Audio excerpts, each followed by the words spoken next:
literally go live with the stream and I have to immediately blow my nose. Sorry, guys. For anybody watching back the VOD, if that's the first thing that you see, I apologize. I am sick. And we did not think that through in terms of timing. Hi. Hello, everybody. Let's see here.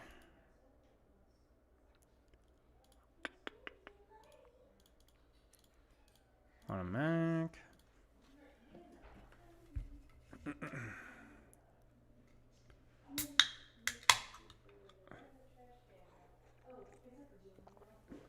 It's good. Okay, I think we're good.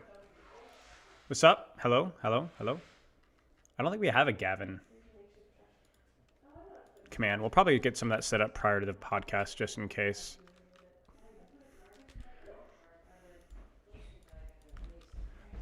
What's up, Queenie?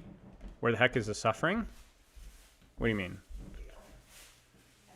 I mean, I'm sick, so there's a bit of suffering, but... Howdy. What's up, Zelthia?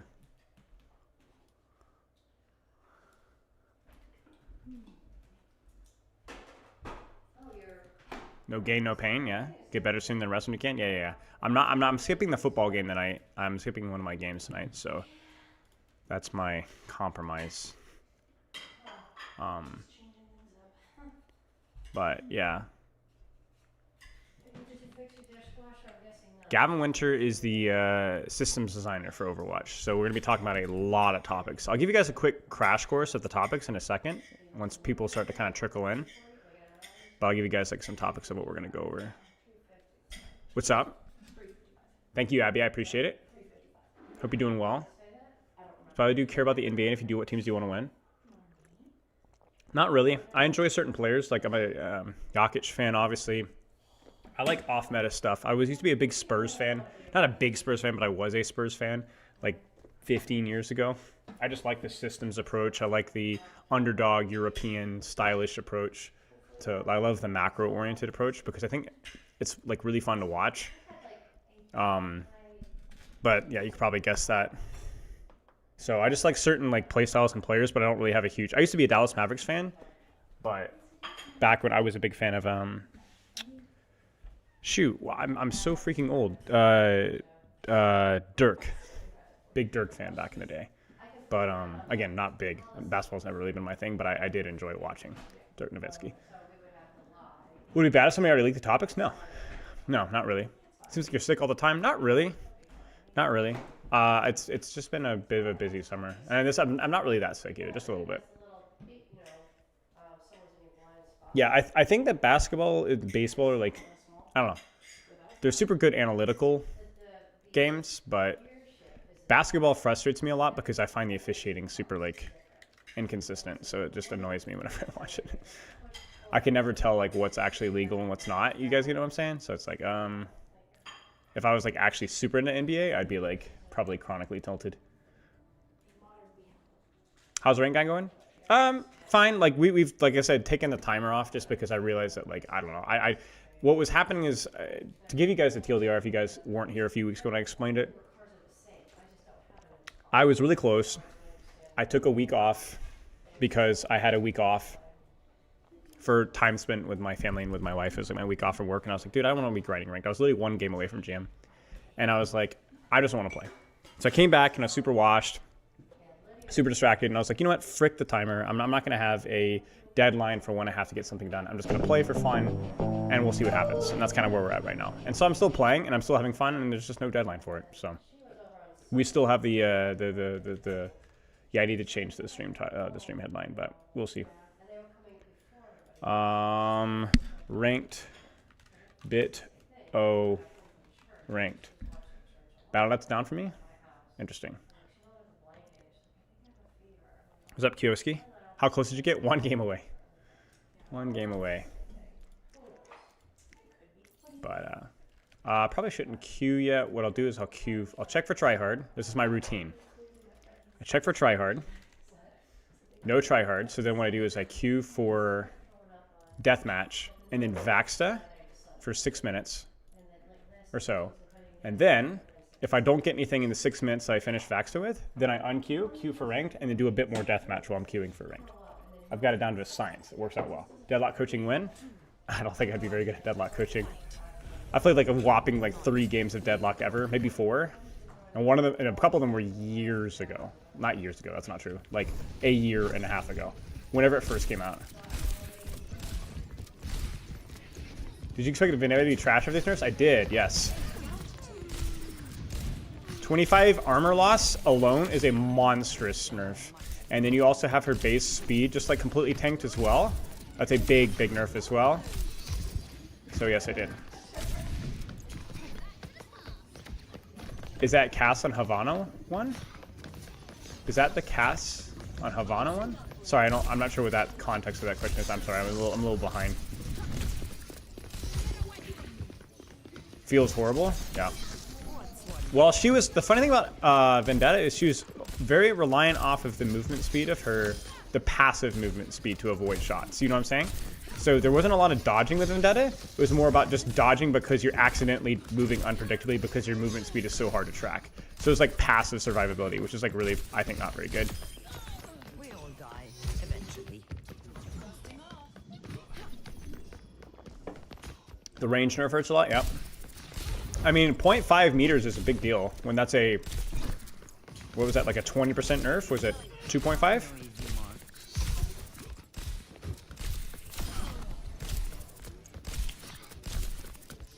Yeah, if y'all have any questions, now's a good time. So just still somehow worse? Yeah. Well, we've talked about that before, so that will remain the case as long as she's 225 HP and Railbot.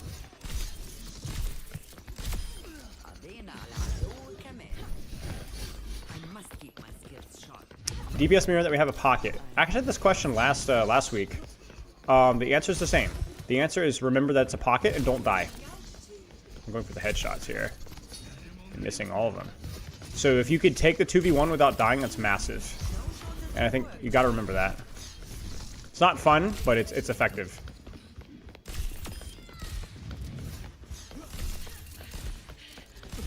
Ooh.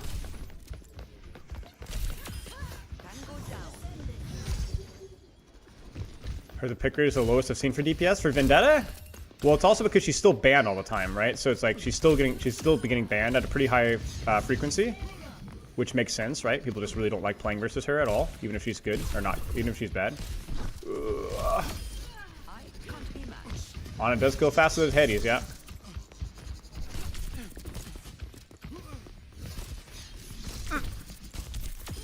What changes do you think it should be making make a viable on GM Plus? I don't know. I think a lower deflect cooldown is really important. You could maybe talk about projectile speed, talk about his ultimate, consistency, unsheathing. There's a lot. I actually don't know the answer to that question. I know why he's not very good in GM, because his dueling potential is like a little bit more conditional, and his ultimate is not as near as consistent. But I don't know what the answer is to it because I actually haven't thought about it. It's like been one of those projects that you think that I would have talked about, but I actually haven't. Maybe we will someday, because I think it's a good, because he's a very popular hero, and it's a pretty common question. So maybe we should put it on our short list of things to think about later.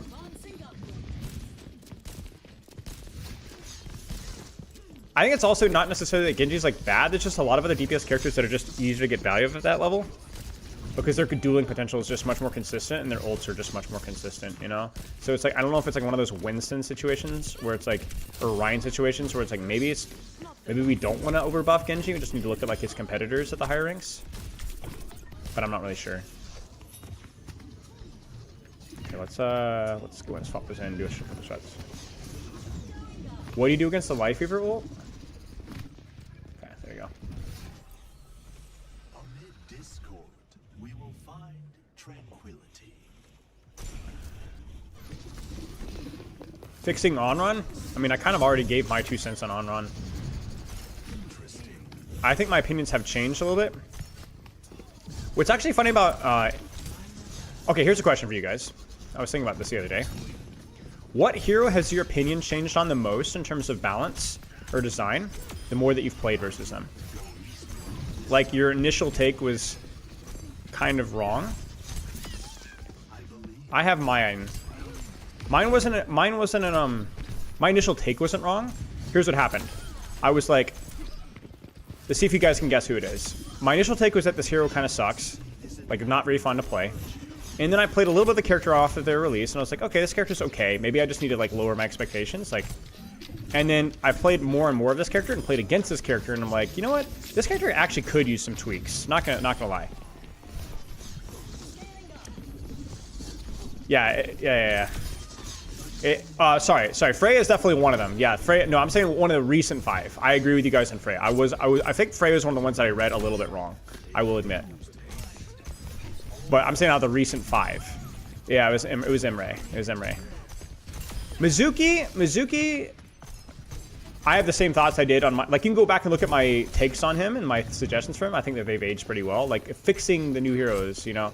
Like, I think, like, I have the same thoughts. But Emre, I'm like, actually, the more that I've played versus Emre, the more I'm like, yeah, maybe we do need to, like, do the things that I asked for. But also, like, the splash damage on his nades is kind of nuts. And they definitely need to nerf his fall-off range, you know?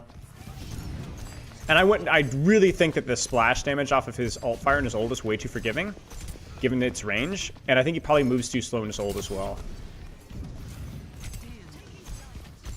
But yeah, I have, like, all these, like... I mean, honestly, I don't even know how I feel about him having 2 nades. Just a lower cooldown maybe would be okay. But, like, the gameplay loop with the nades is really boring. It's not very thoughtful at all. Yeah, the range of this gun feels ridiculously long. But I have a lot of thoughts on him. But I think most of what I said in the video is accurate. But there's, like, more things that I would add to it nowadays. But yeah, he feels, like, really unfair to play against because he feels like Kiriko-esque, where he doesn't really have an ineffective range. You guys get what I'm saying? Like, there's not, like, a bad range for him. Like, you can literally play any angle that you want and get away with it.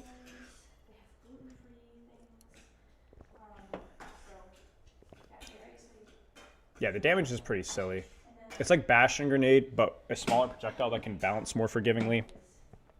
But the most important difference between it and Bastion Grenade is just the cooldown. Just the having the double charges. If you need to find a high rank on run for coaching vid, he's GM5 and Champion 66 on One Trickster. No. I mean, if he wants to get coaching, he's more than welcome to, but we're not really doing any educational stuff right now. I appreciate you all the offer, though. It's super generous of you guys. But did you guys watch the SVV video about Overwatch? I thought it was pretty interesting. One of his complaints on Overwatch. Baggins, think of this up, dude.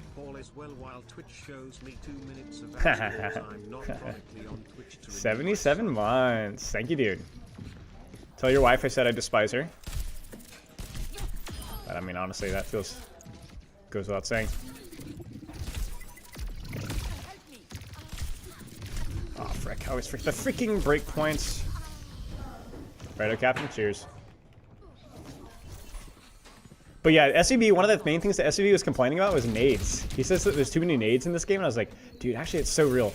It's something that we've been talking about more, but like, dude, how many new nades came out with the new characters? You have Emre, you have Sierra.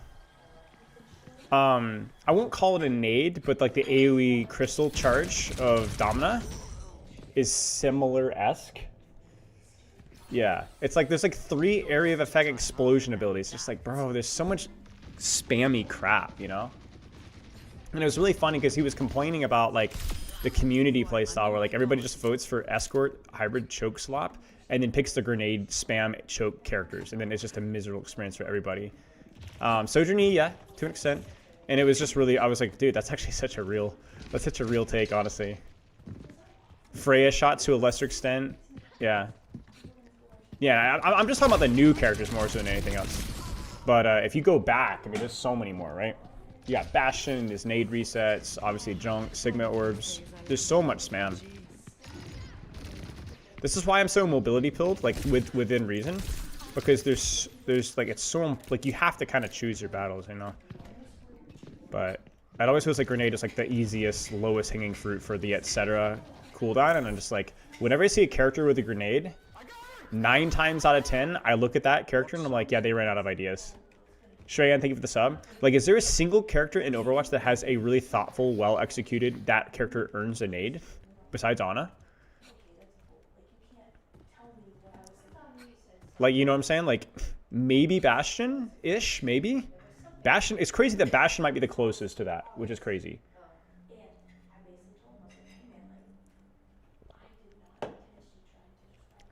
Dynamite, yeah, Dynamite's okay. Dynamite's okay. Dynamite kind of gets the pass for me.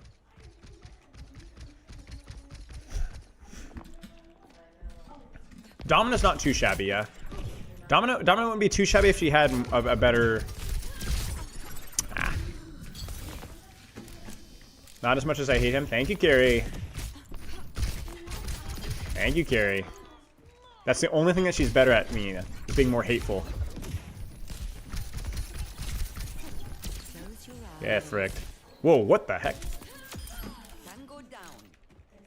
Yeah, Ashe is a good shout. Ashe, maybe Bastion to a lesser extent. Domina has like some nuance in there. Nice sleep, thank you. Ah. My crosshair is lagging because I'm like expecting a shot. Oh, fricker. I thought for sure she'd...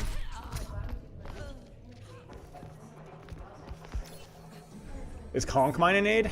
Kind of. Yeah, I don't know. Probably, yeah. I'd say probably, yeah. It's close enough. But yeah, if Conk mine is okay. Oh man, I would play the crap out of Domina if she had 2 shields. I love static, like no mobility characters with like cool kits. I really do. People are always like, oh, Spylo's mobility build, and some of the other days like, dude, your favorite characters are all like low mobility characters. Like, dude, it's actually kind of true. Like, I love Ana, I love Zen. Zen's not quite the same, but I actually enjoy playing Mei and Sim. I do enjoy playing Sigma a lot, even though I'm kind of washed in him. Yeah, but like all my favorite characters don't necessarily have any form of mobility.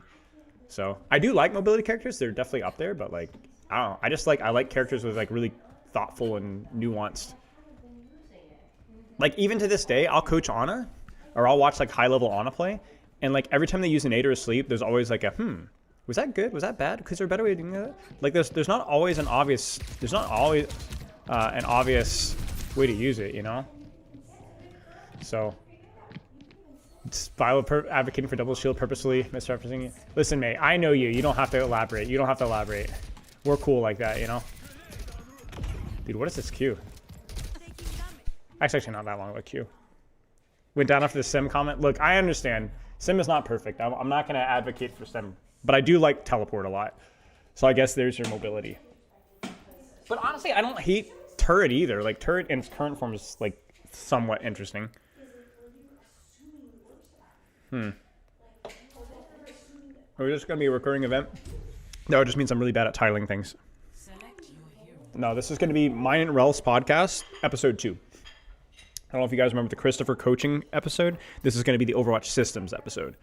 And we're going to talk about like map voting, bans, matchmaking, new accounts, cheater compensation stuff. Like I think like we get the whole 9 yards.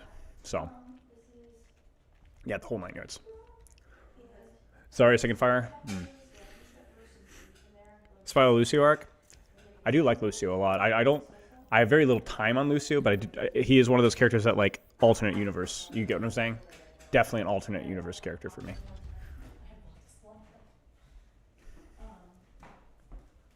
Tell this man I will make him rue the day he was born if he keeps running his mouth.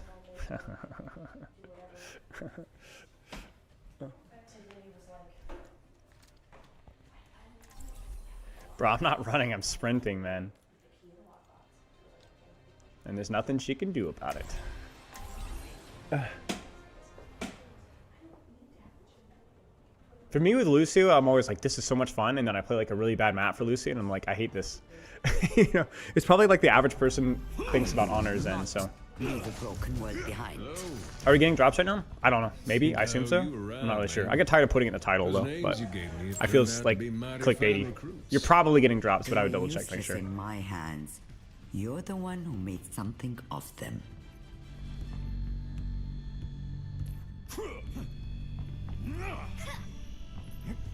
Five, 4, 3, 2, 1. Round 1. Capture the objective. All right, I am ready.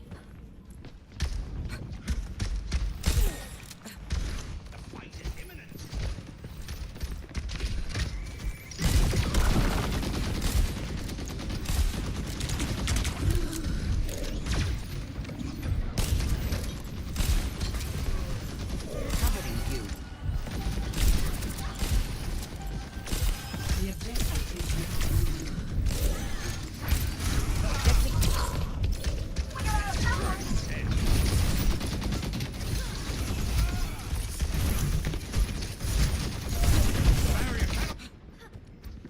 go out on my terms. Reinforcements are still coming. Let you fall.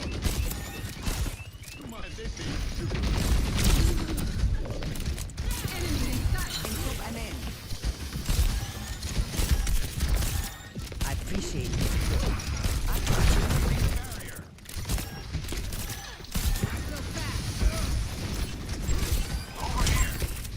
This will cut the pain.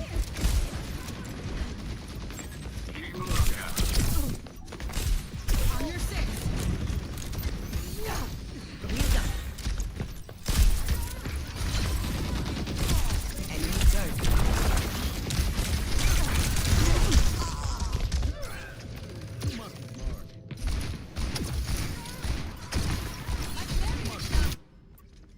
I still have some fight in me. Yeah. The enemy is approaching. The barrier appears. Clear out.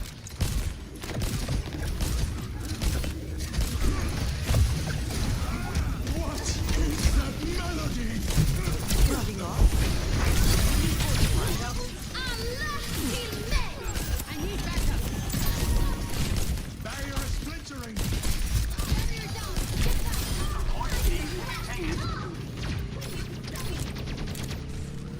I'm here.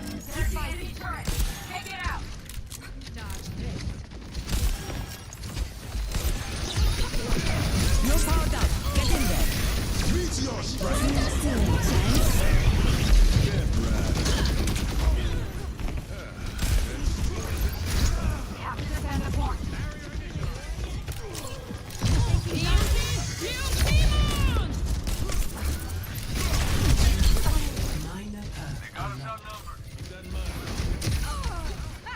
I'm on my game net. Disruption activate. You'll have to try harder than that. I'll keep you up. All systems go.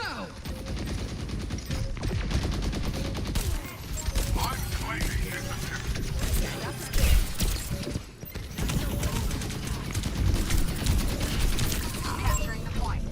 Precision and control. Eyes on the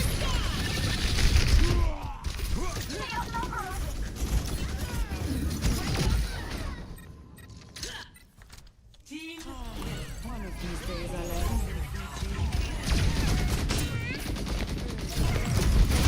Best round lost. Thank you for the subs, by the way. Thank you so much for the... Score. What was that noise? Did you guys hear that? Holy cow, what was that? Thank you so much for the gifted subs, dude. I appreciate it. Freaking Doomfist. Well played, Anna. Shout out, Anna. I will not. Honestly, more people need to do that. Call out the person that feeds punch, you know? Believe that. Oh my days. Thank you so much for the subs, guys. I appreciate You it. have learned Alright, well. we lock in here, surely. Let's get this mission started.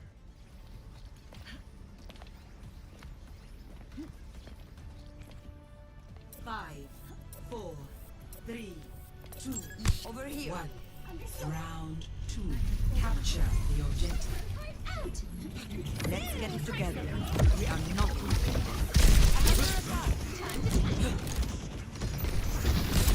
Healed up. So, for your wounds. Over there. Reloading. Over here. I've got you. The objective is now active.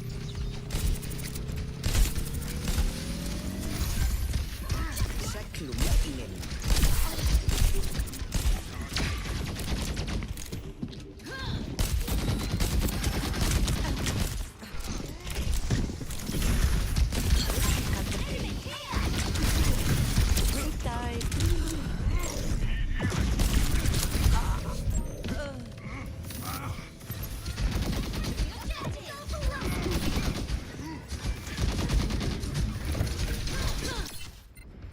You'll have to try harder than that. That must sting. Enemy turret here.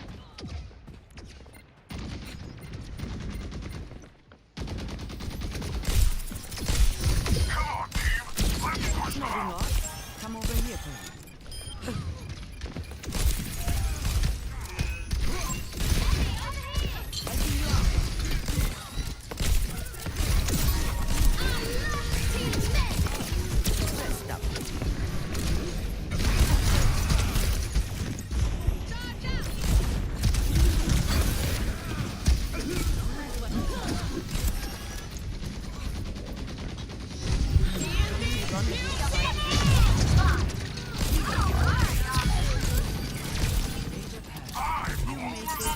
powered up. Get in there. No recovery. Enough whining. You're fine. Group up at my position.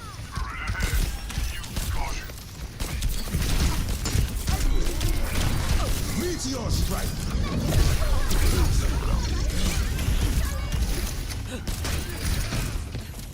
Just a scratch. You'll be fine.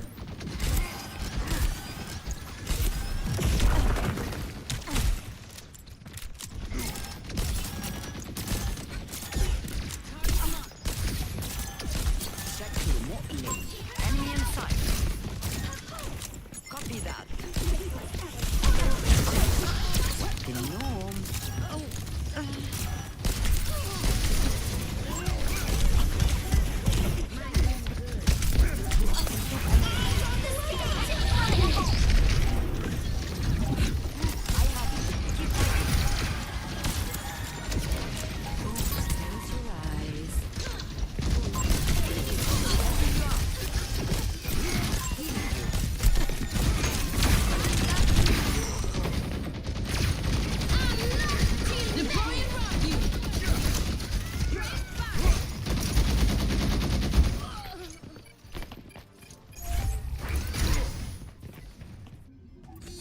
I won't give in. Group up with me.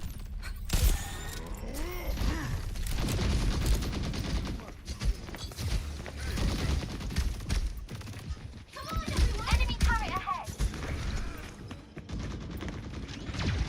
The objective is mine.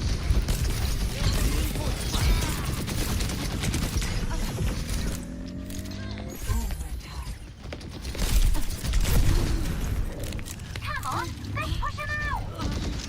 Improve, I'm in.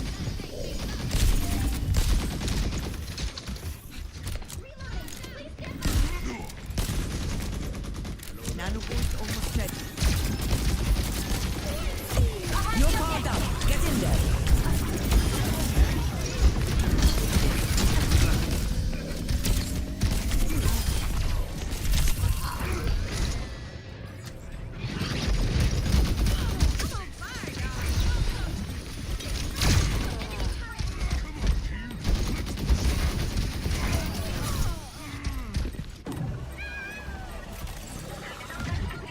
Meteor strike. Enemy turret here. Round 2. 1. Nice. A little messy there at the end, but Score 1-1.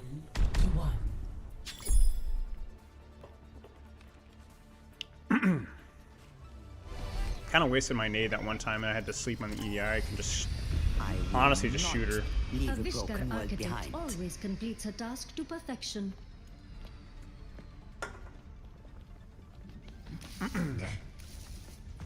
It's also really hard because the Doom has the A major mother's perk now, work so is it's like never the done. matchup just is not in my favor. Hasn't really affected it too much yet, but it's like in the back of your mind, you know. 5, Alright. 4, 3, 2, 1. Round 3. Capture the objective. Thank you. Check it.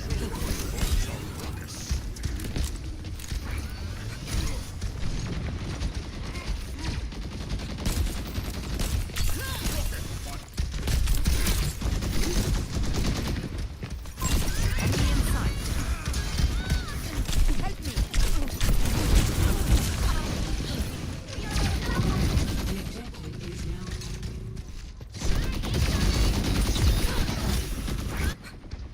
Don't fret. I see you.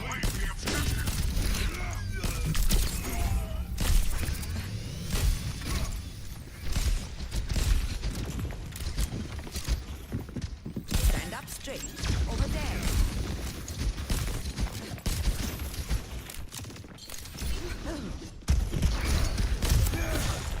Covering you.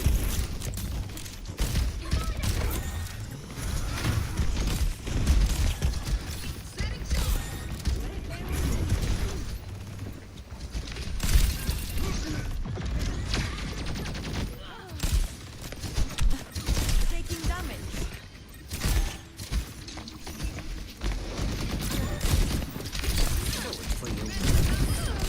Happy to assist.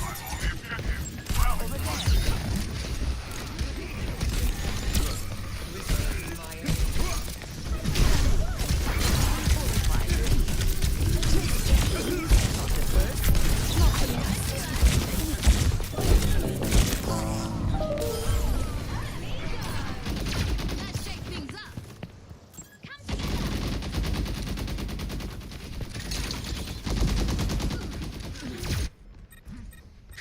Won't give in.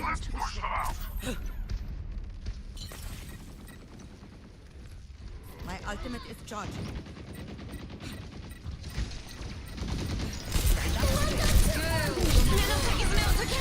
Superior numbers.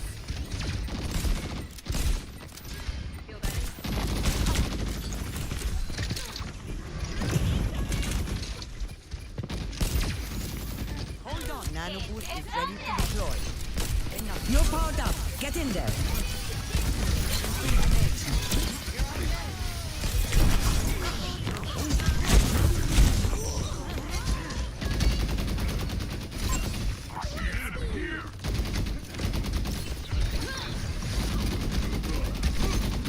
Straight fire. I'm Over not there. finished.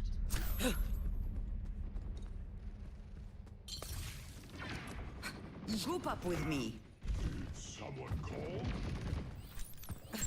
Over here. I'll keep you up.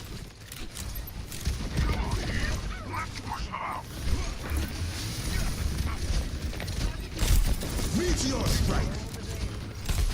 Eyes on the sky.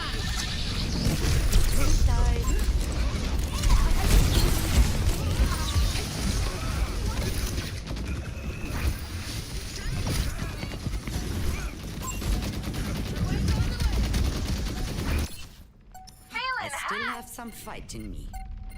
Now we're in orbit. I'm here. Keep fighting. Overtime. Over there.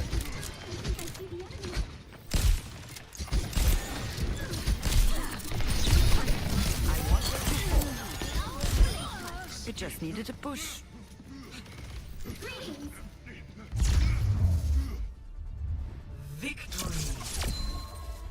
Got a little too proximity pilled there at several of those fights. I think it was okay in Village, but that last one was just too close for a lot of those fights. But yeah, GG's. Play of This Sierra was pretty good. I don't know if this Sierra is really good or it's just all of a sudden I'm like feeling how good Sierra is post buff because it's like actually freaking scary. And she was doing a really good job repositioning a lot. Yeah. Yeah. Like even when the Doomfist ulted, like there's no reason for me to be moving evasively away from the elephant statue there. Like that's the best spot for me to be. ready for battle. Like right, I think right about here, maybe? Happy to. Yeah. So like I'm just feeding punch there. There's just no reason for me to get trade in these situations, I think. And then this was all fine. Get in there. But like for example here, I could, this is honestly not the end of the world, but I don't need to be this close to do this. And then also, I shouldn't really be dropping off this. It's like, yeah, it's like the proximity, you know? And then the Doomfist ult was also pretty egregious too, like right here.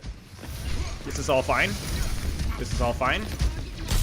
This is not fine. This is where I need to be hugging and playing the game here instead of here.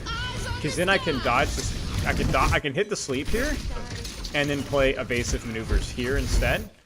But so I'm like playing way too Rambo unforced, really. Yeah, exactly, Sarah. But it hit the corner of the little outcrop there, just off of point. Ready for battle. So like, yeah, here it is. It hit the outcrop right here, right here. It hit the edge. Oh no, it didn't. She actually just moved into the. Oh my gosh, you can't even see. It actually just hit it here. Ended up not really mattering because I would have died either way. So I just died. But yeah, didn't really matter. All right.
Choose your map.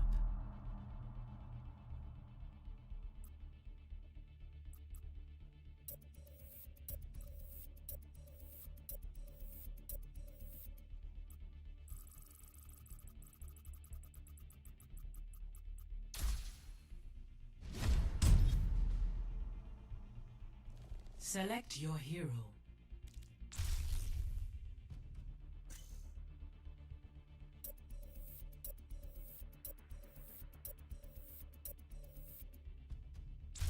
Select hero bands.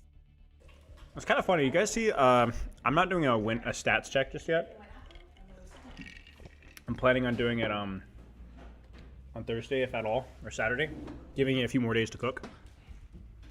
But I was kind of just curious checking it yesterday, and Ana's still not doing well. I think she's doing a little bit better in GM, but man, losing the support passive has still crippled her. So the nade reduction, I have felt amazing with, but it's not exactly like propelling her into like the stratosphere. So that's interesting.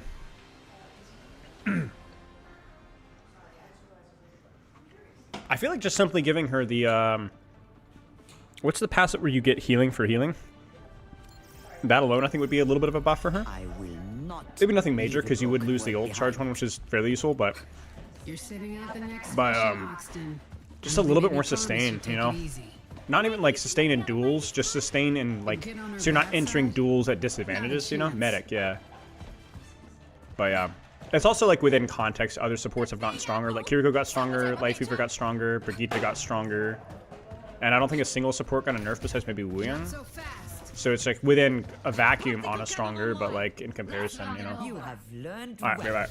That's solid work. 5, 4, 3, 2, 1. Attack commence. Capture objective A. Let's keep each other safe.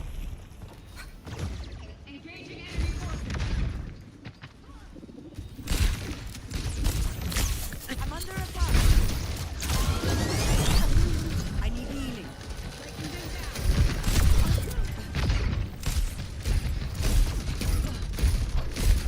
Nodding off. I remember this. It's okay. I've got you. Come on, get out.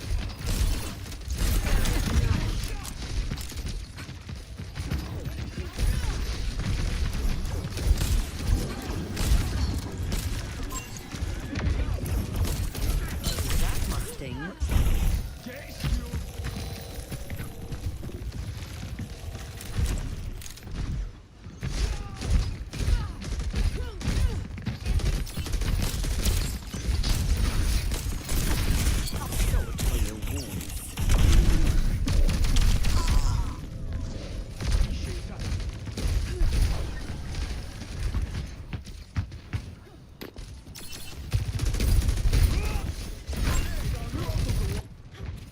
I go out on my terms.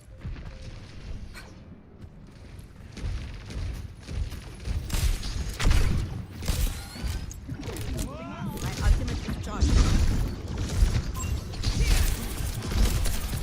No recovery. Heroes never die.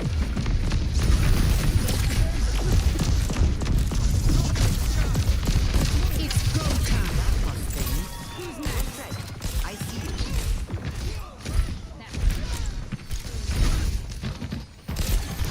With me, with me.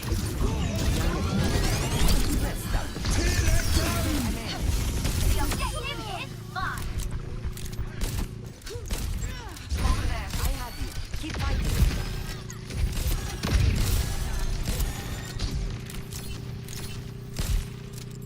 My ultimate is ready. Get in there, and I will boost you. I have the objective.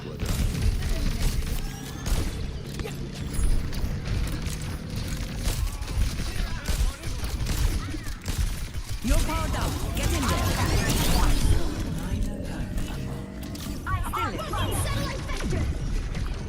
Fire at will.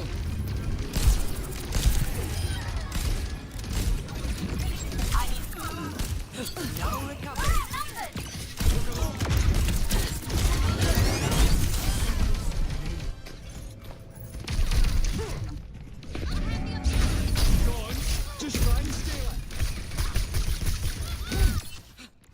This is not the end.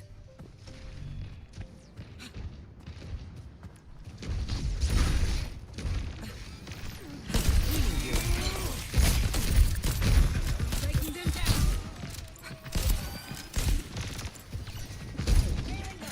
30 seconds remaining.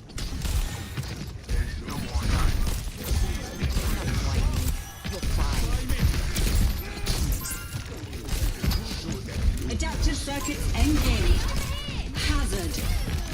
Sword for your wound. Heroes never die. 10 seconds. Something important.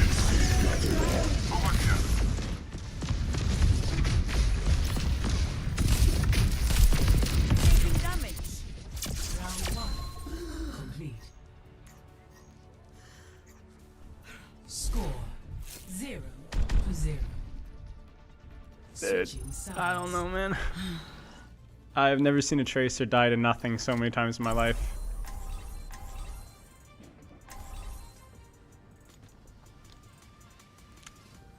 It's unfortunate. Dude, I don't know, man. Like, she freaking died when they recontested.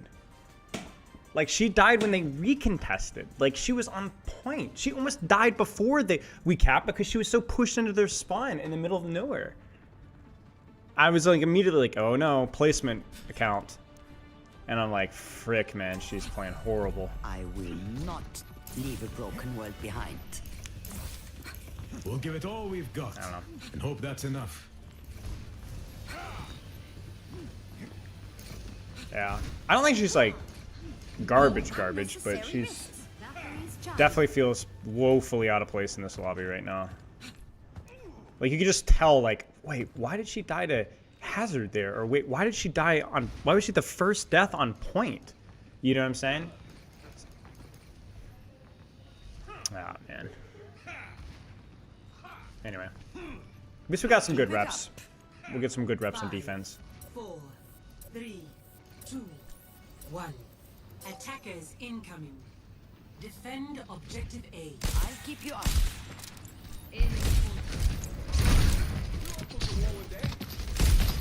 I'm under attack. Eyes on a target. Over there.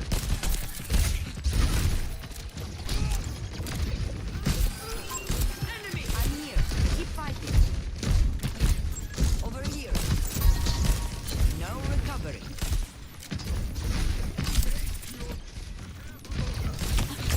Over here. I've got you. They're taking the objective. I get out of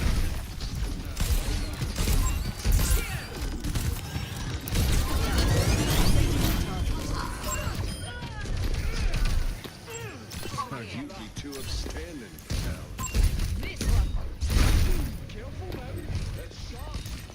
Over here. I go out on my terms.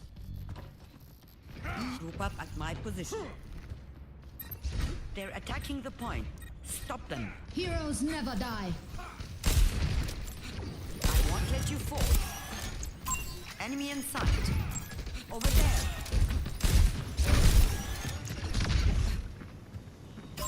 Enemy.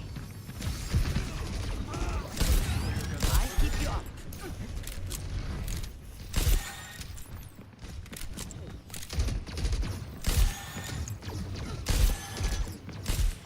I've got you.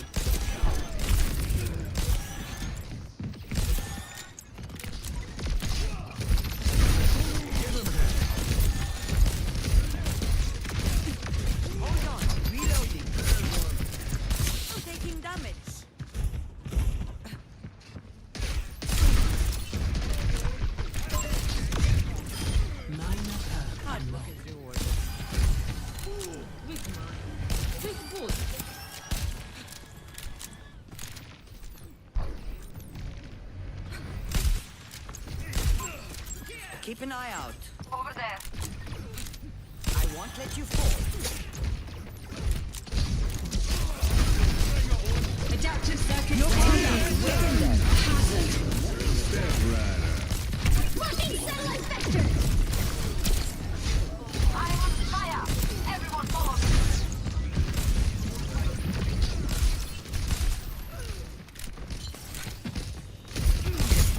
I'm under attack.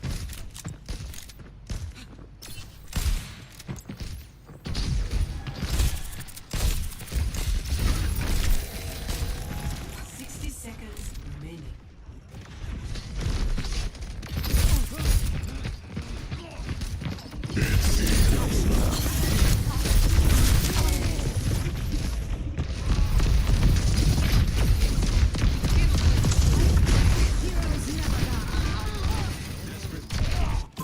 Enemy.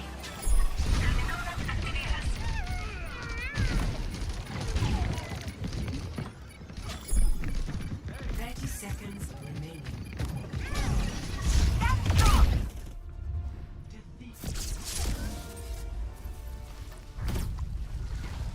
Yeah, it was a good try. It was a good try. It was a good try. I wanted to, really needed to try to play to buy time for our Zarya, but I think actually in that situation it would have been better for me to just full disengage and just play super, super far back. But I got caught because I thought we were pressing forward and then we weren't, and then I got stuck. So that was my bad. Yeah. And he did better in Emre because I guess you just kind of turn your brain off and aim down main. You know, so just spam grenades at a choke and anybody can play the game, I guess. Ready for battle.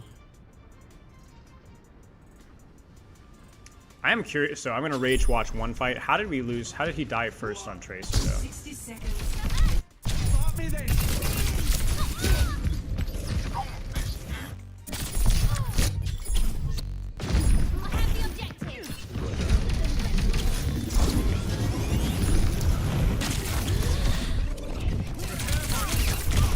Like, what are we doing? Like, what? I told you guys something stank. I told you something stank. What did I tell you? I can smell this stuff.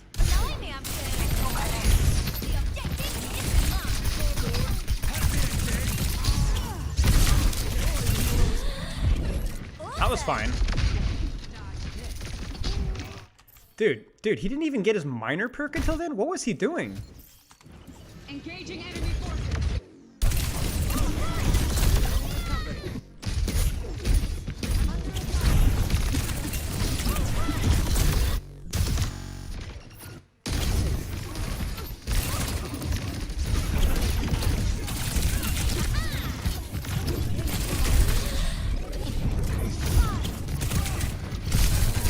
What did I told you.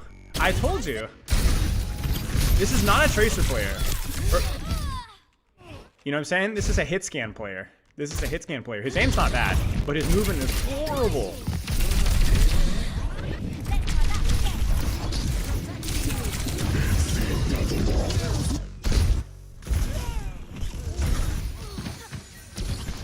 When we went to win.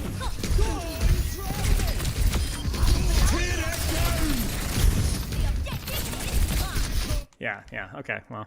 It was a close game, though. I had many opportunities there, and it was still fun.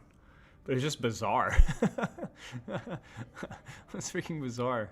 The real moment for me, though, was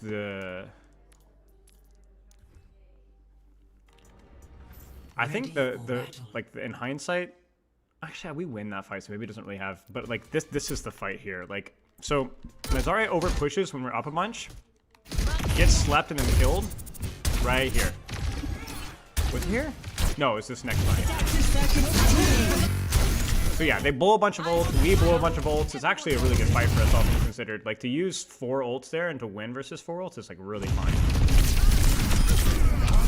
But then this is a monster trade right there. But then I'm thinking, oh, are we gonna push this? But we don't push this. We should have pushed this. Absolutely should have pushed this with Mercy Pocket. Emre Cast should have pushed that. But whatever. Because my team is clearly not pushing. At this point in time, I just need to run. Do I run? Do I stop running? Yeah. It's too late now. Oh, and then our cast gets killed. Oh, dudes. I wonder if I should have just... Okay, so at this point in time, I actually think... Hot take. I actually think I crouch and walk backwards. I think that's the play, guys. I think that's the play. I think I start playing ramp. I think I actually start hiding. Yeah, if you're going to commit, man, you got to commit. Yeah. I needed to get out way sooner or actually full commit to the flank. Yeah, I was half flanking, exactly. So I hit the sleep.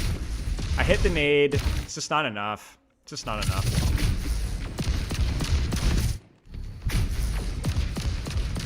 Yeah. The idea was there, but again, it's like, and so much of support is just like commit to your decision super fast. Don't sit around and screw around. You gotta go. But yeah, what's the win rate, right? I think it might be a positive win rate. I don't know what it is, but I think we might have a positive win rate with Ana, which is insane.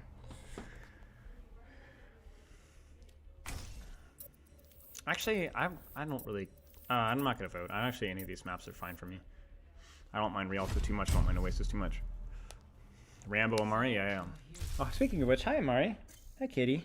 You can't sit in my lap right now. Not right now. I'll play Zen. I'm going to get a Zen game in soon. My ratio has actually been pretty good this season. Like, mostly Ana. Choose hero bands.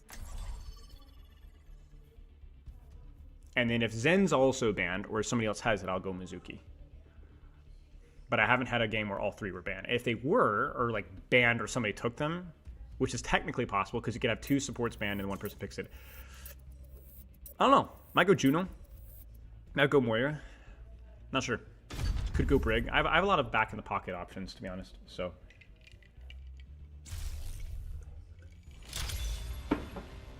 Hi, Katie. These games have been good. Both games have been fun. Even the full hold there was like relatively competitive. Hawk, Cass, yeah, not sure. Could be a lot of heroes, to be honest. Could be Ball, could be Winston, could be Hazard, could be I mean, people just also don't like Hawk Cass all that much, so who knows. Hey. I will not leave a broken word behind. Could be Malga. No, it wouldn't be. I don't think it'd be Malga. Foothold in so many cities. But I have seen Malga's ban Hog. Would you have preferred I destroy humanity? The way you're consolidating your forces, I think you're still planning on it.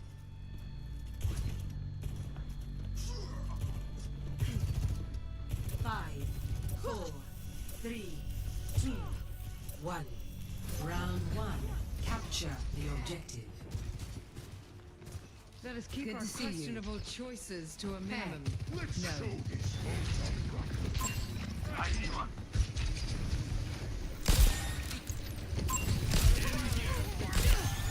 Hold on, reloading.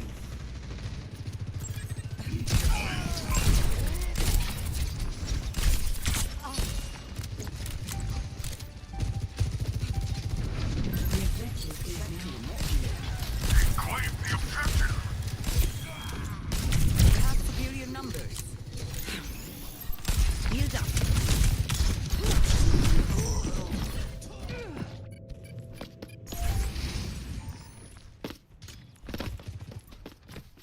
Hello. My ultimate is charging. Hey, good to see you. Sword for your wound. That's it.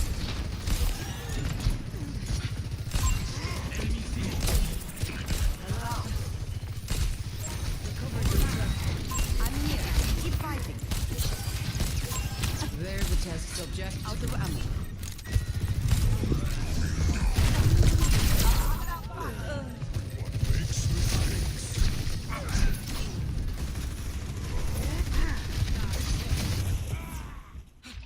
Nano boost is charging. Team kill. Rendezvous at my position. Enemy here.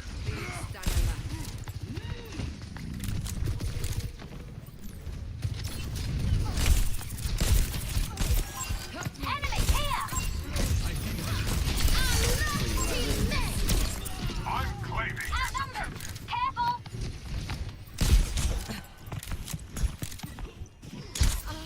I'm under attack. Enemy over here! I'll just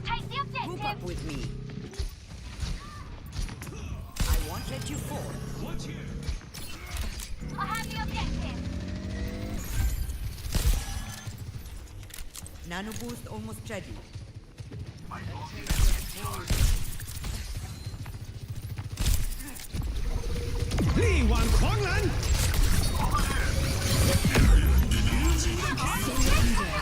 will.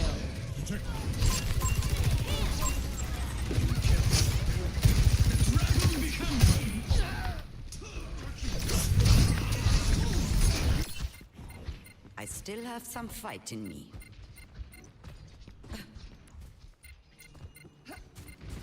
My ultimate is ready.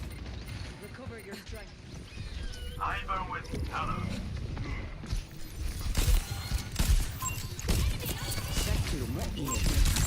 Over there. Nano boost is ready to deploy. I see one. Enough whining. This You're ends fine. now. You're powered up. Get in there.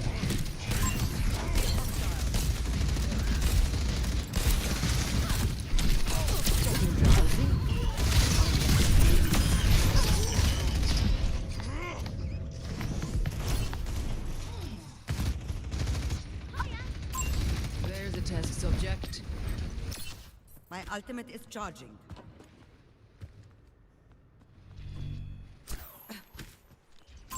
Over here. Here.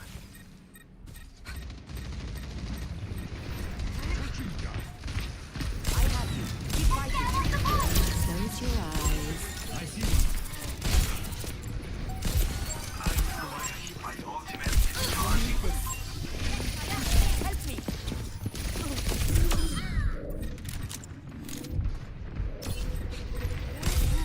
Stand up straight. Over here. Patched up.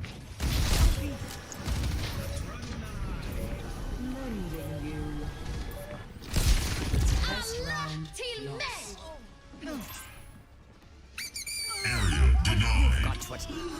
Score 0 Rip. to 1. That was unfortunate. It's a good try. It was good. I don't know. Felt like we played okay though. Felt like we played okay though. Felt we did okay. Felt like most of our deaths were pretty earned. Just one Moira more was mission. playing really poorly there, so I'm hoping she does a little better here. But I felt that felt okay. That felt okay. That felt okay. Plan Just to keep up win. the good work. Or I'm expect proud to of you. lose. Welcome to El Buffet, the heart and soul. 5, 4, 3, 2, 1. Round 2. Capture the objective. Thank you. Good to see you. Tracer here. Let us end this.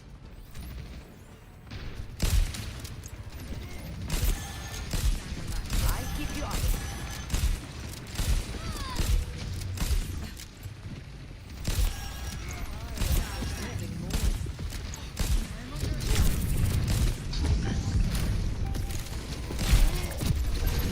They're taking the objective.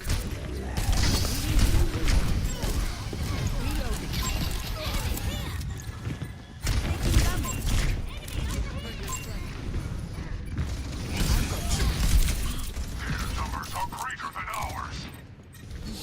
Eyes open now. I needed that. Nano boost is charging. Para reporting.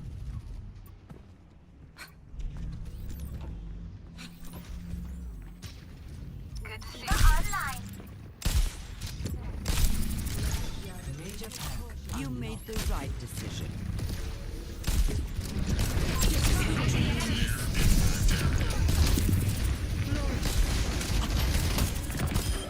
I grew tired of fighting alone. Over there. If they want this point, they'll have to go through me.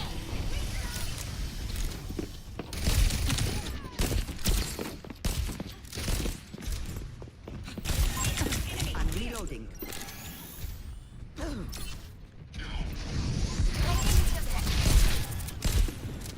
Hello. I won't let you fall. Hey, my ultimate is charging.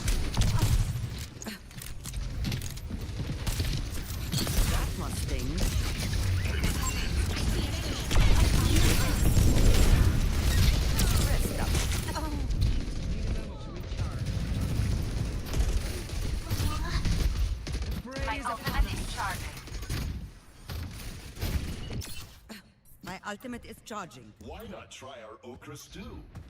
Surrender to my will. Area denied.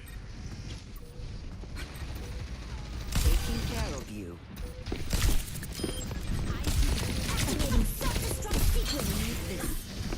I need to reload. On the objective and ready for action. Careful, we're outnumbered. Hi there. What's the matter? Yeah, that's a GG's. I really struggled mechanically there at the end, but my Moira was horrendous that whole game. Go time. Go out on my terms. But I have to hit my shots. You're powered up. Get in there. That's all right. We'll get one more game with Zen, and then we'll probably. Well, yeah, we'll have time. We'll have time for at least another Zen game. Like if you're playing Moira versus that, which is fine versus that, you have to like actively contest space. Like you have to go out there and work with the diva and so on. But she's just so passive this game. But the big problems for me were more along the lines of this is like a pretty good map for me, pretty good point for me. And I just have to do a lot more neutral pressure than it was. Like a lot of these shots with wing and ball and tracer, especially towards the end. Little things like that, those need to be chip damage that I wasn't hitting really. So the angle is okay, but like this kind of crap is so tilting, it's just awful. But you also have to hit your shots. Is it worth bothering after every game? No, not really. I'm just mostly doing just kind of explain where I think things went wrong. Like that, like you gotta hit those. You know, you gotta hit those. They're taking the objective. Ugh, and that like that. Like you have to hit that. Like that's a very, very easy timing to get right. And so that means that forces my nade defensively, which then means my Moira goes back to heal me, which then means my Sojourn dies because my Sojourn's not getting pocket. And I was like, ah, shoot, that's my fault. So it's like moments like that. It's like in King of the Hill, you don't really have time to like compensate for errors like that, basically. Because it's like, if you screw that up, then that's the fight. Like that's like 20%, you know, one mistake, you know. Reporting. Well, if he one frames dodges, at least he used his Wraith, so. Good to see you online. And then as soon as my tank went Diva, I was like, GG's, because I don't think she knew how to play Diva. So it's like whenever people counter swap to heroes they don't know how to play, it's like, oh man, we're in trouble. This is okay. I grew tired of fighting alone. But like this right here, like, oh man, that should just be a dead Tracer right there. She has no blinks. No blinks, man. No blinks. Like, I have to punish that. So I pick, but just no. And to be honest with you guys, I actually forgot that I had the headshot perk as well, which is a huge problem with me. But yeah, this Tracer gets so much value taking this 2v1, so this is just my bad. What's up, Cactus? But yeah, that was my bad there. I mean, the supports were very heavy that game. Moira was really bad, and then I was really bad that last round. Oh yeah, win rate check. I don't know, 56%? I have no idea actually. No, 58. Okay, pretty good. Nice. Not bad.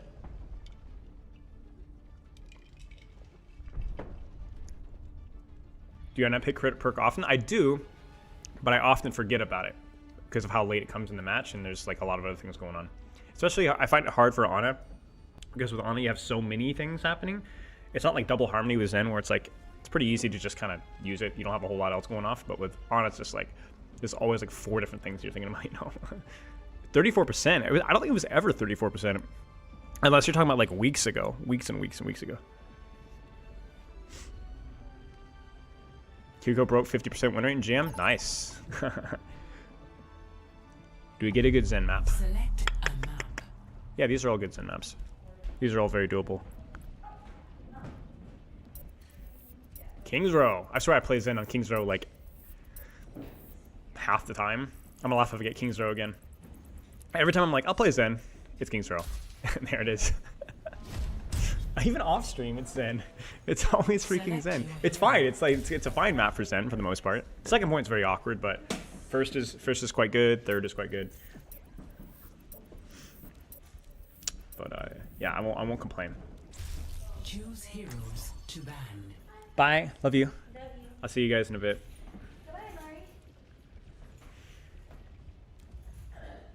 Just reached champ 1. Nice. That's incredible.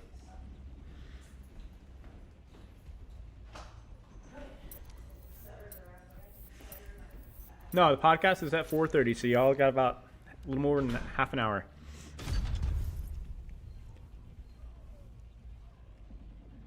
Did you guys just hear that? Maybe you guys didn't. There were elimination noises. There's gameplay in the background, not just bullet noises, but somebody was dying. That was weird. Do I play Winston often? Not too often, but he's my favorite tank. I don't play tank too often, but when I do, Winston is a good one.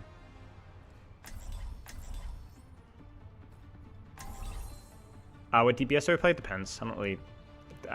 This is like... Ana Zen are the supports that I enjoy playing the most, but I haven't even played that much Ana Zen on Overwatch 2, or Overwatch 1, you know? They have this coming, so let's give it to them. I don't really have a main. Ana Zen are the closest thing that I have to mains, but that's about it. It's the Sierra home screen? Yeah. But it's weird. It's like the elimination noise. Our comp is good. Widow's really bad in second, but Widow's really good in first. Genji, Kiri Zen, Roadhog. It's pretty good. We got a flanker so we can help make space for Hog. I don't like playing with Hog, and I'm going to complain about Hog, but for right now it's okay. Great value in your contributions. 5, 4, 3, 2, 1. Attack commencing. Capture objective. We walk in the shadows, my friends. Darkness envelops all.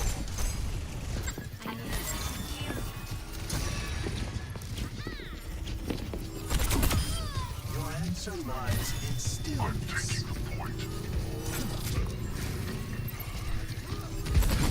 Doubt shrouds you.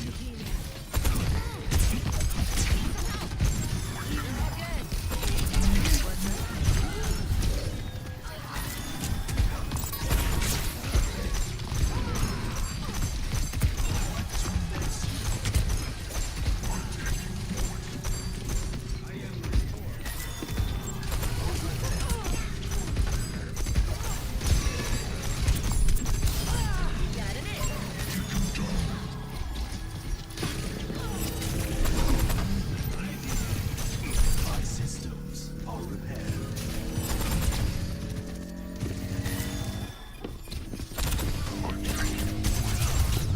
Objective A captured.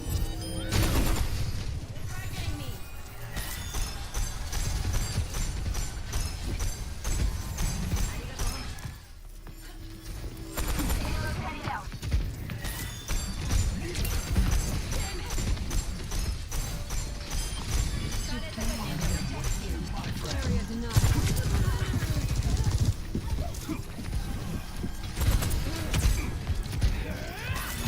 Minor perk unlocked. Time for the reckoning!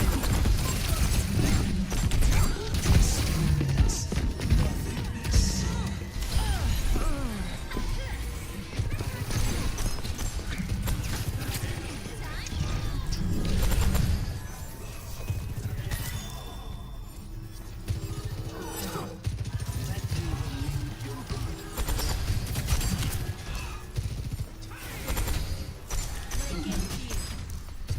No one can hide from my sight.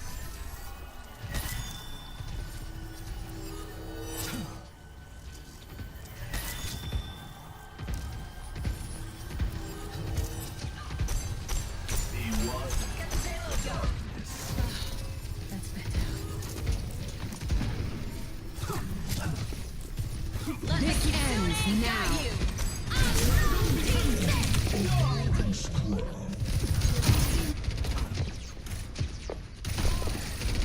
They outnumber us. Watch out.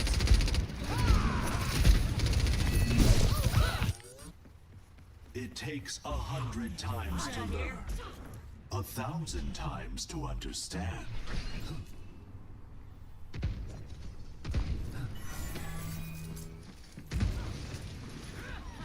What's the tail stuff?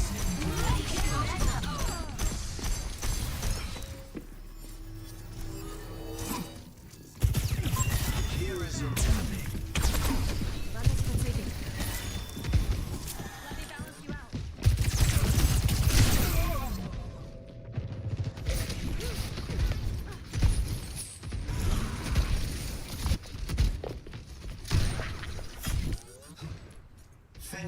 is acceptable. Giving up is not.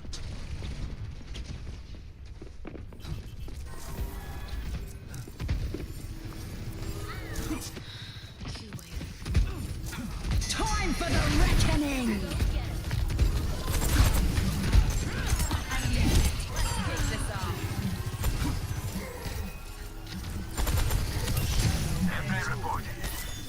You must like having me around.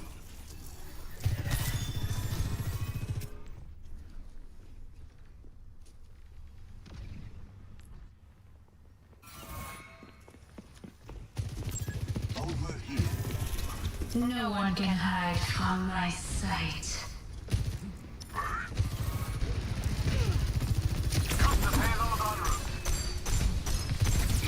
I require aid.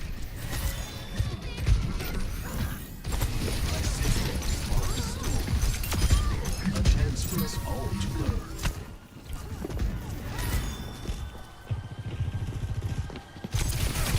Major path unlocked. Focus. Broaden. Enlighten.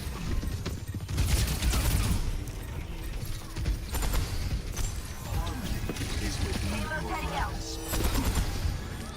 No one survives in poison. What's your path?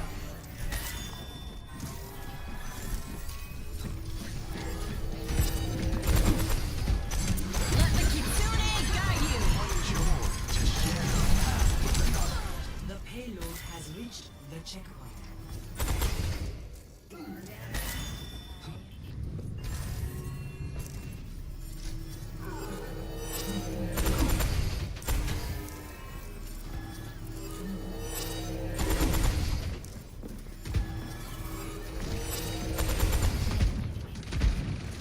No one can hide from my sight.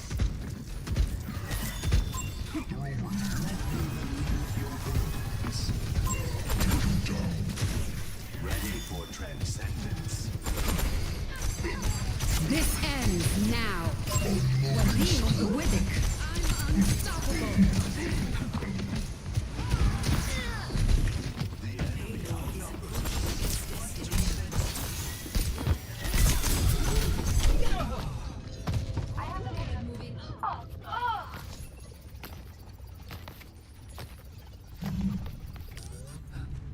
A challenge presents itself. My ultimate is ready.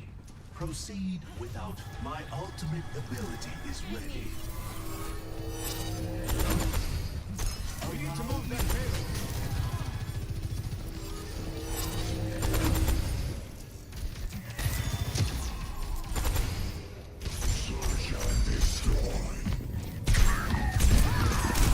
Experience nothingness. Enemy here. Time for the reckoning! 60 seconds. Find solace. There they are. Get ready.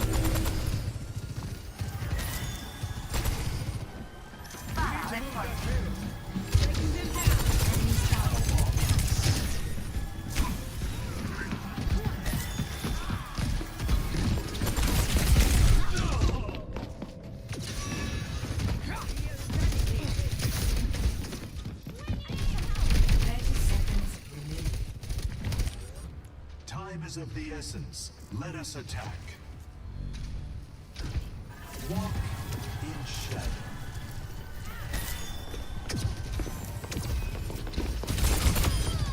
Nice work. 10 seconds remaining. Must wrest victory from the jaws of time. Let the Kitsune guide you!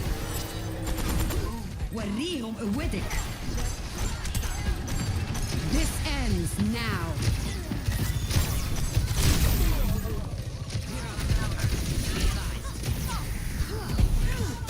Cybernetics regulated. Frick, man, we got fricked by the ult economy.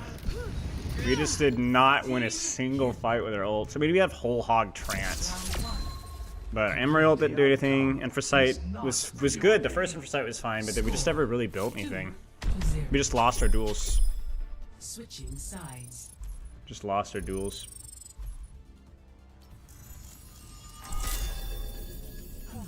Like that tracer kill should have been in the bag, man. Should have been in the bag. And yeah, they're just nano overclocking, and then like we'd have nothing for that. Besides a wall, which obviously that fight we couldn't, and then our Hog gets slept in the nano OC, so he can't live that either. It's a really easy point to hold when you have good damage, but it sucks that the fights between them we were unable to pop off. Trance would have been really nice there. I mean, no, it wouldn't have mattered. Nano OC is gonna one-shot everything right through Trance. Zero chance. You don't even need a headshot. You don't even need a headshot. Because if you have the perk, you're already at like 250 damage for headshot or 260 damage for headshot or whatever, and then you nano that, and it's just like 350. I'm not sure exactly how the OC perk works, but it's at least 300. It's almost like 400. It's close to 400 damage with a headshot. Yeah, so you're just, yeah. All right. 5, 4, 3, 2, You are not 1. alone. Attackers incoming. Defend objective A. Let us pave our path together.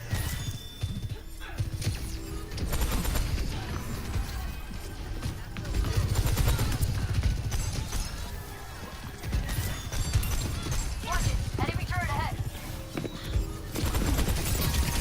I am under attack.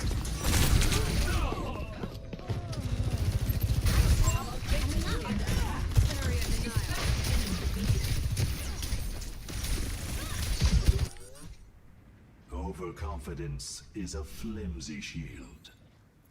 Enemy turret located. Join me. Hey, I see one.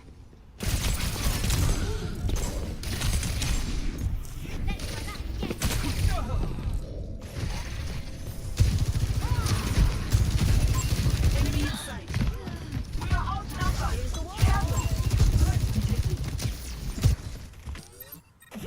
Intruder time reached the objective. 100 times to learn, 1,000 times to understand.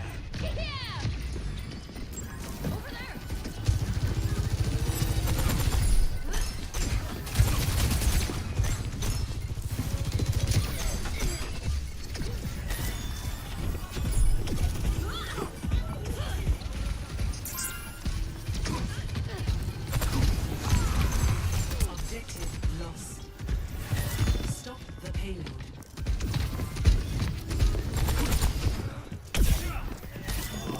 Watch it. Enemy turret ahead. My systems are restored. We are outnumbered. Be cautious.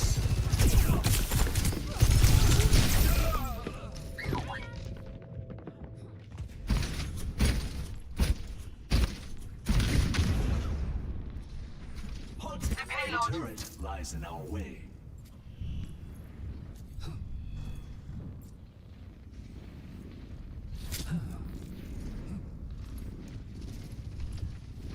This ends now.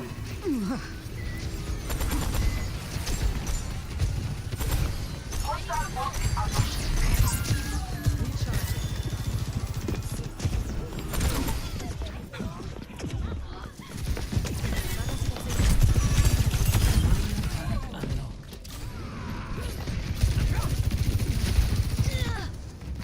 Thank you kindly. Hold the payload. The outcome is not preordained.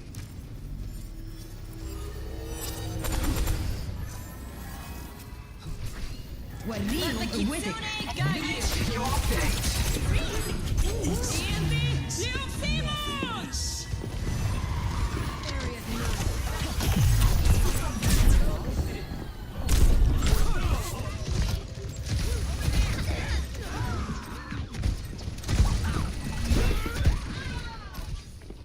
As soon as I saw Bastion swap, it's GG's.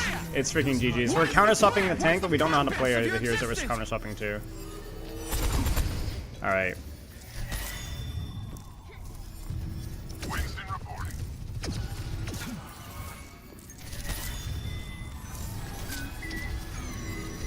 What are we doing, bro? Like, what are we doing? The enemy team. This game is fricked. for the reckoning! Is the better teacher.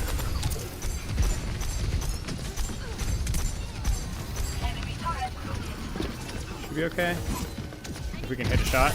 There you go.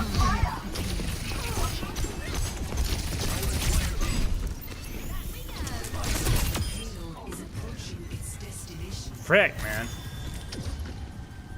Well, at least we're back on Widow. Enemy turret located.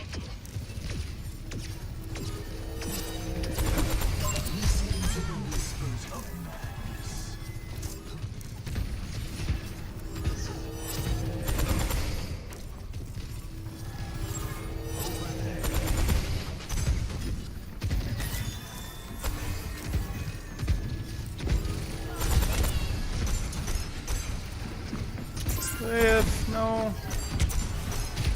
Playing too deep. Our risk is too deep as well. This ends now.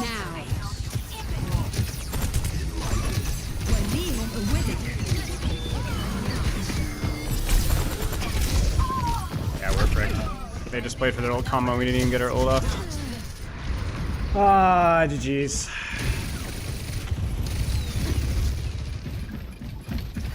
This is like one of those things where it's like it's like you have to clutch the fights that matter, because otherwise your team is just totally lost, you know? Like, we swap Bash and Mei, we don't even have a second point. Literally don't even have a second point. But I got picked on first point going for a kill on Tracer, which means we don't even have a first point, because then I get spawn camped. And to be fair, I wasn't ready for the spawn camp. The Tracer played it really well. Tracer was really annoying, and then we counter swapped the Junker Queen like she was the problem, but the reality is like a Junker Queen wasn't the problem at all. And our Kiriko was, yeah, I mean, she was just heal botting the entire time, so. But, Hoover? You don't know what Hoover is? GG's. I don't think we have enough time for another one before we get started. We only have 20 minutes. Probably not. I might play some more afterwards, though.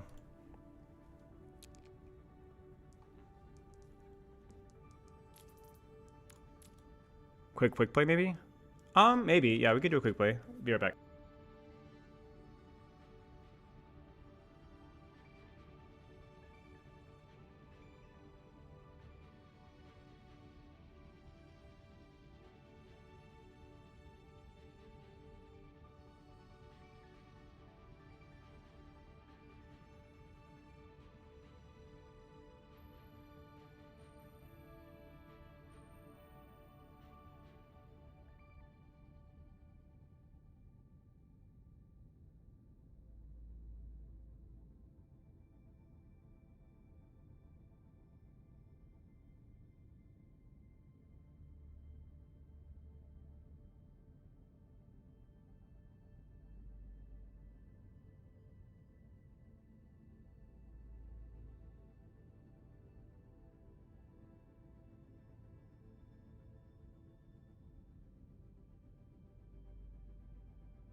I think the fight that really cooked us was like, unlucky things can happen. But the recontest fight was the GG's. I'm gonna go back and watch that. I think we literally blew 5 ults and didn't kill a single person. I got spawn camped. Why is there no desktop audio? What? Or did I just turn it down? Hello? What happened? Why is it not playing desktop audio? What? Hello? Testing? There? The frick? You guys can hear me, right? There's nothing playing on the thing, even though the audio's turned all the way up. Let me just find... Commander X posted a video. Keep stream. Oh, it's just Overwatch isn't working. Overwatch audio's dead. Let's try that again. Weird.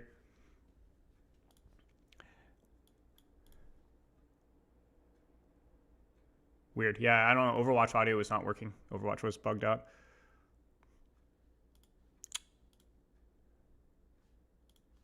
Yeah. Try and restart. Crud, man. I would have liked to have had a little more of a productive game there. That one just felt like just goofy stuff, you know? Didn't even feel like a good game. Like the Midtown game was better than that one. It felt like one of those moments where it's like, well, I lost to a mechanical duel and a spawn camp, and then my team staggered, and then I got spawn camped again. We blew 5 ults on point, and that was it. What the heck? Okay, there we go. We're back. This is the fight I want to look at, because this was the one where we got cooked. This was the fight that we lost the game on. If I had nailed down any one moment. Nice, Victor. Congratulations, mate. Well done. This ends now. Right here. How did we lose this fight? 4 ults, not 5. Kitsune Rush.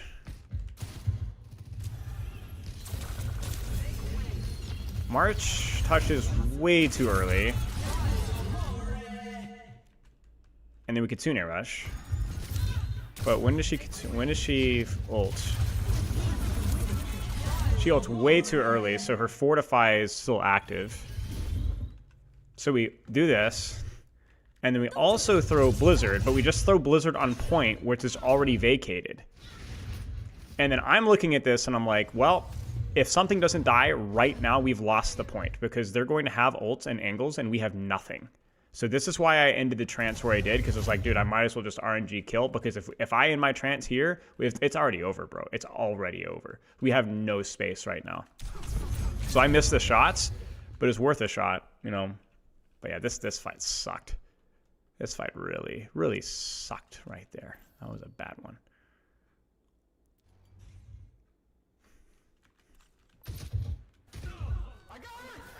Thanks for the sub.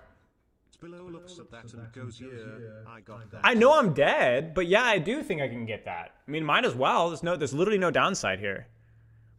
We've blown 3 ults. We've killed 0 people. They have 2 ults still remaining. And we're sitting in a choke. It's guaranteed loss if somebody doesn't do something crazy. Oh, man. This is kind of dumb. Like, there's no reason for me to swing that far wide, and I lose so much HP prior to her peeking that. Okay, you know what? One more thing I'm questioning. Why did my Venture not contest their Sojourn? I swear they tried. What happened here? Oh, no. Oh, man. Frick. Shoot. All right, let's do a quick play game. We'll do a quick play game. What do you guys want to see? We'll do one quick play game, then I gotta go.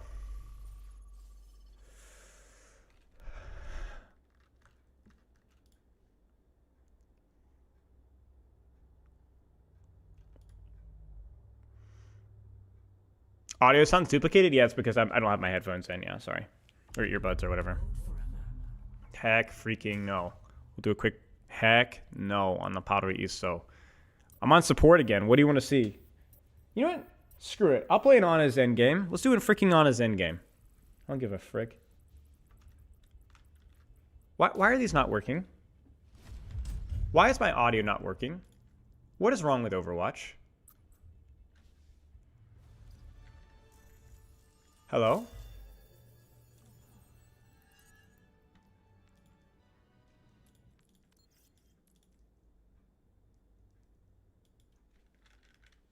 Okay, there you go.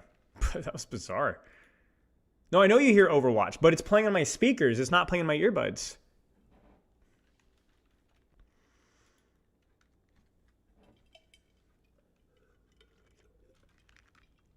It wasn't automatically swapping. And when I unplugged it earlier, I think it was still trying to play through the headphones, even though they weren't plugged in. It's weird. All right.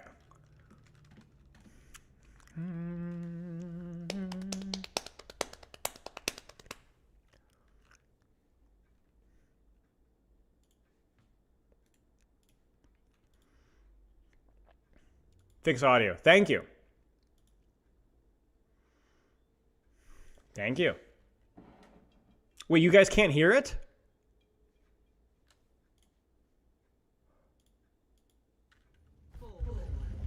Ah, what's going on? Dude, it's not OBS capture. I guess we're playing with maximum echo. Dude, there's something wrong with Overwatch. It's only Overwatch that's doing this.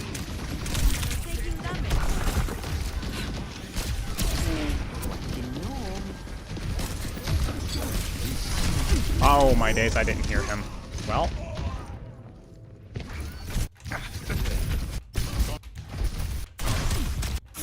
Oh man, what's going on now?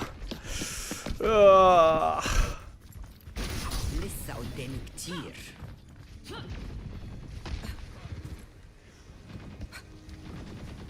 Yeah, there's no next one, just no headphones.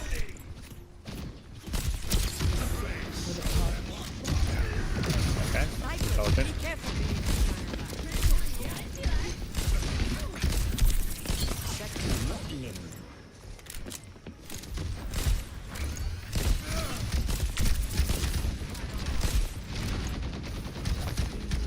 The funny thing is, I don't even know why I'm doing this. I can't even hear anyway. This has to be so quiet because of the lack of the echo thing. Ah, poopy. I'm flanking.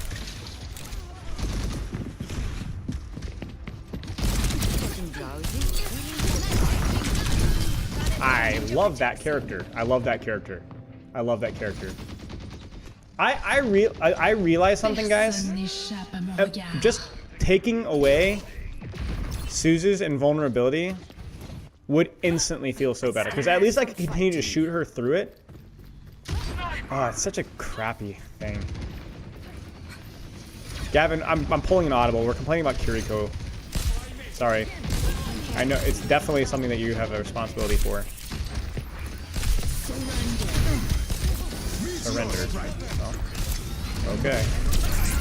Oh, poop. That Mustang. Nano boost almost ready. Ah, shot that. No, no, stop.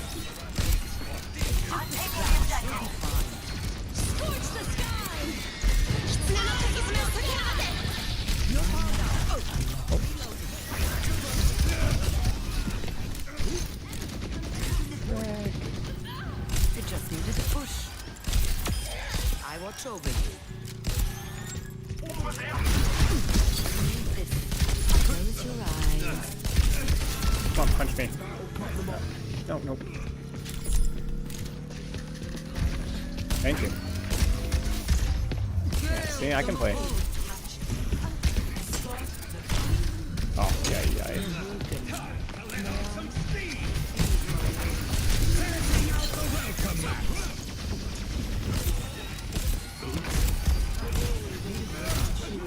Yeah, look at that.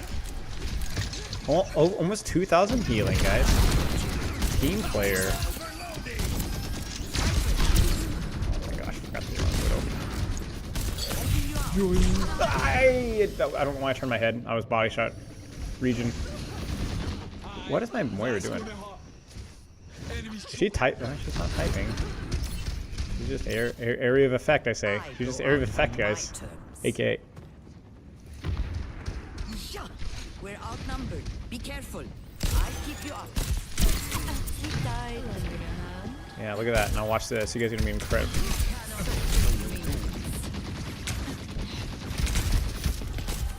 Is that a Widow up there, or is it just Sierra? Chat, I realized something. I want to call Sierra Charlotte or Virginia, and I don't know why. I keep having to fight the urge to call her these things, and I don't have any idea why that's the case. Someone's gonna push me here. Meteor strike. I can't hear a flank. I should have known that. Isn't her voice actress from Virginia? Am I crazy? My ultimate is Outlines have fallen off for sure. I don't know. Can only reinvent the wheel so many times. How about just like a giant blob? Dude, the hubris of that. I didn't even bother sleeping her because I was like, there's no way.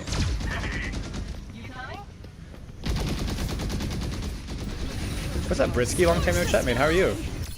How you been? Eyes on the sky. Good job, on run. Roadhog swap. Virginia is wild? Why is Virginia wild? Why would Virginia be considered wild? Like a pretty generic name, or not a generic name, but like a that's a widow there. Oh man.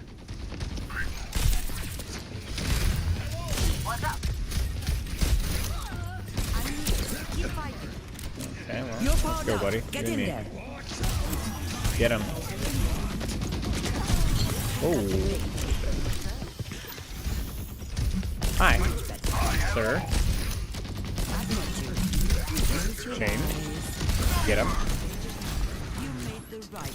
Rambo. Come on. Alright, well, we're missing a feller. Just make her think about it. Somebody's above me or near me. I can see, the thing is like the audio is super quiet, so like poop. Like the hubris of this lady.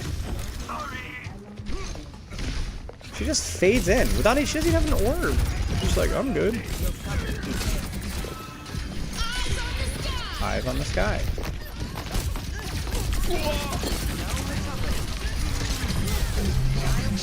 He's unloading scrap. What if like all the ultimate lines were like just delivered super matter-of-factly? He's unloading scrap. The dragon becomes me. Experience tranquility. Just like, hi guys. What would be the worst ult line delivered with like utter complacency? Do the English versions because I'm not gonna even try some of these. Die, die, die. Oh my gosh. Ah, I love that perk. That's my favorite perk. My favorite part about that perk is saying, oh, I can't play the game with you anymore. There's no skill matchup anymore. That's my favorite part of the perk. My favorite part of the perk is the parry. Suffer, as I have. Yeah. I didn't even get the... I didn't see the thing. I'm so mad is that freaking Doomfist rune. I was going to say, make some really funny die joke, but it's gone. It's over. You'll never get those moments back. She's going to walk into my crosshair. Okay, it's not working. Oh. Oh, okay. We're outnumbered. Rising from the ashes. Or is it just saying, "Rawr"? Yeah, that's a good one. Let's break it down. Me when I turn on my yacht rock. Yeah, you want this? Yeah, they're marking me heavy. Alright, me and you, Doomis. Doomis, I say. Doomis. My favorite hero is Doomis. I cannot believe that hit nobody. Doomis. Oh, mamma mia, butcher.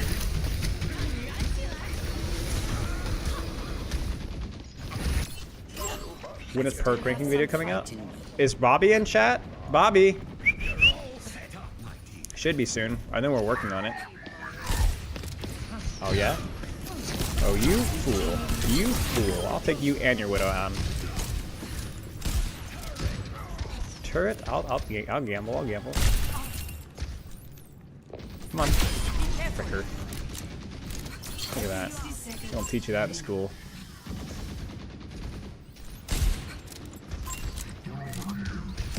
Personne n'échappe à mon regard. Okay, well, that's not great.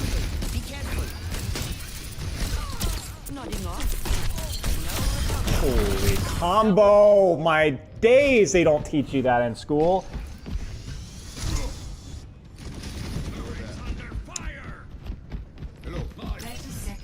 I need an on my Torb again, then we'll win. Running out of time. I can't do that in rank. I did that plenty of time. I did that in Nepal. And the answer is because these guys are bad. Like, this is just quick play. Like, half these guys are like gold. Surrender to So my like, will. Also, frick you. Hush now. Why can't you be employed? How about that? That's a better question. Scorch the sky! Ugh. Oh, wait, did we win?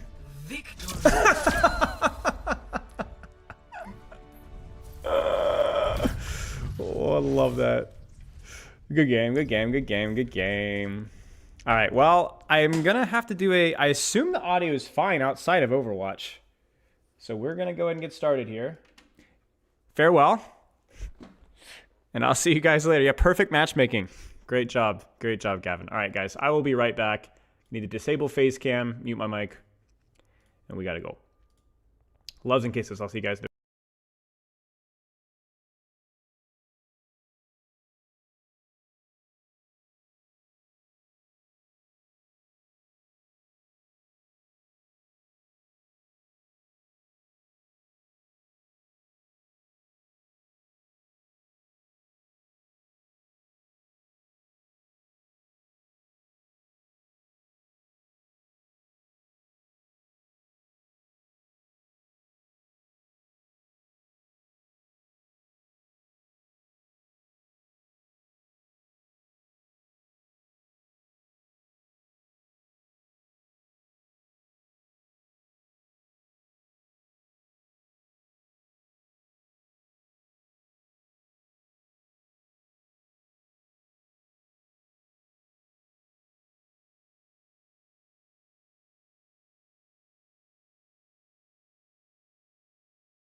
Audio is enabled. Let me select window capture here really fast. Hello, everybody.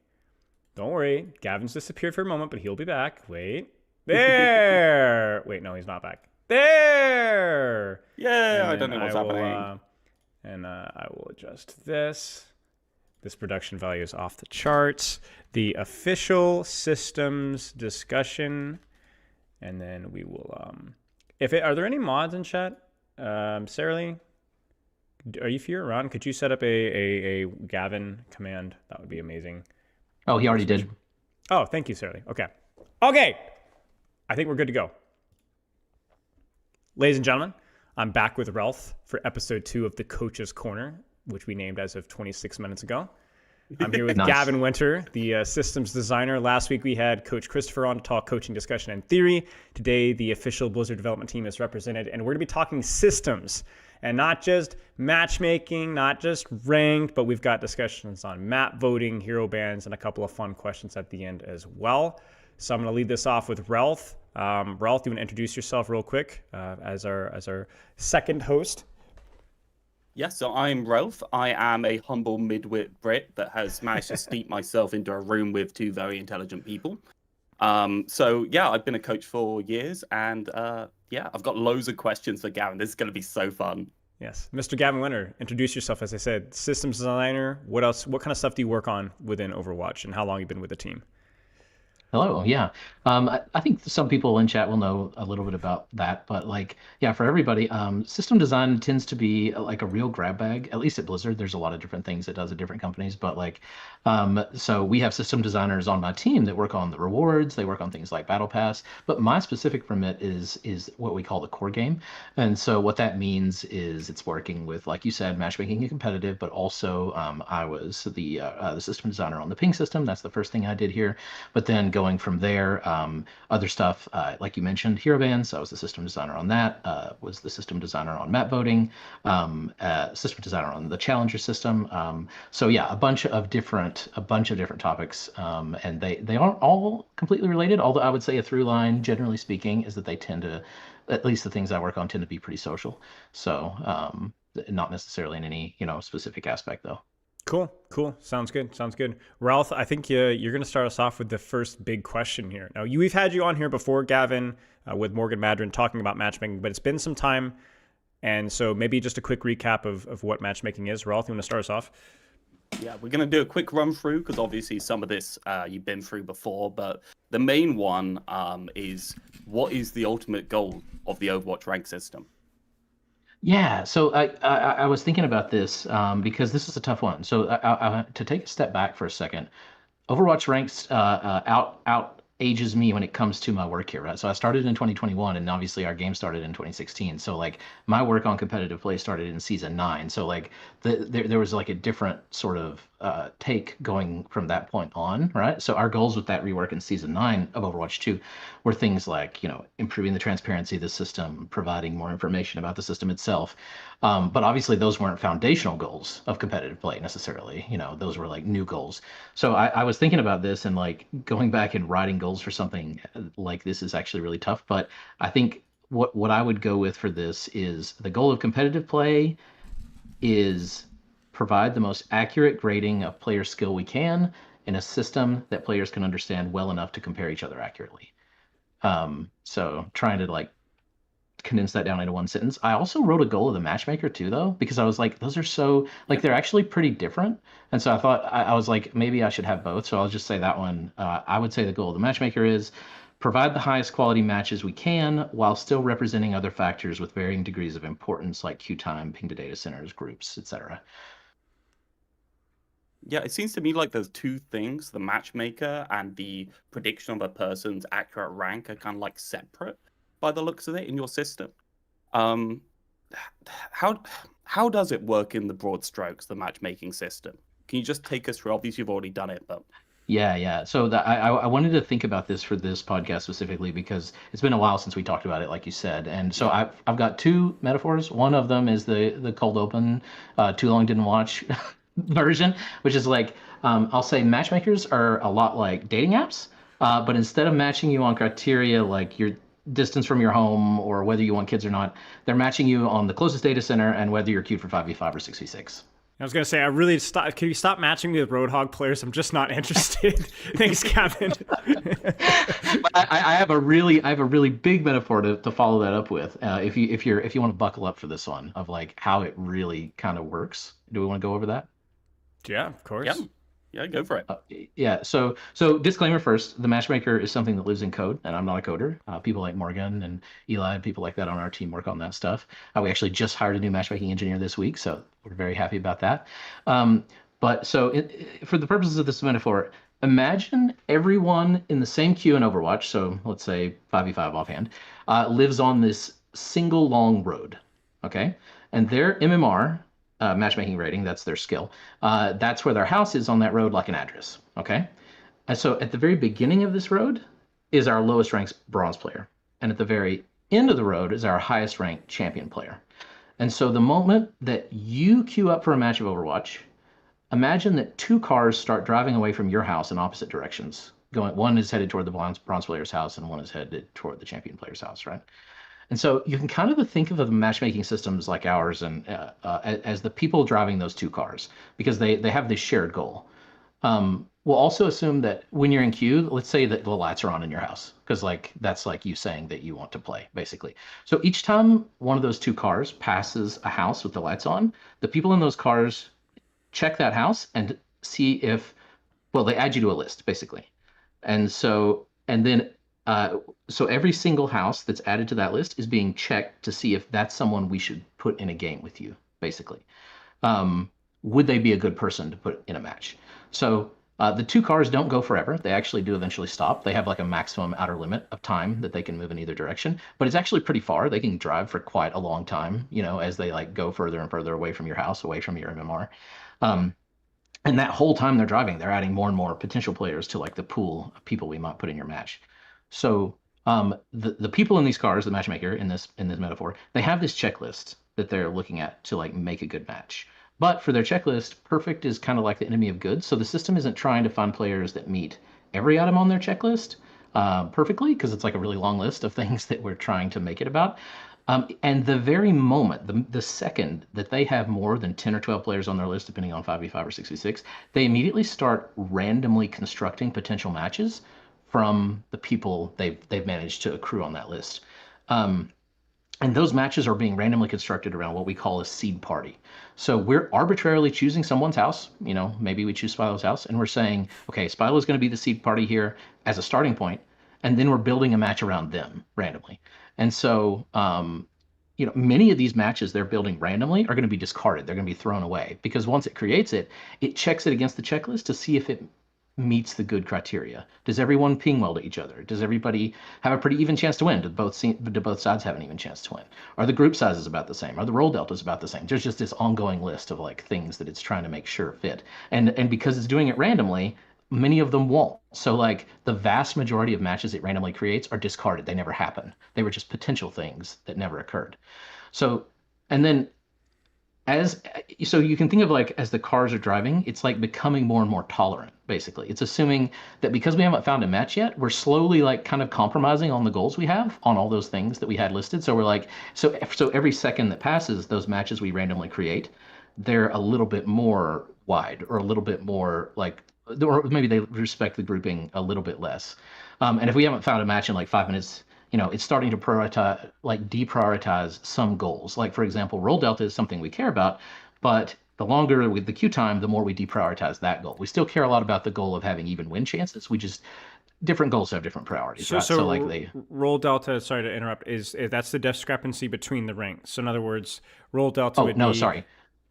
For the roles, the ranks for the roles. For the so roles, like that's right. Yeah. So I'm saying like, sorry. So if I'm saying like a gold tank versus a gold tank, you guys really want that to happen. Even if we have let's say silver to plat rage, we want both the roles to match usually. That's right. Yeah. Okay.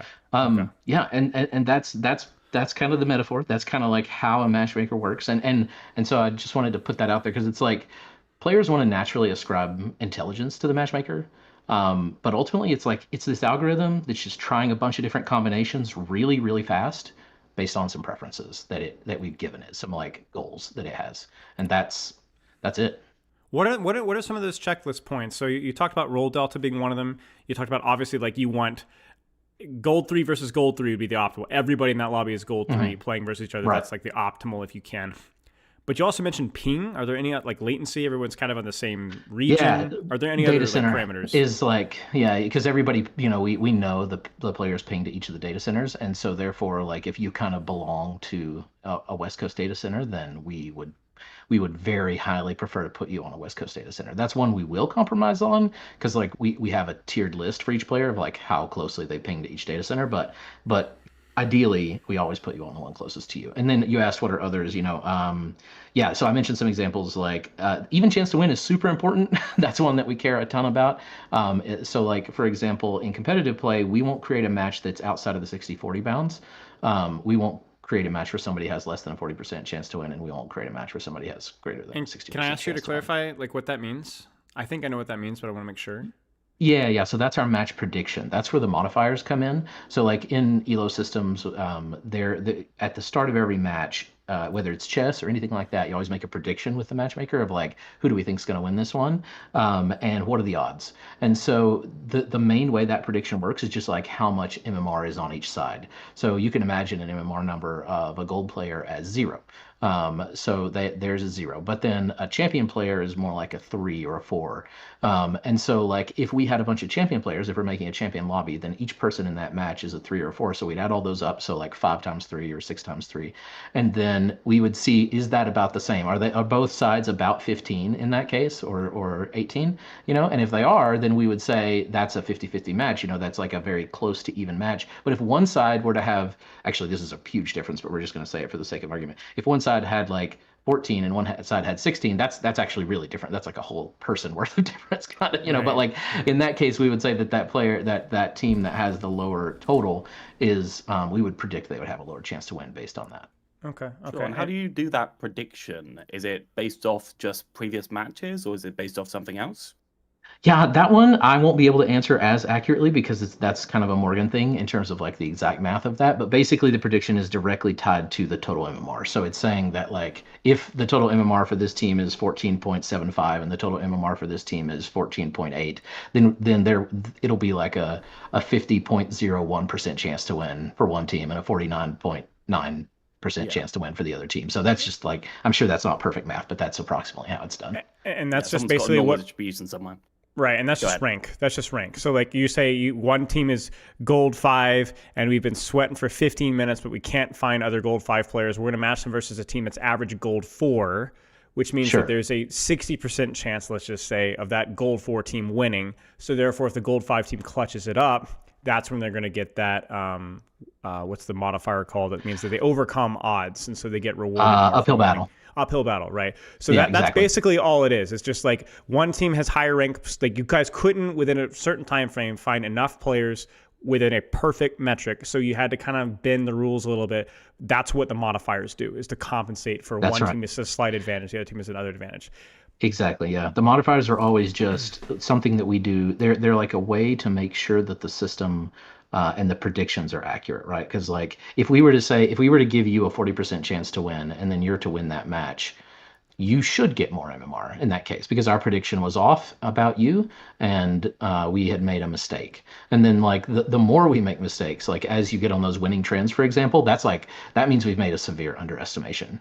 Winning trend Right. means that like the person was actually quite a bit better than we thought. And so the winning trend and the losing trend, they exist to accelerate people toward accuracy, basically. Right. Makes sense. So all the modifiers were is if you had infinite queue times and never ever had a limit on queue times, you would never need modifiers because you could always eventually create that perfect match. If people queued for hours on end, let's say, If you had infinite queue times and infinite players, because Right. you can't do it. If we imagine a world where there's only 10 players, then we probably aren't going to create a very even match. Like Sure. So this is so that's like an Oceania problem, right? Because like if we think about people playing in New Zealand, like it gets harder, right? Because like there's a lot smaller population on some of those servers sometimes, especially on off hours.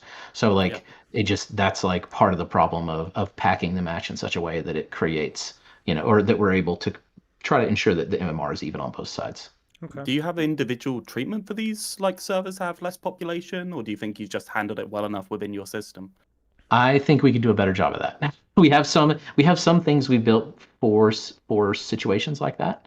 But I think that we could do a better job with that. One of the things that the funny thing about that question is that New Zealand is kind of similar to Champion in a way. It kind of has the same issues where like for different reasons. One of them, geography, and the other one, MMR.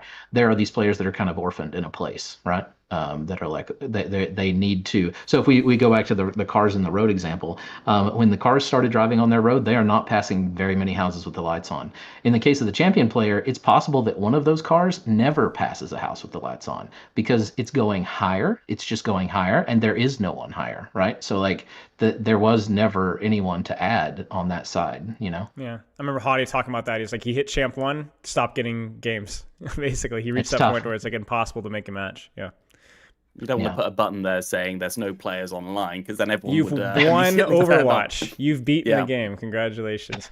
Well, I mean, in that case, yeah, go ahead. No, go ahead. I was just going to say you've kind of cut the pool in half when you're at the top, Makes like sense. entirely. Now, Ralph, I know we had a couple of other points along that line. I'm going to let you, if any of these you feel like you like some answers for, go for it on this specific Yeah, we've almost skipped them all. We got loads of metrics, right, that are feeding into it. Roll delta, queue times for each individual player and stuff like that. Obviously, like some of these aren't linear. Some of these are like queue times. If you get to 3 or 4 minutes, you're fine. If you go above 7, you're kind of like feeling the pain. Are these like linearly modeled, or do you have like a curve that you're using to prioritize these? They have different curves. I don't know all those curves. That's a Morgan thing in terms of like how we handle those things. Several of them are linear in terms of like each second equates to like a compromising just a little bit more in terms of, and they are all running by the second actually. Like every second counts when it comes to those curves. But that I can't answer that one perfectly. Sorry. Yeah, I think you pretty much answered most of the questions we had down for matchmaking, just with your analogies, right?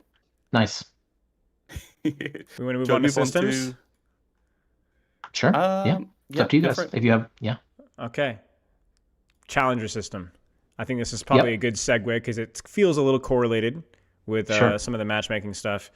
You talked about this with me at Spotlight. I think Unter was asking a lot of really good questions in chat, and there's a whole lot to unpack here. There's like the intent of the system, the adjustments of the system, and then maybe more important than anything else is the why don't you just do this? Why don't you just revert to Overwatch 1? Why don't you just add decay? So I guess we should start first off with like the intent of the Challenger system and the adjustments of the Challenger system since the implementation, and then maybe we can kind of address some of the counterpoints. Yeah, sure. So intent at a high level, I don't have any notes on this right offhand, so I'm just going from memory on the goals. But like the main thing we were trying to solve was this problem we saw where there wasn't really a very strong reason to play on one account. So it would be even worse today with some of the issues we've had. We can talk about these later, but we've had this issue with the rank reset and seeding, where we've had players placing pretty high in some cases. We think we've mostly got that fixed. But anyway, if that were still, if the old system were in place and we had that problem today, the leaderboard would be filled up with accounts that have played very few games, and so like that was the thing we were trying to kind of guard against. We were trying to say that like there is some value in like having to continually prove that you deserve to be in top 500 is what we were thinking. Obviously, we leaned too hard on that initially, and that's my fault. That was a tuning problem at the start, was leaning just too hard on the amount of time played that we were asking. It was more about time played than it was about skill, and that's not what we wanted. That was a mistake. We're still quite a bit about time played, and I think in our minds, at least talking to people internally, I feel like we still think we're too far on the time played side. We still should be more about skill than we are. We've got like a bug right now, for example, where if you organize by rank, then like within a single rank, it organizes by challenger score. So there's little stuff like that we want to fix, but also like there's like an underlying core thing to change. Anyway, but going back to your original question, Spyler, like what were we trying to solve? We were trying to make sure that we didn't have. Well, we were trying to make the leaderboard more respected by basically not having a situation where someone has very few games played on the leaderboard, and also just add a ton of things. Like I think that the aspects of it that we're all super proud of are the quality of life stuff, like the fact that you can watch people live now, and we're getting more and more people hooked into that. The fact that like it has way better UI UX in terms of like you can search for yourself, you can look through. There's like a page thing that's easier to use. Like so on the UI UX side, I think they really killed it absolutely, and it's just a straight up upgrade in that regard. It's more like a lifetime competition kind of a thing, rather than something you hit once, you played your placements, never play again, just perma-camp champ 1, something along those lines. That was the problem, yes. Okay, makes sense. Now, a lot of the criticisms I've heard is like, well, then why don't you just add rank decay again? Can you kind of elaborate on that point? We talked about this in Spotlight, but probably worth officially repeating. Yeah, no problem. So this goes back to season 9, actually. So for the very beginning of competitive for me personally, so a choice we made in season 9 that we still have kept to is that rank is MMR in our system. There, in almost every rank system in the world, that's not really very true. And for video games anyway. Now, if you look at something like chess, I don't think that's the case. But like in video games, often the rank is this like, it's a separate value that is detached from MMR but related to it in some way. So in really inflationary rank, or like not necessarily inflationary, but progressive rank systems, a lot of the time the MMR is not going up, but the rank is, just the more you play, right?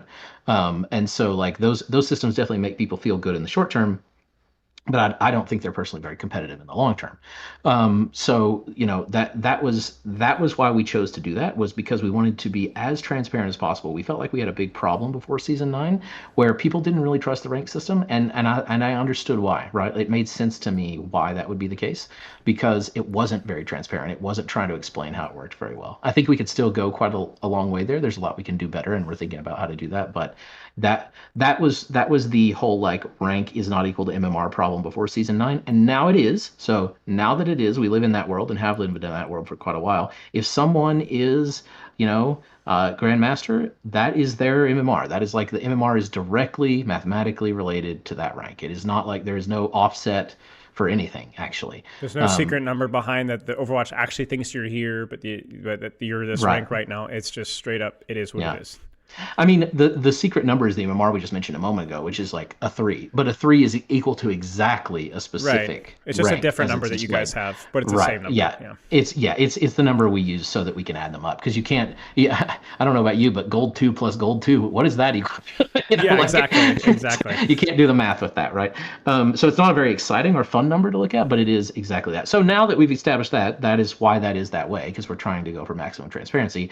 The original Overwatch 1 system that had the decay, it was unlinked. Those were not linked values, right? So like when we were setting people back to 3900 on the SR side, we were not actually doing like an MMR reset in that case, because if we did an MMR reset in that case, that would be like a rank reset we do today, and that would have been doing that every single season, and that is, that would be really hard on match quality for like high MMR players. You'd have a lot of actual 3900 players versus 3,900 players. Overwatch League Pro would have been a train wreck for match quality. Players that are like actually closer to 5K.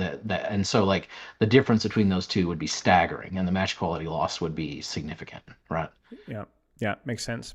So in terms of the decay side of things, you're saying that the reason that we don't have decay is because if the SR decays if you don't play, that's not necessarily your skill decaying. That's just us trying to get you to play.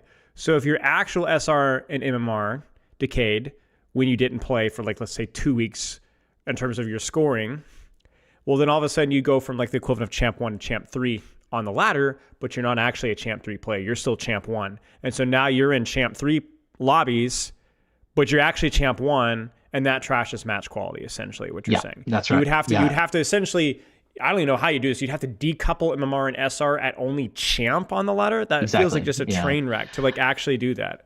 We don't have the tech for that right now. That would require a good bit of work, and it's work I don't particularly want to do. I'll just be honest, because I would rather it stay the truth. I would rather, when you look at our ranks, you say that it is what it is. There's not some like hidden X factor that you're trying to calculate behind the scenes. But I mean, I'm not going to say we'll never do it, because we are kind of an outlier in that regard at the moment. So the only decay you guys have now is actually skill decay, which is like you haven't played for months and months and months. So we actually do think that you're a little bit worse on that account. Well, there's two different kinds of ways that decay gets used in our game. In quick play, it gets used on the like overtime daily basis, basically. So like quick play does have actual MMR decay. Competitive does not. The way that competitive's MMR decays is through rank resets.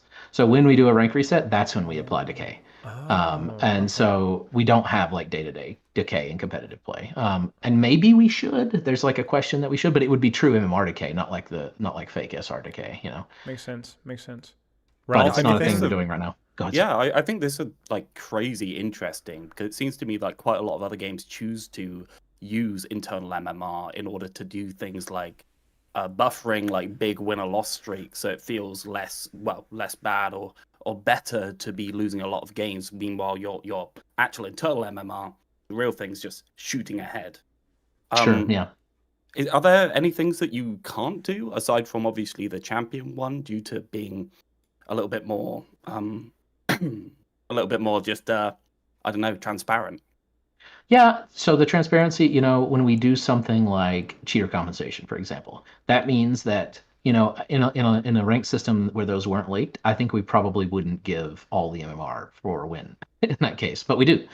So it does. We have had a problem with that recently, where we've been running those batches for the cheater compensation, and one thing we've learned about that is we were initially running them about once a month to like refund that, and then we realized that after a rank reset that could cause a problem because the pressure modifier wouldn't be applied to the past if someone had ranked up a lot because of the reset, basically. So like therefore some of our highest ranked players got even higher because of the cheater compensation payouts. And so like systems like that are exactly kind of the problem, right? Because like if you had a fake offset, if you had a fake X value in there, that would be really easy to fix.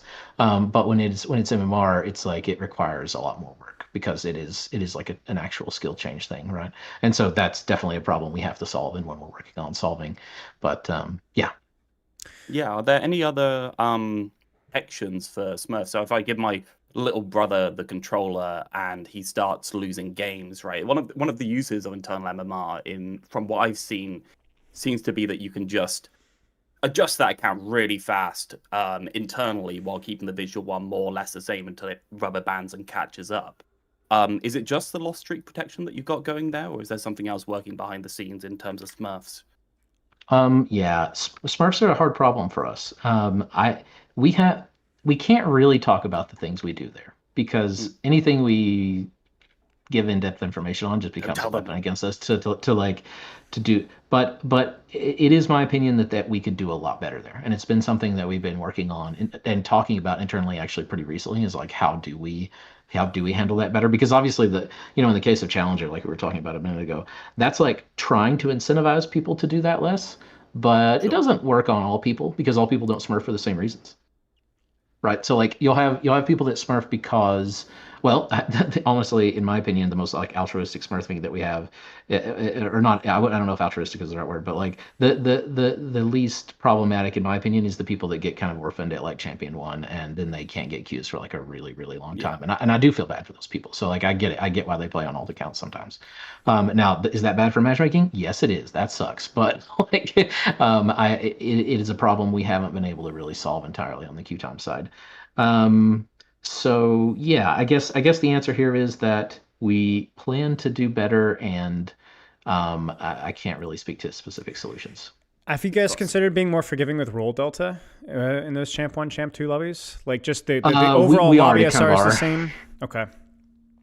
Yeah, so we are because role delta is one of the lower priorities and Okay. it's so when a thing is a lower priority in the matchmaker, it is you can imagine it to be shed earlier in the process. And so if they had a 5-minute queue, there's a pretty good chance that it wasn't doing much at that point anyway, you know? And so once it gets to be like a 20-minute queue, which is rare for them, but still possible, then yeah, we were probably mostly ignoring it at that point because not highest priority. Makes sense. I know you said similarly with the smurfing stuff that zimming is something that you guys are always aware of, but just don't talk about a whole lot for obvious reasons. Like you're taking action, we're looking into it, but we don't want to give anybody on the opposition any insights, essentially. Yep, that's true. There's been a lot of actions around that particular topic, and we are continuing to get more aggressive in that regard. Awesome. But we have to be super careful with that one because a funny this isn't funny at all. It's terrible. A lot something that those people will do is often hide behind disability. So what they'll do is they'll say that they need this controller because this player has a disability, and so that it has to work in this specific way. And so basically that's a thing that yes, it's always trying to be used as like a shield, and we of course never want to penalize someone that's using like a specialized controller because of a genuine disability. But the difference between the hardware that does that for genuine disability and a Zim device is like not so different in some cases sometimes. That's rough. That's rough. Yeah. Yikes. The good faith abusers, I guess. We've talked so much, Ralph. I feel like we got to skip some steps here. I feel like we should jump ahead to rank resets, calibration, account placements. Are you down? Yeah. I feel like it keeps coming up. We'll get to the map voting hero stuff. Rank reset. Now, I've talked pretty publicly a lot about my dislike for rank resets, understanding why they are the case. Yeah, you bring some insight there that they are the only way that you guys currently have competitive decay is through rank resets, which makes a lot of sense. And I actually didn't know that. But one of my challenges with the rank resets is obviously like the introduction of calibration games for a lot of people in a large quantity and a small window of time. So how did the recent rank reset go for you guys in terms of match quality? Do you like the outcome of what happened? Do you feel like it keeps players invested? I don't know if any of those questions are answerable, but if any of those are things that you could talk about, I'd love to hear it. Yeah. So in terms of the way players received it, I think this one has had some more negative reception than most because of a couple of things. One of those is that the rank seeding that we're doing, where we've seeded some people too high. We know that's a problem. We've actually known it's a problem for a while, and we haven't been able to fix it. But it is a super high priority for us to fix for the next one. So that one we're pretty darn sure we'll have fixed for next time. So does this include new accounts as well, like the fresh use placing? Okay, that is the big problem, honestly. Yeah. That's like the real problem. The other problem with the reset that I mentioned is like cheater compensation not quite happening often enough, but we're spinning that up to be faster and faster. We actually just ran another batch today, I believe. But so we'll be running those ideally almost daily or actually daily, and then we dodge the problem of the of cheater compensation ignoring pressure, because then it'll be up to date. But honestly, this is a funny answer. Even though a lot of people have said this was a frustrating rank reset for them, for most players, this was our least disruptive one we've ever had in terms of the match quality on the input and the output side.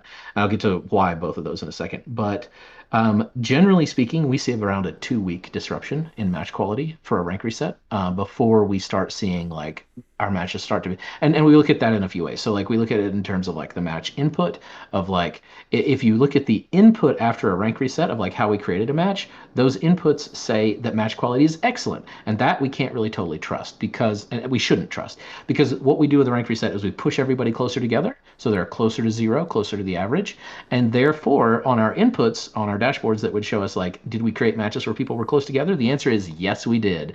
But does that mean the matches felt better? No, it does not mean that, right? So therefore, when we do a rank reset, we have to think about the other half of the coin, or the other side of the coin. I don't know why I'm cutting coins in half.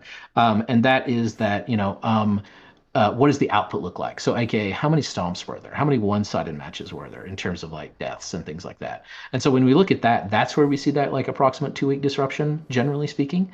However, this time we saw almost no change at all there, because this is a funny thing to think about, and it's very hard to internalize, even for me, for somebody that like works on this all the time, is that the superpower of a matchmaking system, well, like if you want to juice a matchmaker and make it the best version of itself, you just give it more people. And we got a lot of people. We've had a lot of people return to the game. We've had a lot of people trying out the game for the first time, and that superpowers it. That puts it in a spot where it can do better work than it ever does. So like, even though we did have, a lot of new accounts and things like that, the stomp rate actually barely budged. Like it normally does a little bit more of the negative version of the stonks meme, or you see the, but like it barely budged. And so like, yeah, the amount of players, it's always easy to underestimate that and forget that like, if you just put a ton of players in the system, that it improves.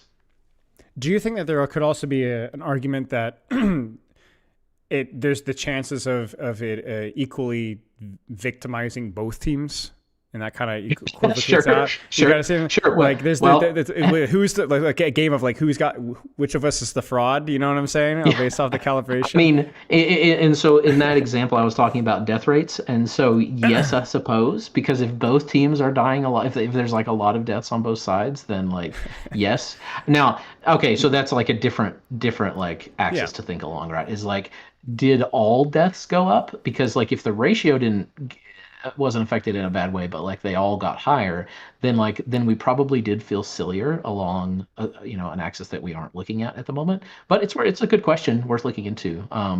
But at least in terms of the ratio, the ratios were good. Maybe as a hypothesis, we could look into that. Okay. About the total deaths thing. Makes sense. Ralph, anything on the matchmaking rank resets? Naturally. What other metrics do you use for determining what is actually a good match? Yeah, sure. So I think one of the most important ones on the input side before the match is created is like total delta. That is the MMR between the highest and lowest player in the match. We think that one is like that feels pretty bad the wider it gets, right? Because like and the reason it feels bad, I assume this is something players listening will intuit, but like it's just that when you notice someone is not on the same page in terms of like, and that doesn't even necessarily, the funny thing about that is like the lowest skill player will also hate a wide delta because they think this, and this is the really funny part to me, they think the highest MMR player in the match is bad. They think their decision making is bad because so everyone is unhappy in a wide like total delta match because there's just like no one agrees with what anyone is doing, and so so anyway, that's one that we try to keep a check on, in terms of like trying to make sure of that. Obviously, roll delta is one we care about. We think that's important, and we do it as often as we can. In the narrow queue, we're decent at sticking to it. For the 90% of players, it's actually pretty darn accurate because 90% of players we can match pretty darn quickly. It's the outer 10% or so that we're not as quick at. The ones that's the funny thing about perception with streamers, right? Is because like a lot of our streamers are our best players, so you see long queue times and you often won't feel them as much as you see them because they are experiencing those long queue times being outliers. Other stuff, let's see. Sorry, thinking. That's fine. We've talked about it a lot as well. Yeah, it's hard to tell what you've actually said or not. yeah. Well, that was 3. I'm going to go with 3. Those 3 things are important. Okay. Yeah. What about things like potentially queuing up players with similar hero pools or better hero pools for the team within the roles? Is there any consideration for that? That is a cool idea that we've talked about and never done. I think it's like interesting. It's something we'd have to be super careful with, right? Because like then you start kind of like, let's say there's a meta of a specific subset of heroes that are particularly successful together. Do you like inflate people in that case when you put them together into synergistic heroes? Probably the answer is yes, you do. And is that good or bad? There's like a lot of questions we'd have to ask there. I think on the, thinking about like 6v6, for example, and things we could probably do better there. I think it would be cool someday to like try to look at which roles people tend to play in 6v6, in open queue, I mean, specifically, and then try to like create a match that assumes that they're going to play those roles. And obviously if we're wrong, we're wrong. But like today, we don't make that assumption. Feels like there's not really a good solution there either, because it's like, I got a Junkrat player in Watchpoint Gibraltar. Are you guys compensating for that? Like, how would you even begin to compensate for that, right? Like, are you I wasn't suggesting that. I was suggesting no. Of course. No, I mean, but I'm saying like that's like a kind of a caricature of that argument. It's like that's a very difficult thing to do. I mean, you got a Reinhardt with 100 hours or 100 like hero levels on it, and he just swaps off and plays Junkrat. Were you giving him, I don't know, a better matchup with Reinhardt, and he just chose to play something else? So yeah. I actually had a Havana Junkrat game last night. Not me, a teammate, and I was just like, I'm sorry for your loss. Yeah. That's tough. Anything else, Ralph? No, I think I'm good to move on. Yeah, I think I'm good. Talk about PMA briefly. Everyone's favorite new system. I believe, Gavin, you were at fault for this delightful microcosm of the Overwatch community. It's a big team that worked on PLA. A lot of engineers, artists, UI designers, producers. But I was the system designer on it, so I was the person that was like trying to plan how it functions on the in terms of the voting and stuff like that. I actually had another system designer supporting on this one. She's awesome, so I really appreciate her. So yeah, we've added, and I think we're pretty happy with it. But yeah, if you had it, sorry if I jumped over your questions. No. I mean, shout out to the team that worked on it. It looks really cool. Obviously, I'm sure there's like a lot of little tweaks that you guys are working on or will be kind of keeping an eye on. How do you guys feel like the overall reception and the way it's overall been used so far?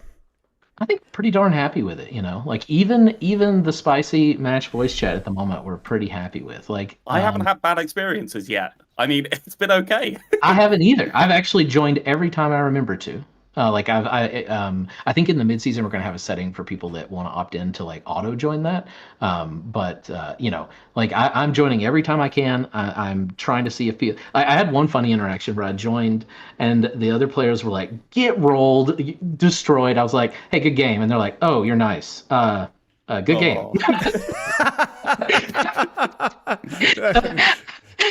So like yeah, I was very happy with that one too. Like but yeah, so anyway, stepping back from that silly aspect of it though, in terms of like the art side, it's amazing. Like I think they did such great work on the animation team, like getting the emotes hooked up and like getting it set on the stage. I think players are pretty happy with it. We have some little bugs that we want to fix. There's some things that like for example, we had an issue where Mercy is kind of like putting her wings over top of her players that are standing next to her, so like they're getting Mike Wachowski'd a little bit, like you can't see their face, but like yeah, so like that's like a problem we have to we want to fix pretty soon. So I think we're pretty darn happy with the reception. Now obviously it was a thing that was gone for a long time and there's some stuff we can still do better. I think one of the biggest problems we have to figure out right now is like how to get it requeuing better. We have some issues around that. Like when you're a party member and you're not in the lead, you can see the requeue button but it's grayed out, so it seems like you can't press it because that's just for the party leader, and that's probably like something we should change. And then like also I've seen a bug where and I have no idea what causes this. It just happened to me a couple of times where like you requeue and you go to the countdown and then it does a countdown again once you get out of it. So little things like that we want to fix, polish stuff, but like I think we're super happy overall. Cool. My wife yesterday was like, "I got an MVP," and I was like, "Nice. Whoa, like what year am I in?" Like all of a sudden I'm getting like flashbacks. So okay, that's awesome. Yeah. Map voting. I feel like it's really important to not only give players like a disincentive to be bad to each other and to actually give them an incentive to be good, because like I feel like quite a lot of development teams just end up trying to disincentivize bad actors, whereas you want people to be nice more than anything, right? Yeah. That's a tough thing to do. Trying to solve social problems is like a little bit. These are kind of curse problems, if you've heard that term before. Where like I don't think it's like a video game's place to try to make people nice necessarily, but like I do think it's awesome when people are like encouraged to to have fun together. Makes sense. Map voting, Ralph, you want to talk about it? Yeah.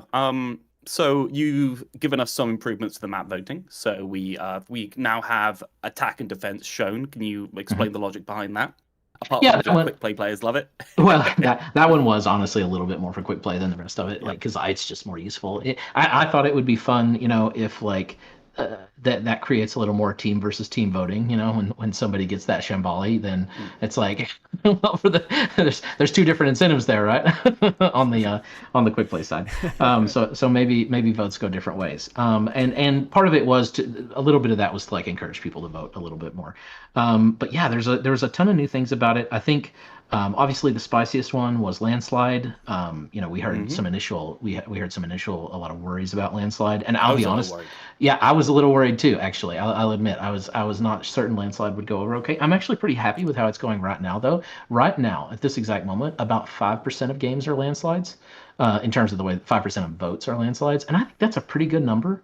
Like I think we're pretty happy with that number. So we could nerf it someday if people feel like they're still really frustrated with the concept of it. But I think that's a good target, honestly, overall. So we'll hear from the community, as people get to play with it. It's one of those things where like when we explained it, there was definitely a reaction that is like very understandable because it sounds like you're in Kings Row jail all the time, and I don't think that's actually the case. I think it just feels like it could be the case.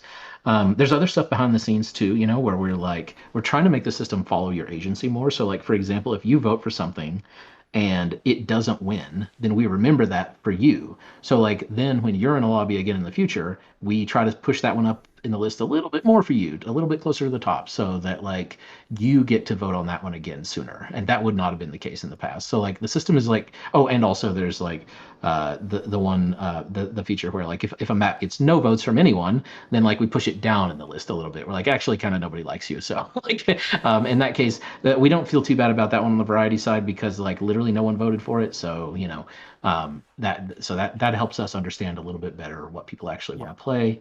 Oh, and then random. I think random is like my favorite thing about it by far. It's a complete no-brainer. Yeah, it is a no-brainer. It's so much it's so much a no-brainer that I take credit for that mistake, because we really should have done it with the first pass of map voting, and I didn't make it happen. That was like a thing I didn't push for. And so that should have been a thing a long time ago. A funny statistic about random is that it's chosen almost exactly 25% of the time, and it's 1/4 of the available votes, which I think is just very funny to think about. That like. I suppose it makes sense that like 1/4 of people want the random thing, but yeah, I guess you got it right. Yeah, it must be right? yeah, just funny odds that's the way that the selection is going for it right now. But that's showing us that like there were quite a few people out there that weren't being served by the previous version. Yeah, I guess the concerns with map voting and bans of anything in general is that a meta's going to form where you can't get certain things, or they're less often, so you end up in a situation where people don't learn how to play maps that go up like Numbani, right? That whole section of things gets siphoned off, and then when you do end up in Numbani, you can't play it, and everyone feels even worse than they did before, right? Yeah, that's a really. I mean, I share that worry to some degree, because obviously, if we think about the high level version of that's kind of like Flashpoint in a nutshell, right? Where like Flashpoint has a really darn high pick rate overall at the higher ranks, but really not as high at our middle ranks. Like in terms of the middle ranks, in terms of gold, plat, stuff like that, it's not as well liked. So there's that worry. Like, does that fact that I just described like make it harder for those players to rank up, because they can't play Flashpoint as well against the players that are slightly higher ranked than them? I think there's a very slight argument that yes, it does a little bit. I'm not super worried about it at the moment, because it's like a pretty small percentage of the total pie in terms of skill. But like it's something we definitely have to keep an eye on. And I'm very pro variety myself in terms of like what maps we give you. It's just that not everybody is a fan of every game mode. And obviously we did a big pass on Flashpoint recently, which I thought was excellent. I thought it really brought the Flashpoint maps into an even better place. But I think that it's probably never going to be for everybody, and so that's just like a pretty hard map design problem to solve. Yeah, it's challenging to be like, how much do you want like players to kind of cater to their own game versus kind of force them to enjoy new things? Because even I remember one of the Flashpoint things. I remember I had a myth bust. People were talking about like, oh, Flashpoint's so hard to walk back, it's like miserable. And I remember months ago I did like a test after y'all changed the spawn points, gave the speed boost, and I compared them to a lot of hybrid escort walkbacks. I was like, well, actually, hybrid escort walkbacks are actually worse than Flashpoint. But people don't know that, because they want to stay in their like little safe. Their familiarity, their nostalgia, right? So it's like, but also at the same time, it's like sometimes that can actually be a bad thing. People can get bored of doing the same thing. Sometimes you got to give them a kick in the pants, be like, hey, this might be fun. You should try it. And so one of those things you guys have done is map incentives, which has been a little bit of the loser compensation thing, which I've been a little concerned about the inflationary aspects of that. But also I've seen competitive points. There's a nice like shiny logo, Antarctic Peninsula. Really love the map rework. Yeah. How have those systems been received on y'all's end, and what are the plans for those systems in the future? I think at a high level, we're super happy with it. I agree with your concerns, to be clear, on the inflationary side. I think it's a risk. And obviously, given the stuff that has happened this season that we already mentioned on this call, with what happened with some inflationary things, it's like stacking effect a little bit that we don't love. But like at the moment, in terms of what it's done for the map, I think it's been great. We normally, when we put out a new map for these past few like seasons, when we would do a new map or rework map, we would actually boost the rate that map appeared in map voting, and so like give people a chance to play it more. We didn't do that at all with Antarctica. None. It's completely it's just treated as a normal map, but it's being played way more. And I think like that is number one, the map team's awesome work, because they really did like elevate Antarctica a lot. Like it's so much better as a map. But number two, it's the tags, like the tags, and the slight bonuses, like the bonus competitive points, the bonus XP, and of course the call out, and to some degree, like because people, like a lot of people coming back to the game won't necessarily know that map got some treatment recently and extra attention. So we're definitely still thinking about how all best to do it, but I think like at a high level, we're super happy with how it works right now. How long are you planning on leaving those tags? Any idea? They last exactly 2 weeks right now. So 2 weeks from that season launch, it'll shut off, and those incentives go away. Okay, sounds good. I guess my concern at the start was that people would be only picking these new maps not because they were enjoying the experience, and maybe it would have been a bit softer if they had some exposure therapy over a long period of time, but just for the rewards. What kind of a pick rate, if you have any information on that, is it getting? Oh, I can't remember the exact number offhand, but it's right there with Kings Row. Like Kings Row and Antarctica are at the top together, which is a weird thing to say. Always winning. That's a weird thing to say. Yeah. Well, there was another topic I wanted to bring up. Sorry, let me think for a second. No, you guys go on. I've lost it. Kings Row, that's crazy. I think I'm good on this. Ralph, hero band system. This is your baby. You know, Ralph has got complicated thoughts on hero bands. Obviously, there's been some adjustments or some discussed adjustments. I know in the director's take, I believe with Alec. Alec spoke on a potential 5th ban. Now, we don't have a timeline on that, obviously, but how has your... I mean, really, if you think about it, when we had the last chat, Gavin, I don't think we even talked much about hero bands, but how have y'all... what is y'all's perception of the hero band system's reception? Like, if you felt like it's been appreciated, you like what it's done with the game. And I guess talk maybe a little bit about that 5th ban and the potential plans for 5th ban, because that one has received a little bit of controversy, I think. Yeah, in terms of reception, I think we're super happy with it overall. I think that we were a lot more happy with hero bans than we were with map voting initially. There was definitely some, controversy around map voting at the start, and like there were some things we probably missed on with map voting initially. Like we put map voting in Mr. Heroes, for example, and we took that out because we realized that it just didn't fit with the theme of like what people want to do in Mr. Heroes, So like there were definitely some misses on that side. Anyway, on the hero band side, I think we've been incredibly happy with it overall. For the most part, we feel like it's actually chasing player agency really well, which is one of our highest goals, was like to make players have that sense of agency, like that sense of control over their match. Like it's done a pretty good thing for variety overall, although that's changed over time. Like for a while, poor Sombra was banned way the most, and that's not really true at all anymore. Like it's a much more diverse ban meta for the most part. So obviously dropping 5 new heroes all at once helps that out quite a bit, in terms of like suddenly the priorities shift. So I think that like it's also great on the hero design side to some degree because it gives us a target for what players think of as frustrating. Obviously, we do surveys and we do user research to ask players those questions and help them help us understand. But like this is very hard data in that regard, right? It's like it's pointing to things that people and to be clear, we don't think people ban on based on win rate very much. Like we think people mostly ban based on like, is that a frustrating thing to play against? I think that people ban on win rate more at the very highest ranks, but as a percentage of people banning, that's really small. Most people are banning because they don't like to play against something, not because they're trying to give themselves a higher chance to win. Makes sense. Now the 5th ban slot before I let. Oh yeah, sorry. Yes, yeah. Sorry. Yeah. Yeah. Sorry, I totally lost the thread there. Totally fine. Lost in the sauce. But the lobby ban idea is something we're playing with, and something we're still playtesting. To be clear, it's not something that we're like 100% locked in on at this point. But the idea is that we'd be looking at the votes for both sides on this one. So like normally just to be clear, because it's a pretty opaque system in this regard, we ban vote based on your team's votes, not on both sides' votes, right? Today, that's how it works. And actually, it's a snake draft, so it goes with the person or the team that voted for one hero the most. They go first. Then the other team goes twice in a row, so they get their first and second bans, and then the team that voted for something the most goes last. And so what would happen with the lobby ban from a mechanics standpoint it would happen after all of that. After all of that is decided, we would look and see, is there anything that met some threshold of votes? Like, for example, let's say it's 20 votes. I don't know. We don't have an exact lock-in on that yet. But let's say there were like 20 votes or something and it didn't get banned. That almost certainly means it didn't get banned because of the role limit. And there are things we like about the role limit and things we don't. The role limit mostly exists because we worry about people's hero pools. We don't want to ban people out entirely. We know that a lot of people play 2 or 3 heroes, and if we ban out 3 tanks, for example, then we think it's more likely that those people might be not as able to play or play at their best. And then we've maybe created a worse match in some ways, because if they don't have any heroes they feel like they can play well, then like they get in a scenario where they're maybe playing a lot worse than our MMR would have predicted, right?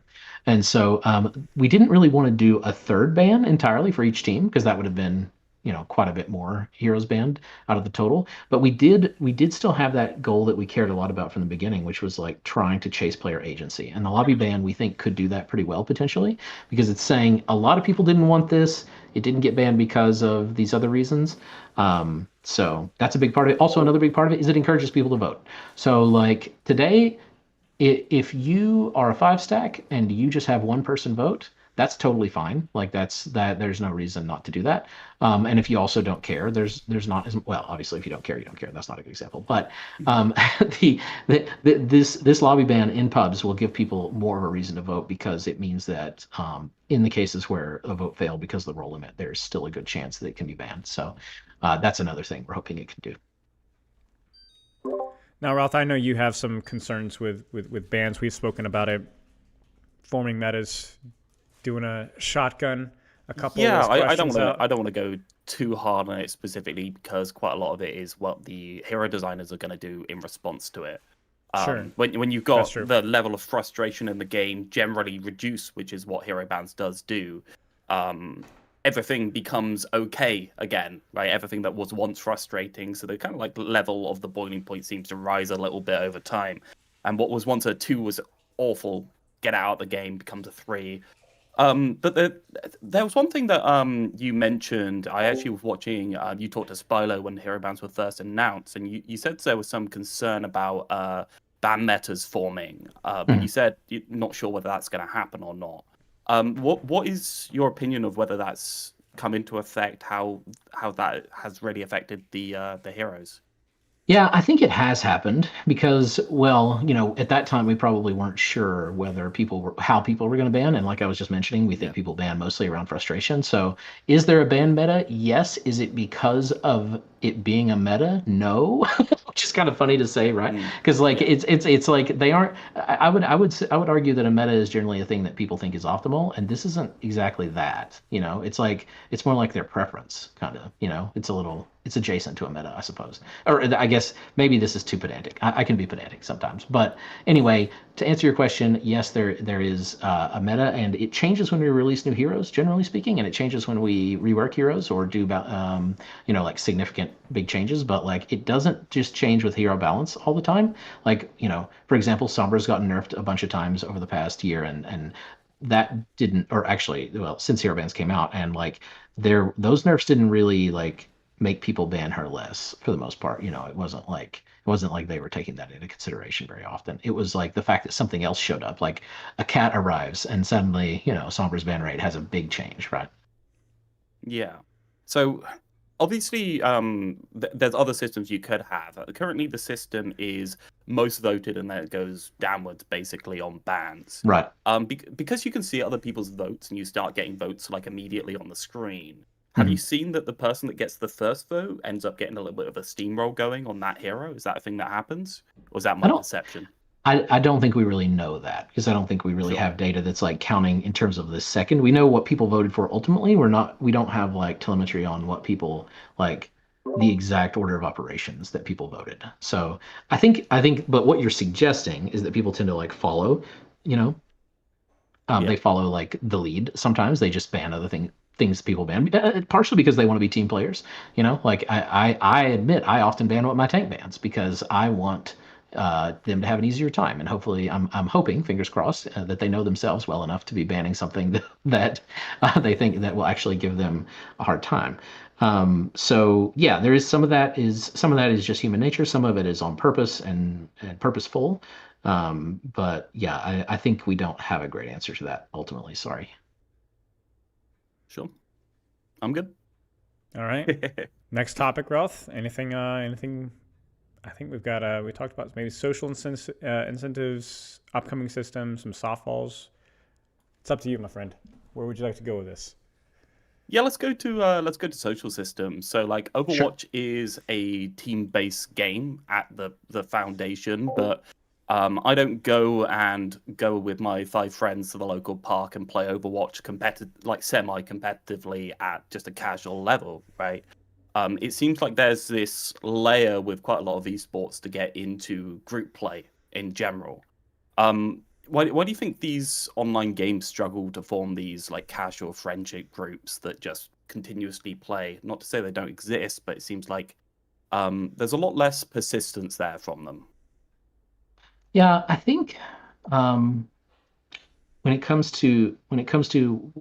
sports example, for example, Sure. like I think with something like that, if it's just like something that you're doing as a hobby, and you're showing up in real life, and you're hanging out with people in real life, and there's a good chance that those people you hang out with in real life are like part of your tribe, kind of, right?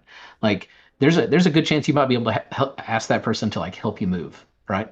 Like maybe they can help you change a flat tire if you're in trouble, or something like that. And I think there are like very real benefits. Like we haven't brought it up, but there's a wall of board games behind me. Like physical hobbies, obviously that's a very low energy one and compared to sports. But like, when you're doing something in person with someone, gives you a lot of benefits that it's hard to get from a digital game, right? Like those are just built in, they're packaged in with interacting in person. So I think that we're like really social creatures, and we feel like people tend to feel anxious. Not all people, but some people feel anxious if they don't have like enough real life friends, right? So like, so video games don't have those motivations out of the box, and it requires like a lot of investment on the part of a game team, to encourage people to be social. Like it's something you have to like build for very specifically, right? And of course, if you don't build something social well, then you can build something that actually makes the game less social. Like if you fail in building a social system. So like there's actually it's scary to build those things in some way, because that failure could result in negative interactions. Let's put it that way. So I guess I think at the moment we're, like I said, we're pretty happy with like the PMA side of giving people a little bit more time to talk to each other, a little bit. Like I think it's cool to have that moment at the end of a match to have something to talk about. But I think that like there is so much more we can do in that regard. Like there's so much more we want to do to make the game more social, and it has to be engineered. Like I said, it's not that it's because these are not necessarily people in real life, right? Like so, but I think we can do it. I think we can actually build those things. It just takes time. It's tricky too, because I don't know how much you guys have played. Sorry, Ralph. If you guys ever played like an MMO, and like a lot of the social systems that those MMOs have, the reason why they succeed so well is because the difference between an MMO and an Overwatch is that MMO has so much work to do. You got to do grind, daily, PvE, right? So there's like tasks, right? And to your example, Gavin, you talk about like, I need help moving. Well, in MMOs, you need a lot of help moving.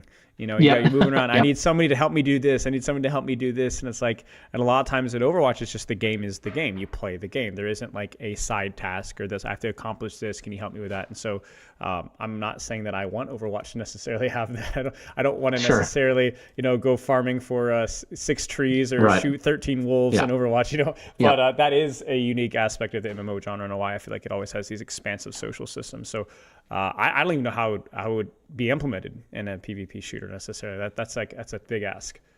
It's a big ask. I think one that's like obvious that we want to do that we don't have. Like I'm not saying this is the thing we're doing right now, but like introducing new players to the game better, like having like a system where you kind of like have some way to invite a friend and say, let's play together and things like that. I think those make a ton of sense, because obviously MMOs tend to do that really well. But I think it can work in our context too, because I think that like if I were just guessing, I would say a huge percentage of our players play because they were invited by a friend, like somebody showed them the game and then they played it together. I was, of course. So, makes sense. Anything else there, Ralph, before we wrap this up with a couple more questions? Yeah, I want to keep on team-based queuing. It seems like there's basically RIP Group Finder is the point of the topic. It seems like there's so many different reasons not to play as a group, because when you do play as a group, well, first off, you've got to all be trying. If you're not all trying, or you're tired, or it's the weekend and you're not in your own mind, you're just going to be playing worse, and there's no way for the matchmaker to actually account for that. Smurfs are always in a stack somewhere as well. At least that's the perception. If you go up against another 5 or 6, there's always going to be someone on the team that's not at the correct rank. At least it feels that way. It seems like there's quite a lot of just random disincentives around, and also Y group's another thing, just shunting that. Is there a way to make team-based Overwatch work properly with just a regular ladder system? I think so. Yeah, so there are like small incentives, like I'll call those out. Like for example, there's a battle pass XP incentive. Obviously, it's incredibly minor, but like there are things like that. When we do drives, we have like a direct score incentive for grouping. So you just get bonus points toward finishing the drive if you play it with a team. Um, but yeah, I mean, I definitely hear what you're saying, that there are reasons why there are things that make it hard. I think that I think that we see at least, and maybe this is flawed, and we open to hear from the community on this. I think that our current thought about this is that playing with your friends is generally so much fun that it easily overcomes those things, and it doesn't need like a ton of incentives behind it. Like for me, at least personally, I much prefer our game with friends. Like I don't solo our game a lot. I mostly play with groups, and I'm very fortunate that I have like a ton of friends, probably people watching this stream right now that I play with, that like make the game really fun.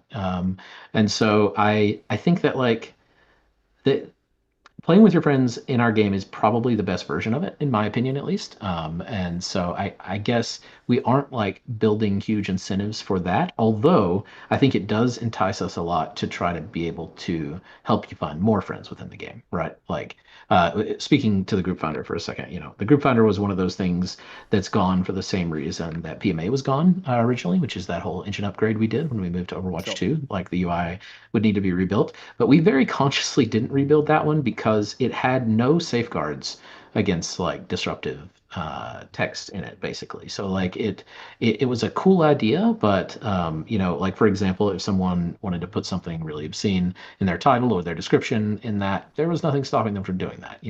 And so like it would need to be built in a much more modern way, if we were going to try to rebuild it like that. And it's not something we're working on right now, so I'm not trying to set a precedent and say it's like a thing we're building right now. But that, I'll actually say, that's my personal number one thing I would like to work on the most that we're not currently working on. So I hope we get there someday. That is a rethinking, a reworking of LFG. I think would be super cool. But it's just not a thing we're doing at the moment. We have a lot of other cool stuff in the works. I'm okay. All right. Last couple of questions here. Some softballs, but figured it's some fun stuff. These can be related to your job, or they could just be personal opinion. Obviously, clarify which is which here. But one design hill to die on. It could be a personal opinion. It could be something that you've worked on. Up to you. This one's probably not a hot take. I thought about this one beforehand, to be clear, so I have a good answer. All right. And I'll be pedantic again, actually, and I'll say it actually really depends on the game. So this one I'm about to say doesn't apply to like a co-op PvE game for me, but it does apply to PvP games. So assuming we're talking about Overwatch specifically, if it's the hill I'm dying on, I would say I do not ever want to have persistent power progression. I'm not talking about things like perks. I think perks are rad, but I'm talking about the idea that like you join into a match and your Reinhardt does 100 damage a swing and mine does 110 because I played the game more. I personally like really dislike MMO systems PvP like that. basically. Sure, yeah. That's well, I think that it comes back to like competitive games, right? Because like I mentioned actually at the very beginning of this, we asked like what was the goal of a competitive game, and I think it's about accurate grading in a way, right? And how do you do accurate grading if people are playing on a curve? It's like very, very, very difficult. So I think for a game that is competitive first, that's like a pretty strong dislike for me personally. No armor-piercing bullets in the shop. Yeah. Well, that's worse in a way. But I just meant like just pure time played equals power. I think that's worrisome. Yeah, makes sense. What is something that you would approach differently today if you were launching Overwatch 2 fresh? Maybe a lesson that you learned, I guess, since season 9. This one's actually really easy for me because Overwatch 2 was kind of how I started. I did like very little on Overwatch 1 because I was hired very near the end of it, right? And so like I changed some death tool tips in Overwatch 1. Like it was very much baby steps, like learning how to do things. Then so in Overwatch 2, the thing that I started working on and everybody sees is the ping system. And what I would do differently there is I would script it better. Now if I could go back in time, I would tell that previous version of myself how to be a better scripter, and so like this is my shame to admit, but the ping system is actually the most complex script in our game today. And so that's not just pinging, it's also the comms wheel and all the like things that like it kind of links up to a bunch of things like the hello emote and like the there's like a lot of little like hooks that tie that system into each other. But like all told, that thing is absurdly complex. And actually, we're reworking it behind the scenes for season 3. One of our awesome engineers, Allie, is working on that. So it should be. Actually, I've seen what she's doing. She showed me a screenshot. It is way simpler in the new version. So that is what I would do differently. I know that's kind of a cop out answer because it's not like a design change. It's like a implementation thing. But it was just yeah, that one. I mean, we did ask a systems designer, so I think we were expecting. Yeah, it's going to be a system. We pitched a softball to a bunter, so I can't be surprised. Yeah. Bunt, that's what you get. Yeah. Yeah, my bad. Last one here. What is one of the biggest myths you wish players would stop believing? Maybe not phrase super eloquently, but what is one of those myths that you feel is out there all the time? I think we actually talked a little bit about this with Morgan. I think I have one at the top of my list, but I'm just open it up to you. Thoughts? Yeah. I actually think you guys will have input on this one, so I'm curious to hear what you think. So I've thought about this one quite a bit too. I'm going to zoom way out, and I'm going to make this about all players of all games, not just Overwatch. It's just like all players of all games. Because I actually think if this wish were just granted by Magic, then I think that would just like advance us as a species. So here's my wish. I wish people could realize that time spent playing a game doesn't strongly correlate with skill.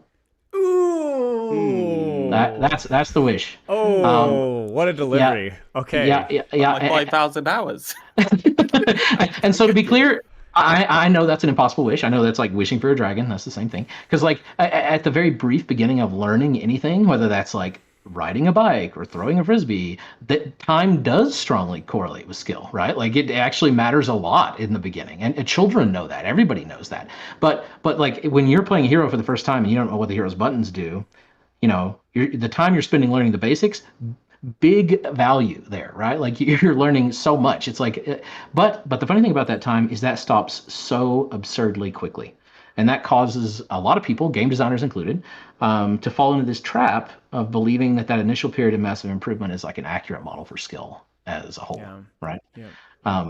And I've said this in other contexts, but like I'll just mention it again because I still think it's kind of funny. In Overwatch 1, the player that had the most play time in competitive play had a bronze MMR.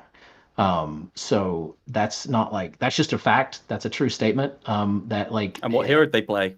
I don't remember. I think I knew who it was. I'm pretty sure they were Flex. I'm pretty sure. Okay. I'm pretty sure they were Flex. Okay. So like the reason that I wish players would stop believing this is because it's like, I actually call this, I've called it at work like a few times, the core misconception about ranked systems and skill, right? Like I capitalize core misconception because it's so important. It's like that players and developers a lot of the time think that if you grind enough that eventually you'll just get the next rank, and that's not how being good at things works, right? And I'm sure either of you guys can probably put that better than I can. You guys have, both as coaches have like thought about this a lot, I'm sure. I'll give it a go. Yes. Yeah. You guys weigh in here too. Yeah, and it's for everything in life. It's not just for games. Don't have 1 hour experience 5,000 times. Have 5,000 hours of learning and experiencing, right? You're learning the same thing. You're not learning anything because you're doing that same 1 hour over and over, and you're just grinding it. It's tricky too because people will accuse you of all these progressive-based systems, but then people in the same vein were like, why am I not ranking up? I've been playing for this. It's like, well, you just didn't get good. You didn't win games, so you're not gonna if you don't win games, you don't rank up. And so that's just this fundamentals of it's fitting for the matchmaking discussion, right? It's like that's exactly what matchmaking is trying to be. It's like if you win games, you rank up. You don't win games, you don't. That's basically all there is to it. Yeah. I guess it's like kind of a selfish wish a little bit. This wish I'm suggesting because like it actually helps me directly if people understand that. But also all of us would be so much better at getting better at things if we understood that, right? Right. I think the world would be like a better place. Yep, makes sense. Well, Ralph, any final questions on your end? Anything unrelated? No questions. Gavin, I'd just like to thank you properly because I don't know what proportion of Overwatch's current success is due to you being in Spylo's chat every day, but I don't think it's zero. And genuinely, the ability for the Overwatch team, the ability for the Overwatch team to communicate is insane, and it is unprecedented, as far as I know, with development teams. So it's just incredible, and that's our community team. Well. They've got to get the shout out there. That's people like Megan and Kobe and Liz. Yeah, exactly. Yeah. They allow us to be. They set us up for this success here. So I think that they are carrying in that regard. And just because I have to make sure that I give one of those community guys a heart attack, I'm going to blindside you with one really, really bad question, Gavin. Oh, here we go. It's going to be breaking all the NDAs here. What's your board game hot take? This one was not planned. What's your board game hot take? Board game hot take? Oh man, yeah. I'm gonna have to think about. Okay, I think everyone. Yeah, let's just say that it'll be spicy. I think everyone should play social deduction games, even the people that don't like lying. I think that yeah. And I know people are like, well, that's not fun for me, but like Werewolf Mafia and all the things that come from that, I think it helps you a ton in life just to try to think critically through complex social situations. Sure. That's what I'll complex social situations, aka I don't know. Somebody out here is a liar, right? Guys, you heard it here first. Gavin says that's his work environment in Overwatch. Overwatch toxic work environment. Confirmed. Confirmed. Here's what I'm gonna say. It helps you deal with bad people sometimes. You know, True. And the world has some bad people in it. So like being ready for someone that's going to not tell you the truth about something and understanding how to counter that and how to deal with that. I think that's like a really useful skill to have, because a lot of people. Let me go off for 1 second. Sorry, I'm going to take 1 second on this one. So like, you know, so Mafia was like developed in Russia, if I remember correctly, and it was like trying to teach this social thing about dealing with liars and dealing with like organized, crime and like large groups of people that would like do bad things. And one of the coolest things I've learned from playing those games is that there's power in truth, right? So like, if good guys don't tell the truth to each other openly and honestly and often, the good teams will lose in those games. And that's kind of how I see like communication around our game too a little bit. Like if you don't constantly keep saying the things that are true and reinforcing it and being open and then being willing to be wrong, being willing to make a mistake, being willing to, misstep, but just talking and keeping the conversation going, that is a superpower in those games, in those types of social deduction games, and it's a superpower in real life too. Assuming you're playing for the good team. It's communication bad for the bad team. Actually, they prefer no communication. So communication and almost to a lesser extent, assuming the best about when you're not sure. Right. Yeah. Wow. Okay. That got deep really fast. Okay. That's a good one to end on right there, Gavin. I appreciate your time. Obviously, always a pleasure to have you. But whether it's here in Twitch chat, the transparency is great, and as you said, shout out to the community team for setting this all up as well. They've been doing a great job. But we wish you the best of luck with the systems moving forward. We'll be enjoying the ones that are already in play and continuing to provide feedback when and wherever we can. But appreciate your transparency. Appreciate your time. Really appreciate you guys. Thanks for having me. All right, GG's. Have a good one, guys. All right. That was Gavin Winter.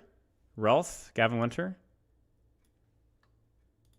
Shout out to my boy Ralph for putting together a lot of these questions. He's going to be cooking up some UI stuff on his end as well, I believe, too, because I cannot run technology worth a crap. But yeah, that was great. Thank you guys for being here.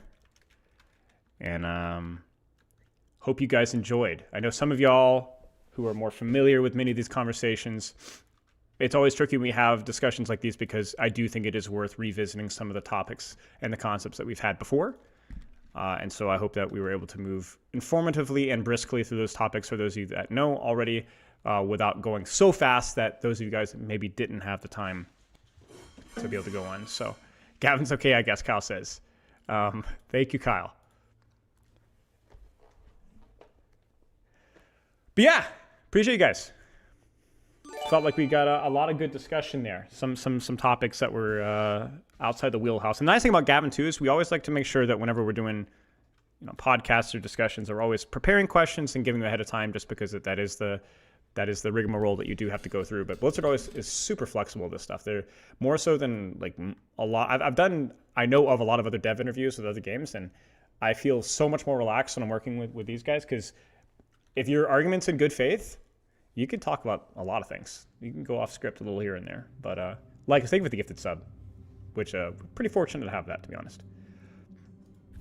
We talked a little bit about rank modifiers. Yeah, we talked about like the need for rank modifiers for when the match is unable to construct a perfectly balanced game. And that's essentially what rank modifiers are. So we talked a little bit about that. The only stuff I have in your work account, I appreciate that. It's good taste. Good taste. Yeah, so yeah, Orange, this is why we do this. When we did the initial discussion with Morgan, like a year and a half, 2 years ago, whenever it was, I did see a lot of people linking that discussion. Like, hey, you can hear about it here. And the way that I look at it is it's, you know, it is a bit of a longer discussion, but if you got a timestamp and they link you the timestamp and you have to listen to 5-10 minutes discussion about matchmaking, for people that are in good faith and actually are interested in how the system works, then that's perfect, right? But if somebody gets linked that, like, hey, this is where they talked about it, this is some of their discussion, and they're like, well, I don't. If not everything can be digested down to a TikTok, a 30-second blurb. You know what I'm saying? I'm not saying that you shouldn't try to be quick and concise with the communication, but some topics deserve a little bit of nuance and discussion. And if somebody's not willing to kind of put that in, then they're probably not the type to change their mind anyway. So, just dropped a nuke that playtime doesn't translate to skill. That's true. That was a great one. No, it was good. It was good, Gavin. I'd not heard that one before. Somebody in chat says, I guess that's why they call it competitive drives. And everybody clapped. But yeah, thank you again, Gavin. I appreciate your time, brother. As always, was very informative and interesting. And yes, that was Corvo's mask. Orange, before we actually went live, I was like, Gavin, what is that in the background? And it is indeed Corvo. I think I have Dishonored on my list of things to play. I think it rings a bell. I might already have it. We changed stream title here. But I hope stream is okay. I saw bitrate dipping here and there, but we survived. And honestly, for my Bit-O ranked. Stream Dishonored? Maybe. Recently, so you guys know Stefano. Stefano got me Amnesia at the bunker.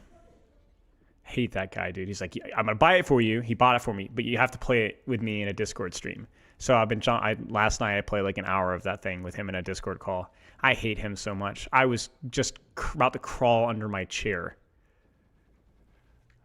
Bro, send us to Gavin. What did I do wrong? Yeah, if you don't know, you don't know. I freaking I was like, oh, I've played Silent Hill 2. It's not. This won't be too. No, it's bad. It's real bad. It's real bad. I won't spoil anything, but I'm basically in a point in time where I'm like moving an inch at a time, double backing, and moving an inch at a time of double backing. I am so scared. I am terrified. And we don't get to watch. Well, okay, here's the thing though about it. Like, I feel like if I actually like streamed it to a lot of people, it would be a lot less scary. Something about like the doing it as a group, like screaming and hollering, like would kind of steal some of the fear factor. You guys make me feel too comfortable, you know what I'm saying?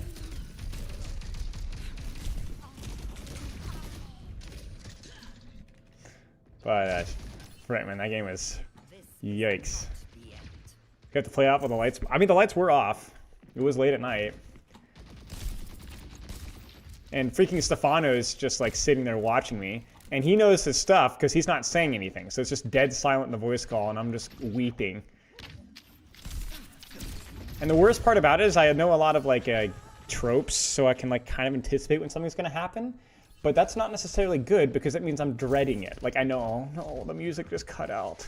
No, no, why? Morgan Madram is, I don't know what his exact title is, matchmaker. Really, really nice guy. I actually met him at the first spotlight. Super chill dude. He was there with the last discussion we had with Gavin. Mic muted? No. Oh, jeez. But it's so personal, man. Like, I can watch all these games and enjoy it, but then, like, when I'm playing it, I'm like, oh, the monster's coming for me. I'm gonna die now. Lead server engineer has been promoted since you talked to him. Nice. Good for Morgan. There's a really weird coincidence, too. Because, I won't spoil anything about the game necessarily, but it is set in World War I. And the week before I bought the game, I was like, had this like idea. I was like, dude, wouldn't it be awesome to have like a game about like World War I horror, you know, like trench warfare and stuff like that. And then Stefano got me the game. I was like, oh, perfect. It's like actually perfect. So it's kind of a weird coincidence, but it's awful. It's the worst thing I've ever played in my life. It tips against on-run. Every game player is complete spot. You have to space yourself. You have to space yourself, basically. Don't get surprised versus on-run. But yeah, if on-run's on top of you with all 3 cooldowns, you're going to die, and there's absolutely nothing you can do about it. Obviously, that's not totally true, but it's mostly true. Shout out Carl Jung. Synchronicity. Watch this, guys. Oh. Aw, dude, go for it. We got a more on the podcast again? Maybe, yeah, maybe. Careful what you wish for. Yeah, apparently. I just have to remember, I look back like with nostalgia to some of those early stressful times during Silent Hill 2, when I was like, wow, this is really tense. And I was like, that was actually kind of fun. But this is definitely next level.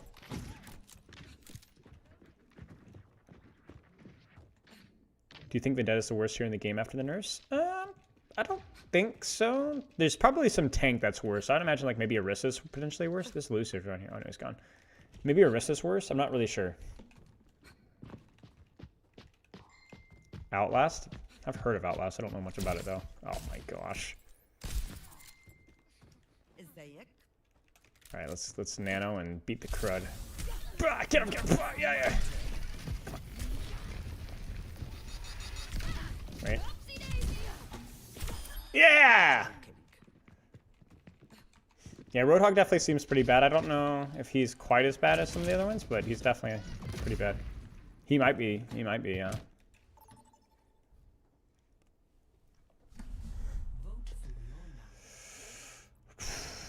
I don't really care. I'll vote New Queen Street. I like New Queen Street. Genji's Bleed Perk being made base kit. I feel like that might be a little broken.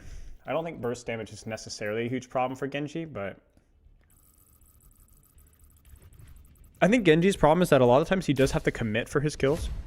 A little bit. Not quite as bad as Onron, but he lacks the ability to punch through the sustain and trade effectively. Like you look at like Vendetta, Onron, these characters die frequently. Venture Mari as well. Mari, get down. Mari, get down. Select heroes to battle. But yeah.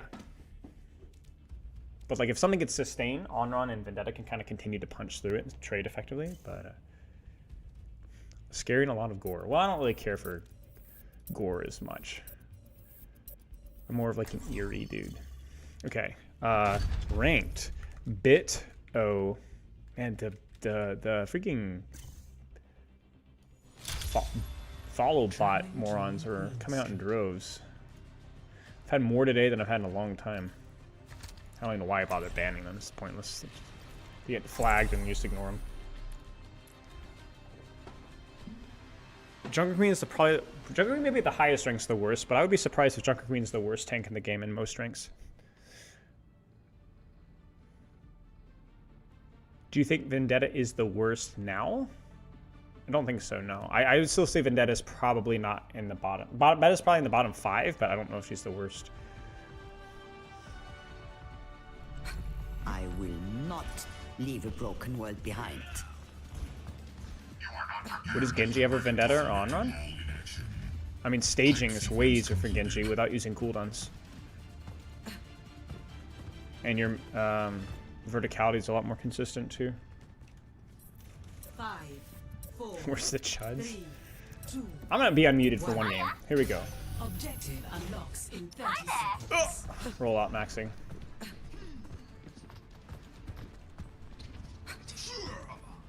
Who's the worst tank if not Junker King? Probably Orisa or Roadhog, actually.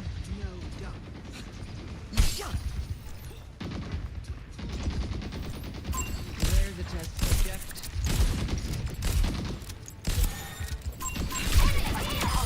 علينا العدو كمان. Objective unlocked. Let the push commence. Oop, that's scary. I like my Moira card, that's nice. I might be able to get a stagger here in Ryan. Kill confirmed. Taking the lead. Hello there. I can hold this angle here actually. I don't want to over push this, but I've got you.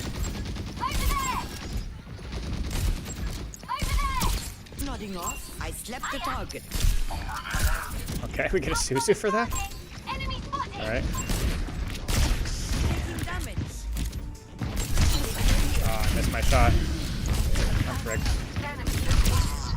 My bad. I honestly should have left the second I saw Reaper. When I slept the Sierra, I should have just failed. Because Reaper can close that gap. I won't give in. And then missing the shot on the teleport, missing the shot on the nade combo. Enemy spotted. And I still outplayed him, almost outplayed him too. Like I almost hit sleep dart again, and I would have hit that. We're outnumbered. Be careful. Oh man, do we get cap? Prepare the test subject. Maybe we can live. That's almost as good as cap. Your end is within my reach. Creepers up top.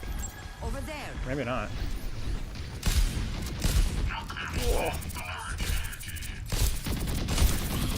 Maybe force Suzu there. Surrender to my will. That was a long teleport. I was not expecting that. Enemy located.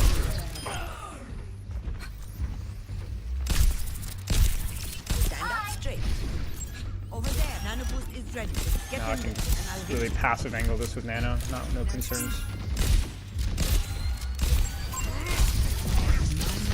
Oh. No. Ooh. I honestly didn't think he had bubble. I don't know why. Prepare the test subject. That was really goofy.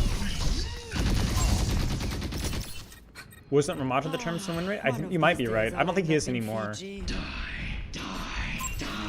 spotted. Who's on fire? There's no way we win this. What's up, Rag? Oh, by the way, thank you for the subs, by the way, during the interview. Would you say she's a strong pick meta-wise? She's okay now. Her buffs are pretty good. I don't think she was trash before either. I'm not sure. I'm not sure, Rag. I haven't done enough playtesting to tell you. I won't let you fall.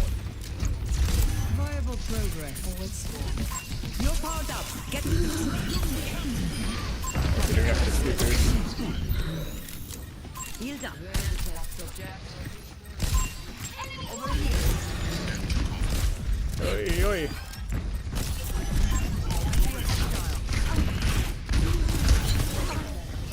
Man.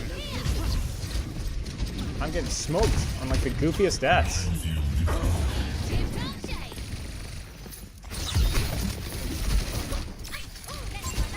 Is it any better this season? Statistically, I don't know. I'm not sure. Objectively, yes, but within comparison to other supports, I'm not really sure because a couple of the supports got some decent buffs. Look at me go. Like this comp, I can do so much if I just live. Like my gun is so powerful versus this. They have like no range damage at all. Prepare the test subject. Surrender to my will. I have you. Keep fighting. I see a hot Looking at dog. this Reaper. Enemy here. Enemy located. You're covered. Break it. Oh. Tried to time that. There's a test subject. Let us proceed. Nice. Gonna have bubble against soon.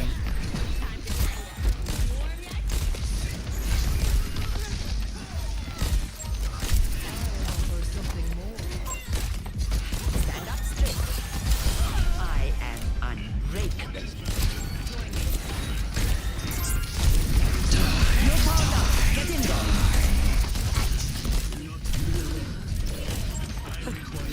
Alright, buddy. I won't let you fall. Accept one.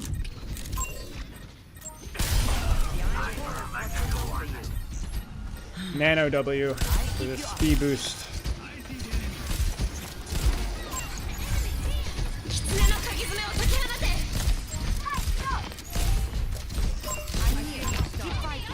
I think he might have primal here. Nope. Maybe we didn't have it in time, I don't know.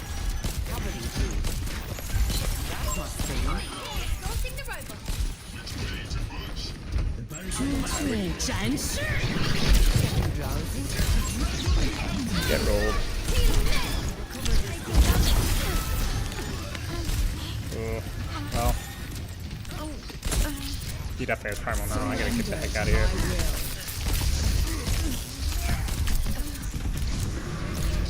Okay, we're good. Nodding off.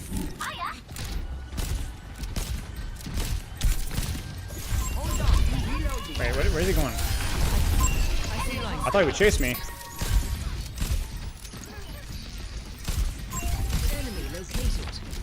This is going really well for us, all things considered, with the old economy that we had.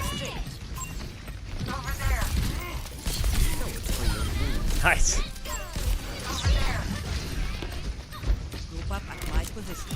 Aw, you guys see that animation? I thought I had it.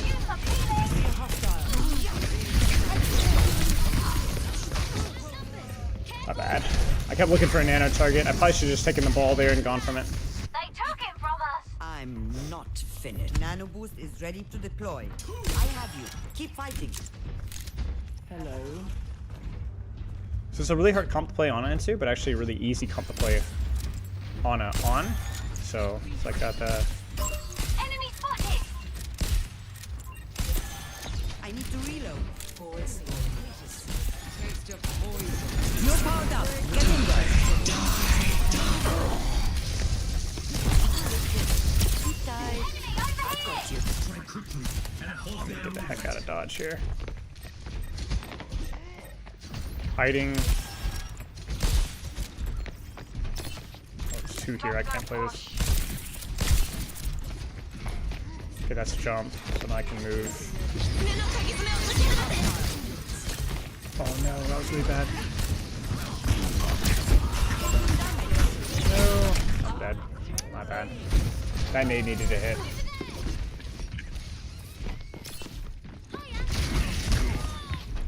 The weird thing about this comp is their ults are way stronger than ours. Mine's pretty good, Cole's pretty good, Nana's pretty good, but Pulse and the Genji Blade are really hard versus this comp. There's a test subject.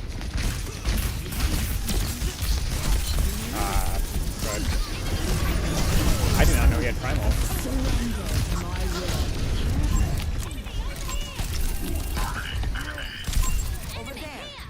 Wow, I'm shocked I lived that. That's not good. No, my bad. My bad.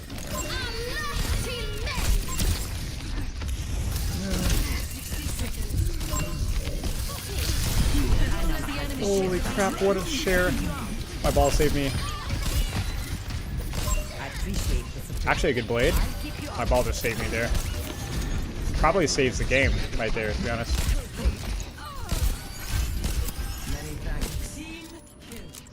No. I've got you. I love that. Hi there. What sass. 30 seconds remaining. Enemy spotted. My ultimate is ready. I'm here. Keep fighting. Huge pre-fight.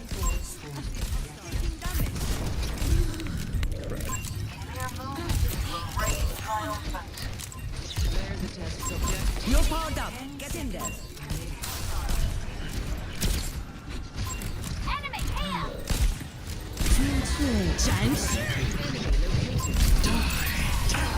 Next time, say please. Oh my gosh, what was that? You guys see that? Why didn't it materialize over there? That was super weird. Well, kind of a map diff, to be honest with you guys. I didn't play super well there, but the situation was really friendly for Ana, so I felt like I could afford to make a couple errors and get away with it.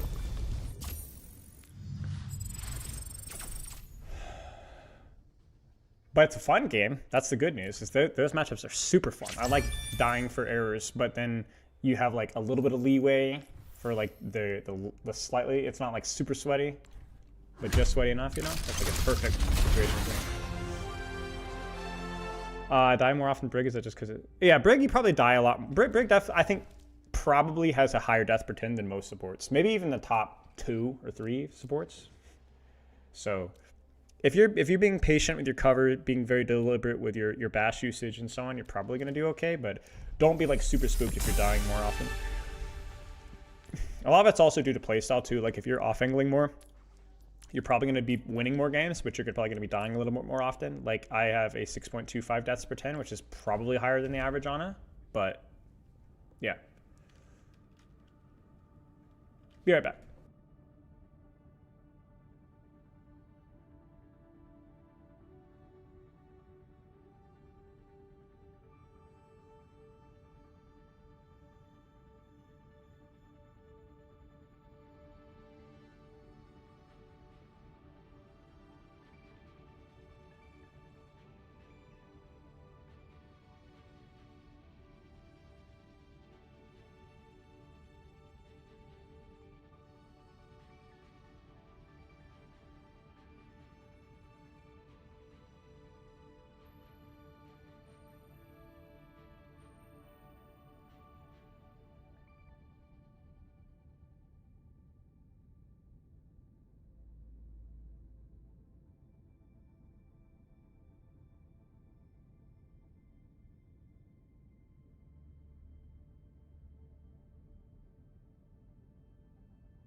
I stand up for 1 minute. Mari's already filling the gap. She immediately steals my chair. Classic. We won't look at full statistics, but the question about like who's the worst hero right now, I guess if we just look at like all tiers in like let's say America right now, it is actually Sojourn. Bat, Orisa, Freya, Bastion, Roadhog. Technically Ana is worse than Vendetta right now, which surprises me, but again it's like I guess within a vacuum, or not within a vacuum, within the context of other supports being stronger. In Europe it's probably going to be somewhat similar. Yep, Orisa, Roadhog near the bottom, Vendetta is in the bottom 5. Asia, Vendetta is the bottom 4, but again, Roadhog is worse. Bap, Sojourn also worse. Why Soj? She's just really, really, really hard. Like, really hard to get value out of until you're, like, perfect at the game. And even in Grandmaster, she's not super dominant. We talked about it with the Kiriko discussion, but, like, even if you look at Grandmaster in Asia, which has a more dive-centric meta, which is pretty good for Sojourn, like, Grandmaster champion in Asia, Sojourn still is at best a mid, like she's a slightly below average DPS in terms of performance, 47.8. So like the perfect situation for Sojourn, and she's still a below 48% win rate. And the only reason like that's decent is because there's some legitimately trash DPS behind her, like Vendetta, Sierra, Bastion are really struggling at GM.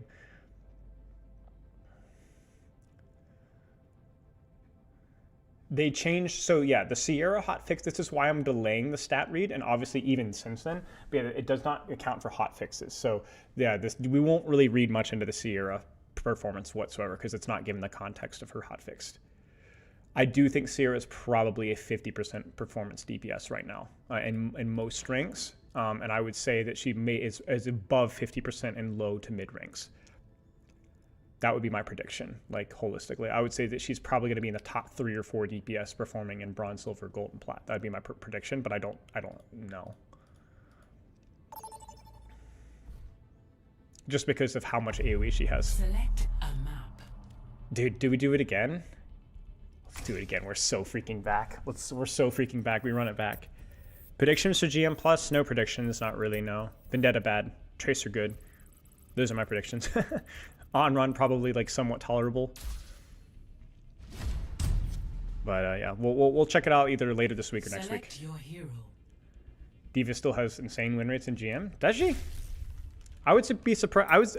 I would be surprised if she's top 4 or 5 maybe, but I would be surprised if she's top. Choose hero bands. Yeah, she's not even close to top. She's trash in GM. She's 46.2. Let me check your Asia. She's trash in Asia. Europe, she's really good in Europe. Europe is weird, man. I can't figure it out. Maybe it's a sample size thing. She's top 2, but she's still behind Hazard. I don't know. She's 53.6. I don't know where you're getting 56.8. No idea. But yeah, she is still strong in Europe. So you do have a point there. All right. All right. What is my Zen win rate? I mean, I haven't played enough games as Zen to really check, so I have no idea. Is Hazard too strong? I don't know. Maybe. Hazard was legitimately trash in accordance with people's opinions up until they gave him the heal passive. But I don't know. Best design map? Not sure. Servasa is a good one I do enjoy playing. I don't think map design is as clear to me as hero design. Who's ready to rock the Casbah?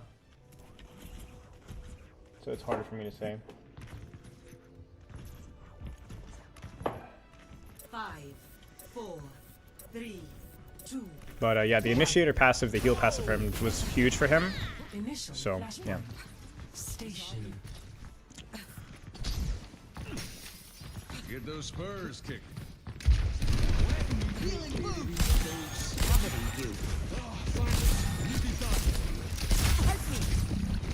I don't like this.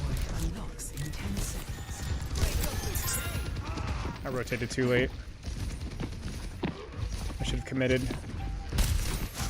Pretty big nade there.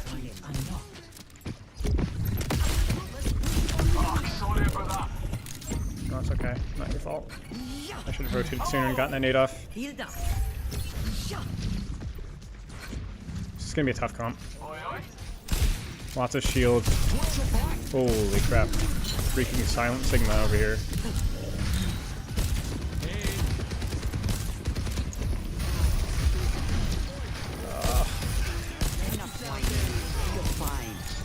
We gotta angle max, boys. Sigmas.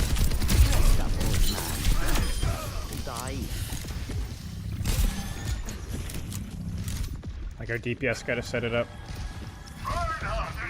Ryan's a good swap. They're looking for me now.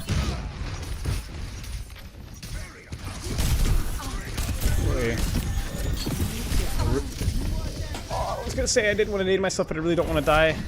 We might have to get a little Rambo. This is because this is not a comp that we can out heal. This is not the end. You have to angle max this a lot. They're running super poke heavy. We're not winning this point. Because my tank's gonna get walled off. He's gonna get shielded off, and I'm gonna get spammed by Wu Yang, Mei, Sigma. Next flashpoint resort. Shall we move to the next objective?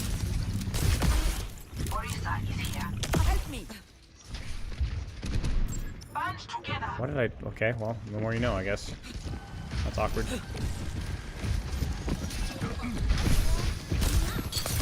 For your wounds. Jeez. Flashpoint unlocks in 10 seconds. Need to be a little more patient there.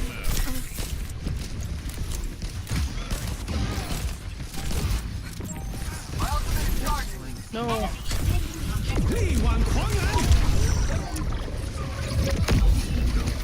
Rip.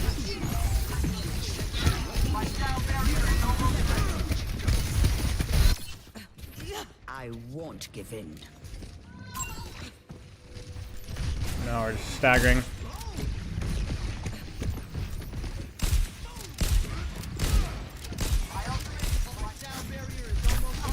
Yikes. Man.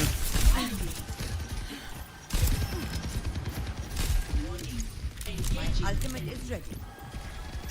I have you. Keep fighting. So much damage. Just full surround sound.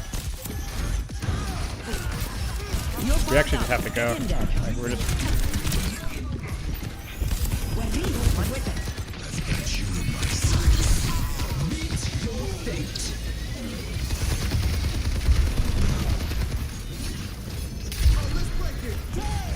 Oh. Sigma has to die. I'm not finished. I don't think we win this. Overtime. Huge trade, actually. Huge trade. Maybe winnable.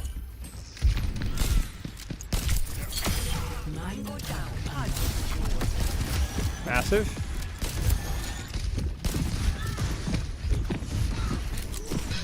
Massive javelin.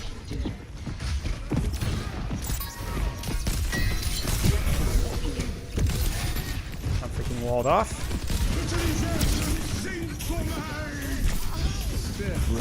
Oh gosh. That was terrifying.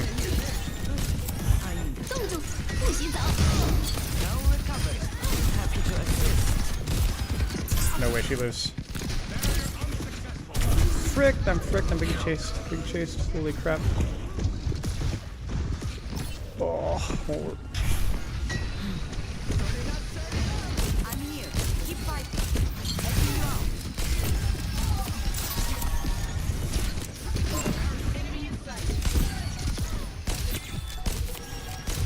Hide.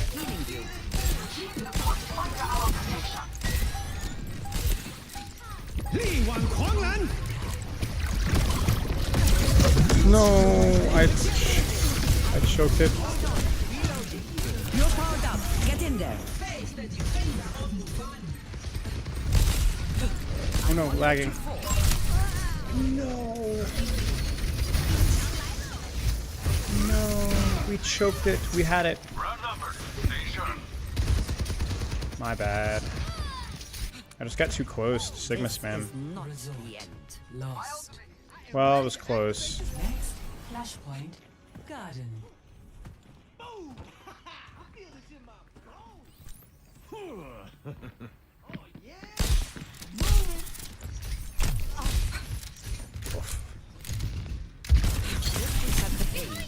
Don't want to get headshot by me. Eyes on a target. Well, I needed that.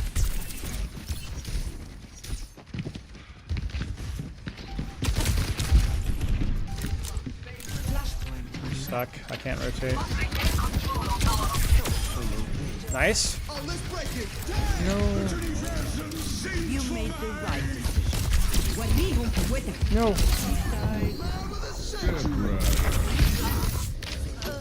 Crud.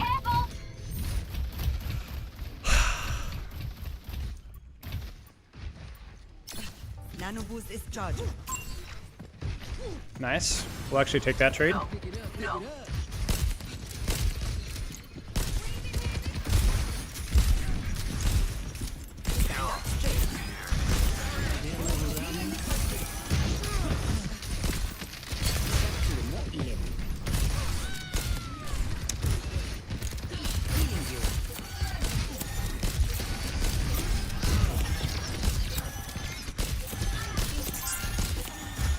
Nice, Cassidy.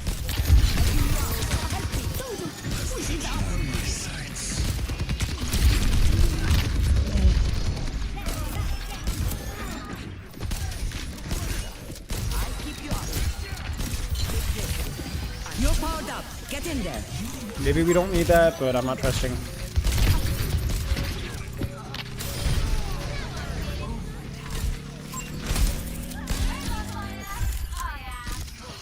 No. Oh my gosh.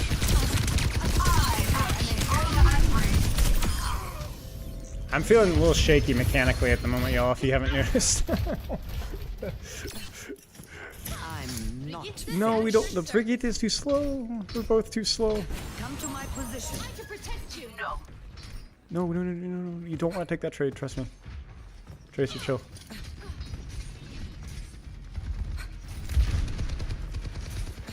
Bitte die Wesen sind vor mir! وريهم قوتك. Feeling fortified. Healing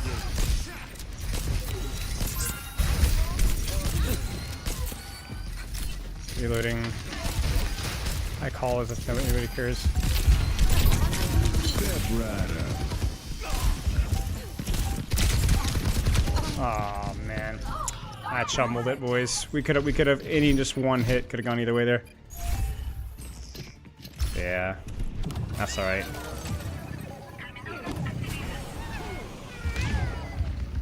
Bro, don't give up. We actually had a trade there.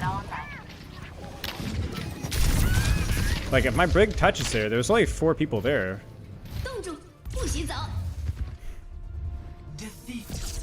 Unlucky. Yeah, we had it at the end there.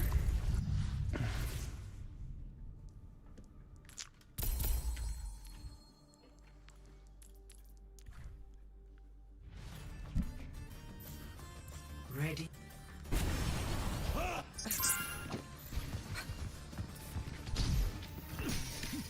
Get those spurs kicking.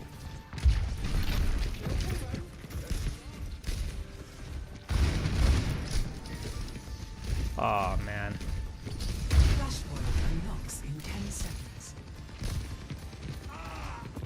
Yeah. شكله مؤلم.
So I'm just thinking things through in terms of rotations here.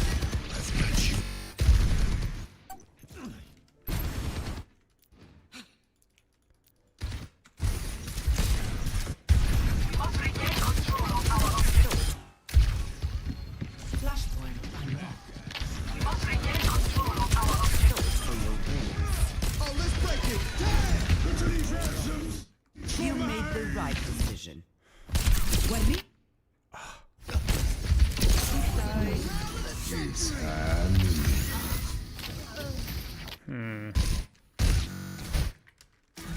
Nano boost is charging.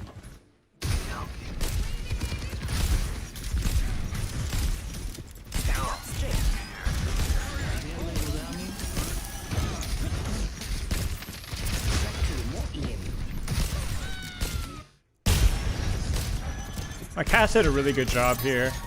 I'm not even mad at my team here. We got really close. Like really close.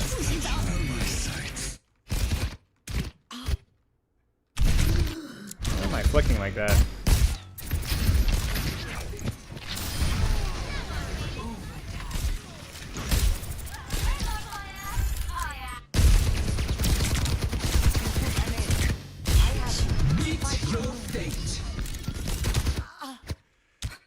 Yay, wish. Jeez.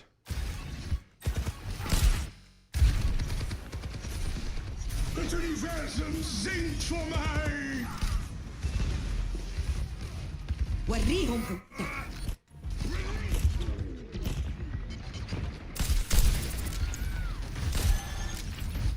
And then here just wasn't decisive.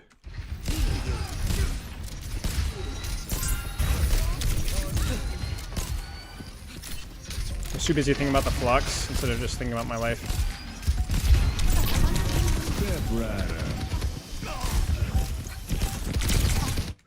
Yikes.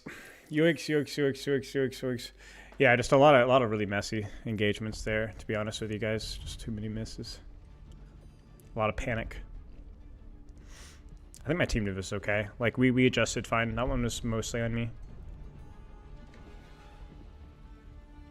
A lot of it's just not trusting the process, getting spooked. How do you carry the Ash? Trying to fight with cooldowns, but while using? Well, you gotta play your range. You gotta play your range. And you gotta be patient. You know, take a swing, throw a dynamite on an angle, be patient.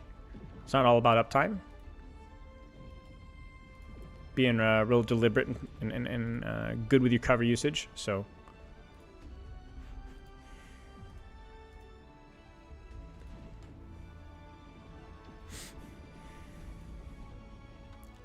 I gotta sneeze, boys. Tips for dealing with rank anxiety. Play the game. Play the game. Show up, play for a couple games, stop playing. Exposure therapy is the #1 way to deal with ranked anxiety. #1 day with the rank anxiety. And so the way to get it is just getting the routine of showing up, playing a couple games, and calling it, you know? Don't make it this elaborate, super scary, stressful, big deal. It's just play the game. It's just the average day, just a game, you know? But I used to deal with it a lot, and the biggest thing that I did is just play. Just played a little bit, and that was it. I had to get over it eventually. It did help, so.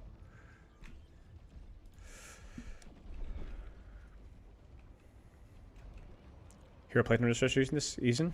Mostly Ana. I'd say it's like 3-1 or 4-1 Ana, I think this season. Yeah, 3-1, so.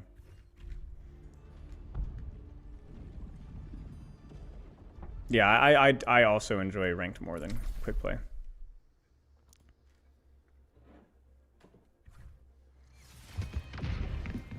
EDRE is fine. She's somewhat flexible. You can make her work. I will not leave a broken I would say yeah, you can make EDRE work in most circumstances.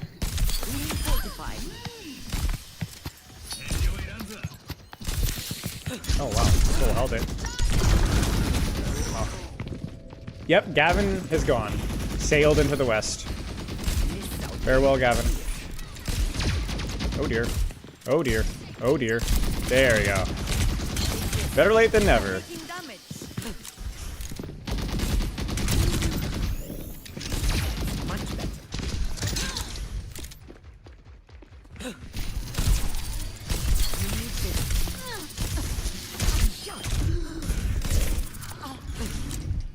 I'm not sure what you're talking about, Tracer Enjoyer. When you come in and say like, oh, yeah, you guys have to be more specific. Somebody in chat was like, talk to Gavin about the bad matchmaker. I'm like, well, what do you mean? Like, what does that mean? You'd have to clarify.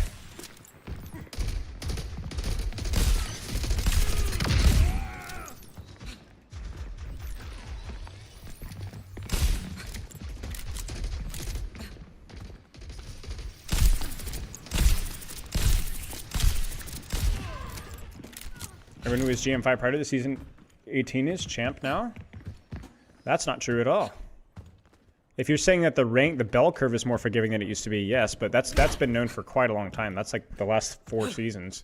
Because GM was like the equivalent of like, GM5 is like the equivalent of like GM3 or GM2 in Overwatch 1. Like if you were GM5 in like post-season 9, then you were like 4.3, 4.4 skill level in terms of bell curve. It's way too few players with GM.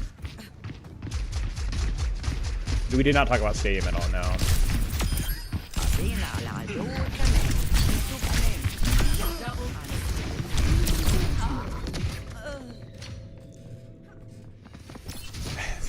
I'm not finished.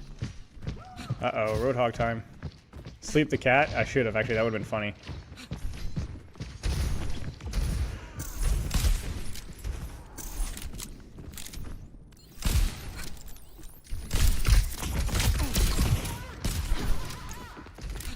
Fire attack, leave the sub, dude.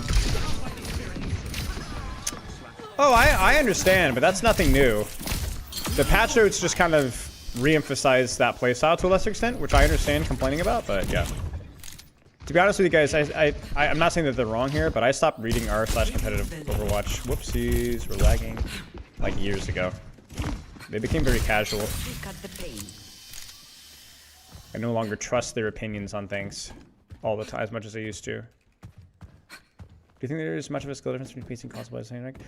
Yes, but only due to the limitations that the game mode provides. Like console just has way lower frames per second, harder to do 180, stuff like that. But every console player, high-ranked console player that has transitioned to Overwatch for me has done a fine job of it.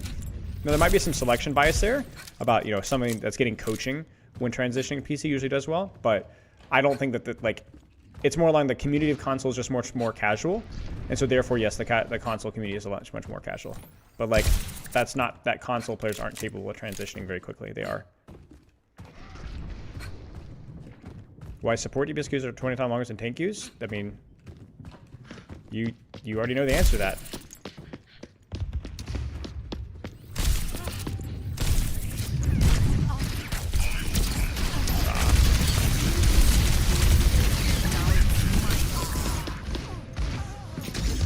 Instantly diamond in PC. Yeah, most people I work with transition or get the thing really quickly. If you have so much theory knowledge but it's still stuck in low metal, what would you start with to narrow down that I should be doing this talk? If you have theory knowledge but are stuck in low metal rank, what would you start with to narrow down that I should be doing this talk in game? So if you're speaking from your personal experience, Snowball's chance, I don't really know because it depends on what things you generally struggle with applying that you know. If you talk about me specifically, I don't.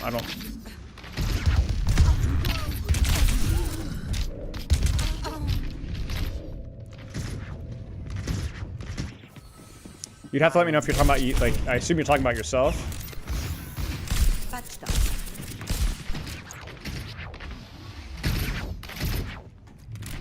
Can't snipe spell these kids? Yeah, sorry, mate. Choose your map. These are all fine.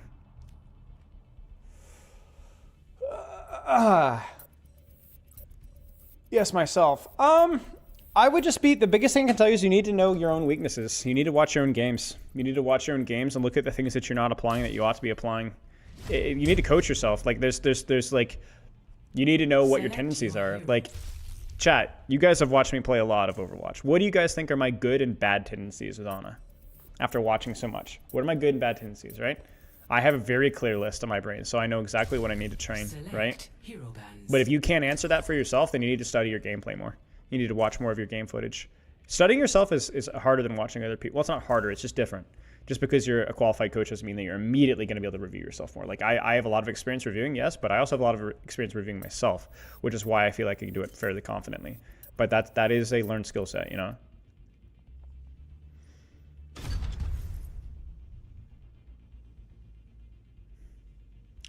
Like, for me, my tendencies are like, I get too close, I have like the plat magnet, and I get a little bit panicky with my cooldowns quite frequently.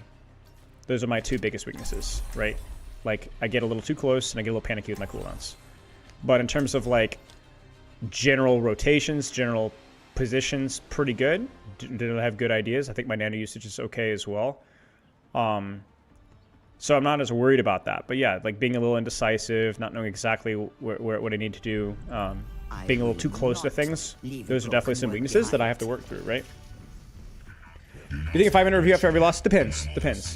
Sometimes I mix it up, but it depends. I would say too much review could definitely be a bad thing.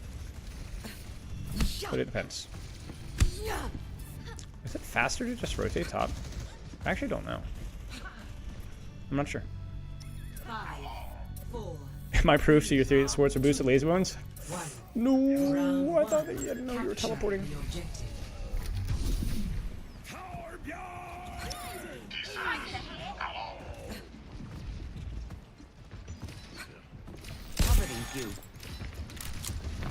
Mizuki is on the right, so I go left.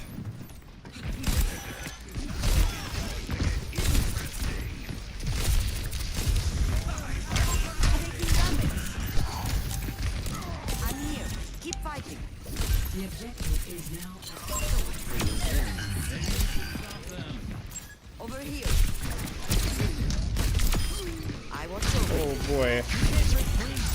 S key angle, S key angle, S key angle. Okay, now we walk back.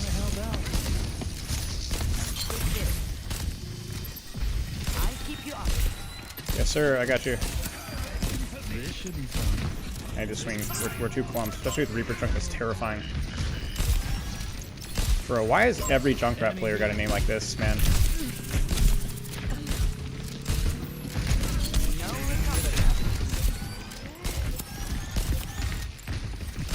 You guys know what I'm talking about.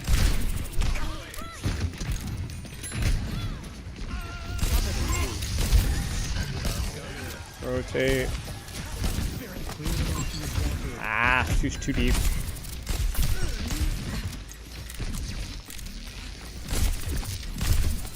You're powered up. Get in there. Just to create a little spacey there.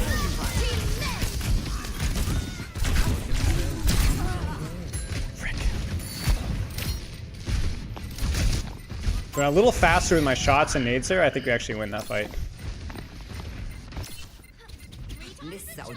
Yeah, my team is doing very little damage, but they also have a lot of healing. Kiri Brig and she's just kind of heal buying. We have a lot of space, but we got to finish some kills off. But that was on me. I had a lot of that miss nade hurts.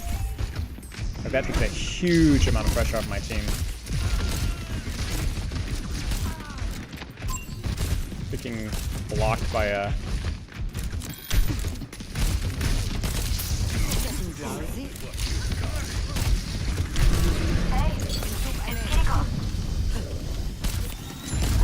Oh dear.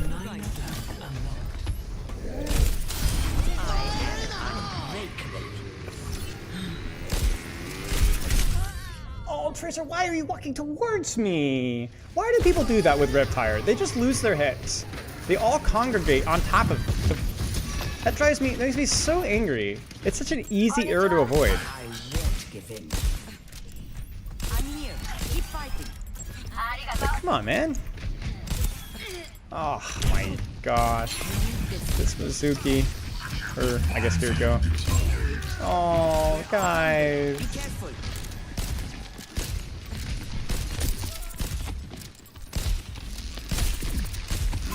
Eyes on the target.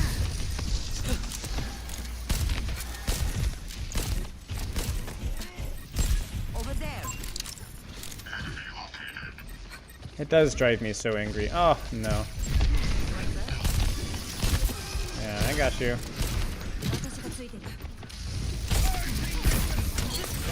Massive.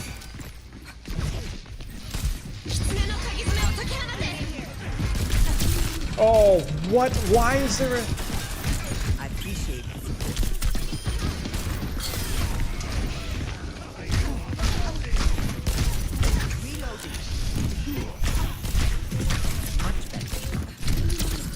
Oh. Oh, there's no way. I thought for sure she'd swing. Disaster. Alright. Dude.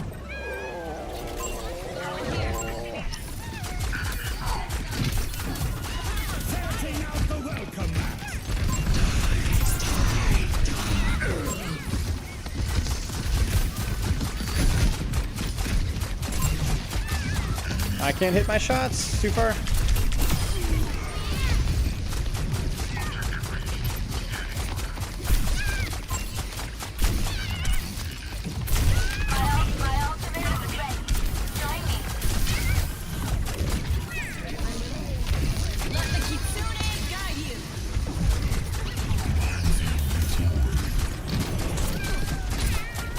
I can't do anything with this hero.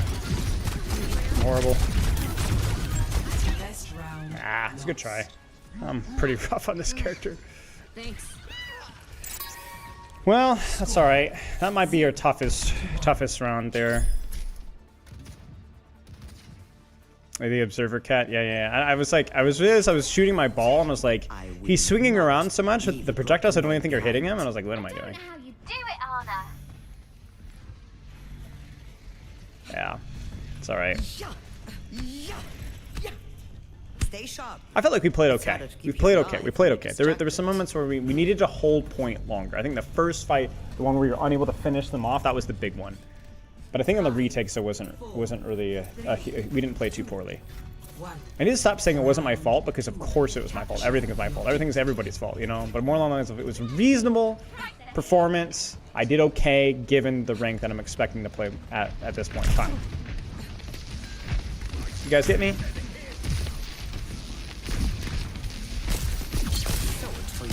That's what we want. Early bubble, early Suzu.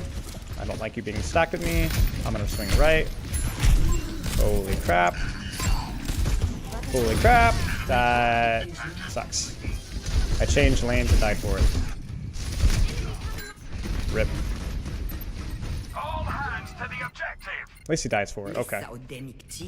I still think changing lanes is the play there, but maybe I need to do it more patiently. A little further back, you know? That might hit. No. My Kira goes stacked with me, and then everybody stacked with me, and then I'm getting spammed from 4 different angles.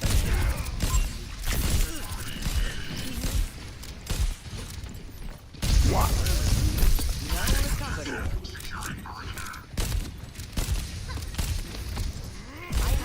Keep fighting. I was camping Mega. I appreciate the support. Oh.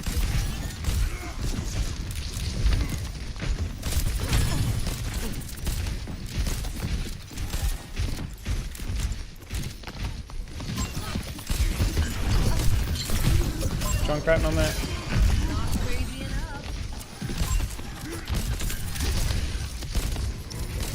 Get him! Oh my gosh. My tracers died to random crap so many times.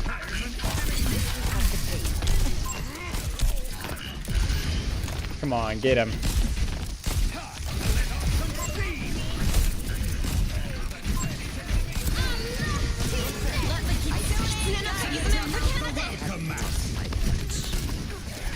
Bro. Oh no, where are we pulsing? Ah. I go out on my turn. Oh my days.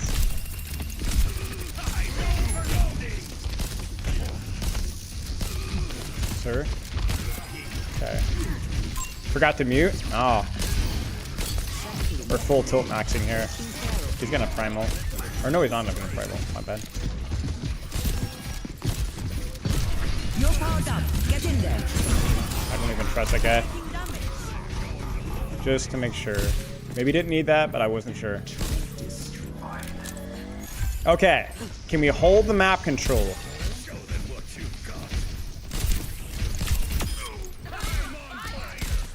Ooh.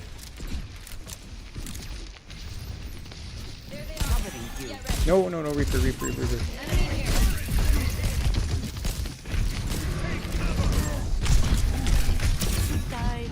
Wow. Goodbye. Dude, why is everybody always on me?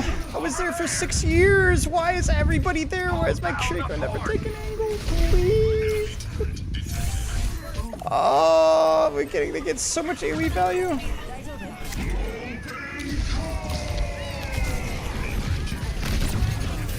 I'm gonna freaking build a perk off of this.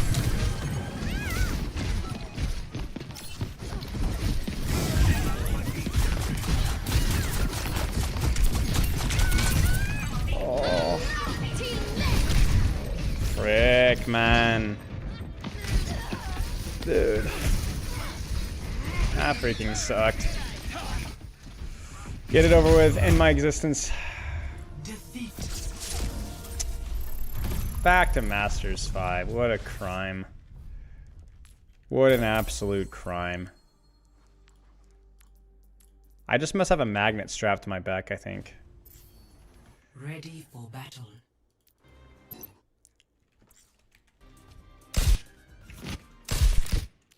Okay, what even happens here?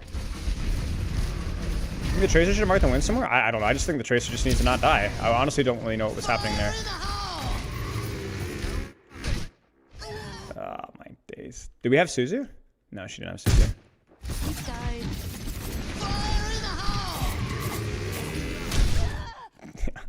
Ripperonis.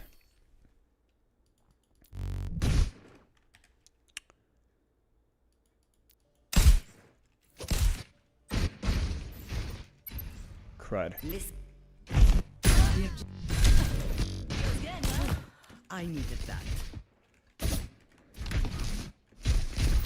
Honestly, yo, I think I should have bailed right now. I think as soon as I see my Kiriko there, it's just pointless for me to be here. There's just so many resources here.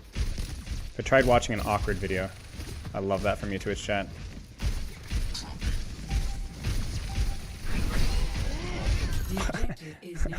He teleports to me, Suzu's me, and I die anyway. Frick.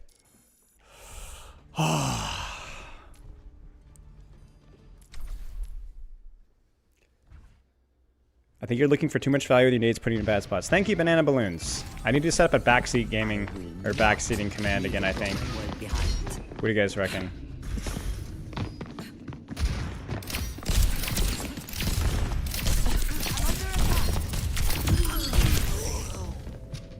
That's alright.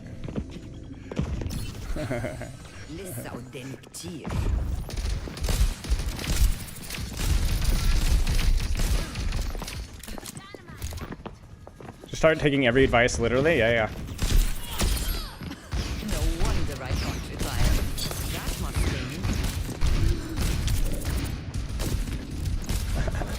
I wanted to try the EU strafe there. Healed up. No. Alright, I'm gonna take a quick break. Be right back.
Vote for your map.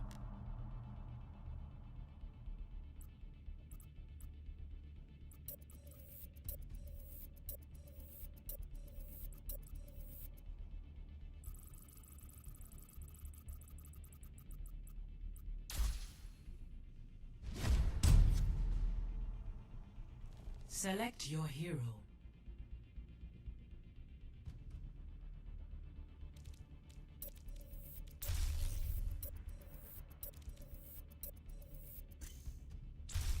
Choose heroes to ban. All right, move back.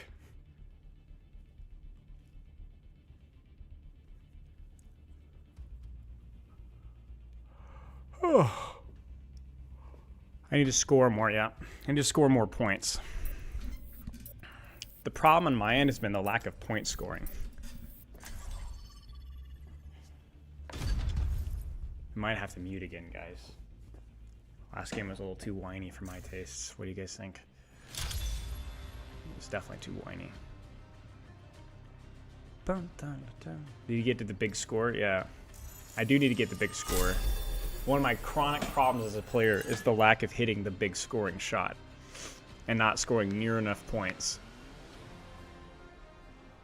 Jumping off the map when it gets scary? I don't know if that's possible in this map. I don't think there are any environmental kill opportunities, but I will keep that in mind. One of the chronic problems with Overwatch is the inability to jump off the map for bonus points.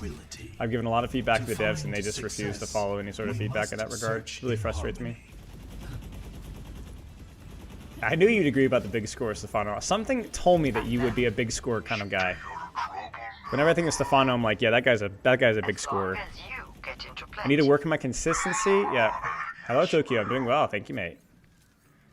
Point scoring, consistency, mechanics, aggression, cover usage, attitude, tilting, mentality. I've never really paid much attention to this. I'm not gonna lie with you guys. Your composure is commendable. Clutch. 4, 3, 2, 1. Attackers incoming. Defend objective A. An enemy here. I require aid.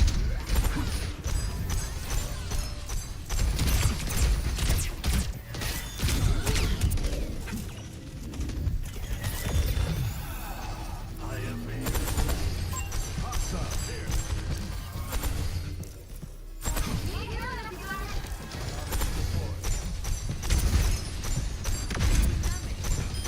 That's a clean takedown.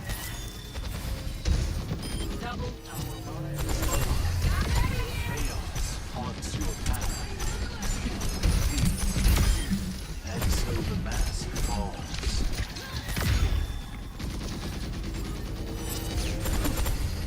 I am under attack.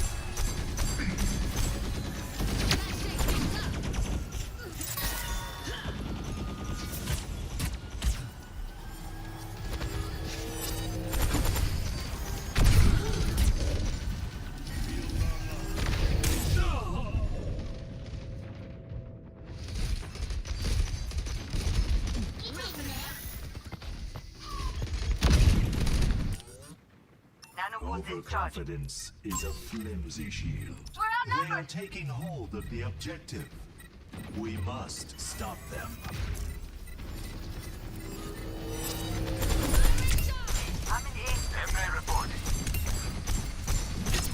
I have learned from my experiences.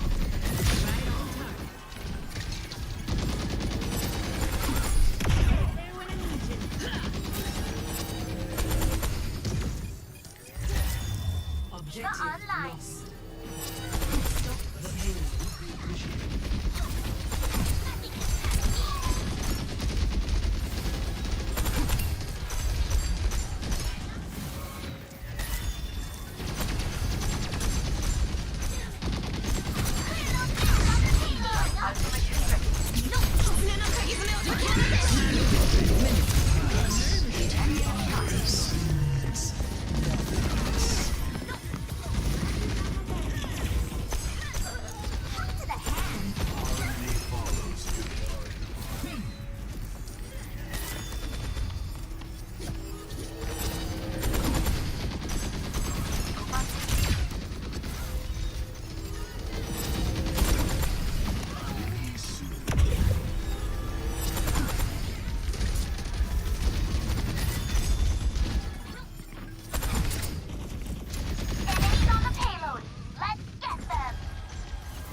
Adversity is an opportunity for change. Straight fire. Group up. Well, that takes care of that. Nano boost is ready. Get in there, and I'll hit you. My ultimate is ready. Let's do this.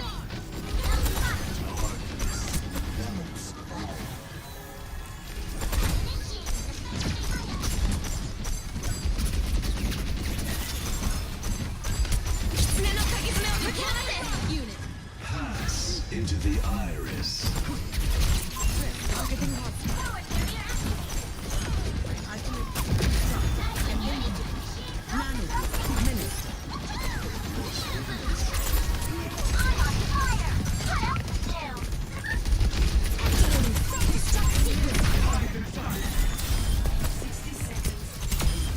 Pride cannot protect you. Hey, override's not ready yet.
Humanity is shackled. I will find the key. No end is truly mortal. Dude, this matchup's rough, man. I don't like this at all. I can't take really any crazy flanks because D.Va just gatekeeps everything. And Sierra Imre just nade spam crap insta win. And every sightline I take, I get poked out. I don't like this. I don't like this at all. It's like, my Ana is crazy. My Ana had an amazing game. But like, ugh, I can't snipe this crap. I can't like flank and gank. I can't poke from a distance. Ugh. I went Moira just because it's like, dude, I'm not going Cat again unless I literally desperately need the speed because she just feels horrible.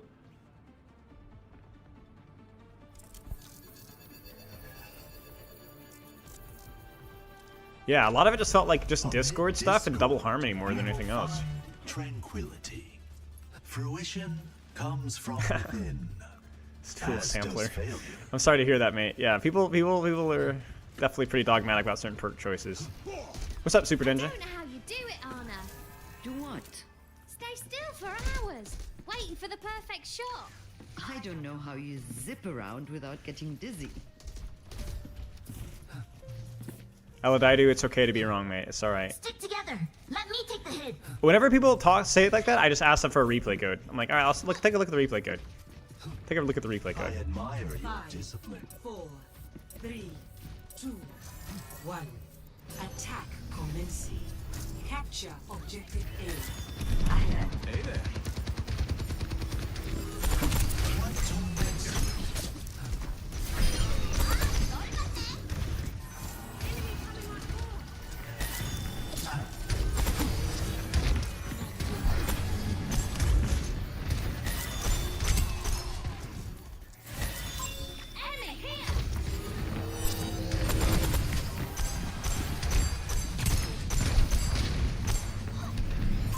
Enemy in sight.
Sojourn en route. True strength does not always lie in Nano is ready to victory. deploy. My ultimate is ready. Let's do this.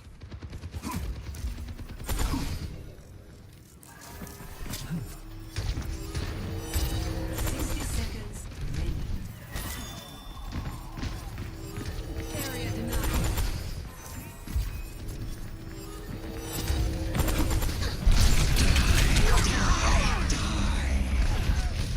We're outnumbered. Be careful.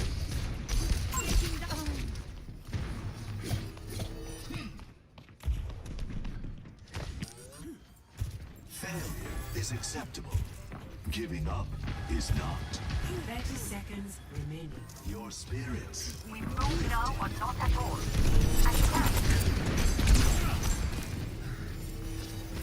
Nano administered. Огонь по готовности. I require aid. Activating 10 seconds remaining. For time is not on our side. Enemy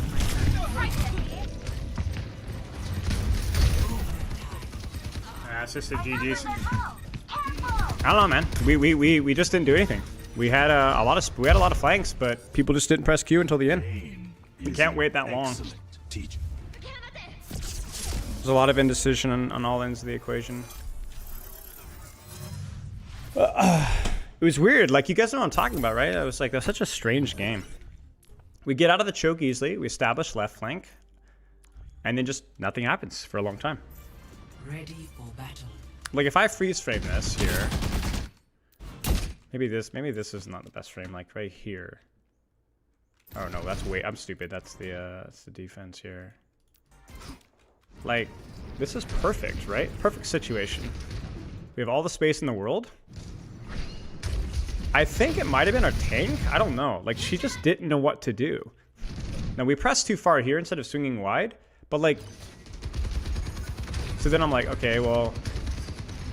I just really think that my tank did not know what to do. Like, she just really did not know what to do. She's just basically sitting and waiting. And so we never really did anything.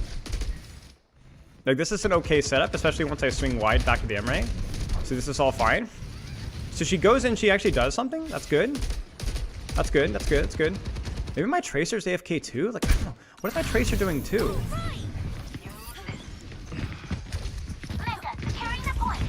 What's up, Spoon Man? There was so much chasing around. You guys feel that? Like, it felt like just nothing happened.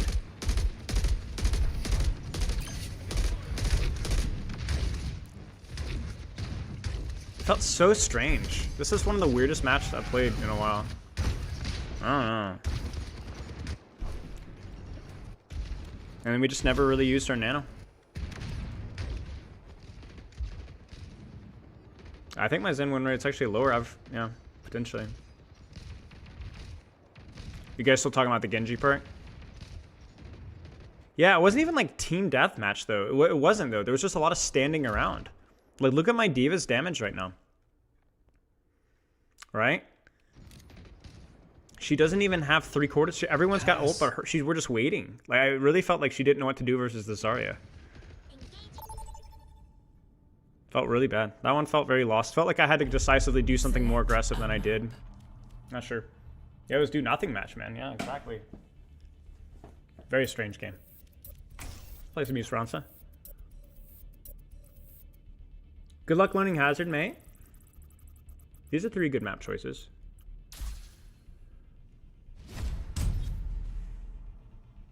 Select your hero. I didn't see your message, Super Ninja. You'd have to send it again. I don't think it's... To me, Eladidu, it's not about a question of feeling it consistently for those granular perks. I think you have to prove it to me. I think you have to pull up the code and you have to show me the kills that you're getting. I had the same feeling about Cassidy's roll perk back when it used to the headshot reduction until somebody talked about it with me and was like, look at it. It's actually not affecting anything. And then I changed my mind about it. I think Dash perk is probably somewhat similar. I'm not saying Dash perk is bad. I do think it's a much better version of itself, but yeah. Thoughts on the Antarctic Peninsula, Rick? What's good? What's up, Bart?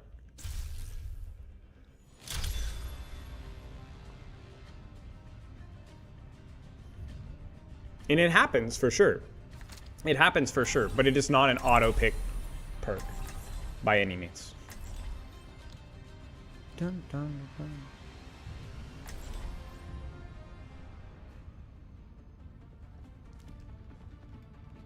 Bum, bum, bum. I will not leave a broken world behind. What matters is that we fight. Yeah, I agree with you. Last second. I mean, the other reality with Genji too is it's like there's a lot of situations when you're not really playing for breakpoints anyway. They might try something. Like, if you're playing Genji versus a pretty heavy dive comp, like that 25 extra damage, like the health points and the break points, like Kiryu to Summer Tracer, those kind of things, like those heroes, that perk is really not going to help you all that much. Reaper, another one, the perk's not going to help you that much. Mei as well, not to me that much. But yeah, right back. 5, 4, 3, 2, 1. Attackers incoming. Defend objective A. Don't fret. I see you.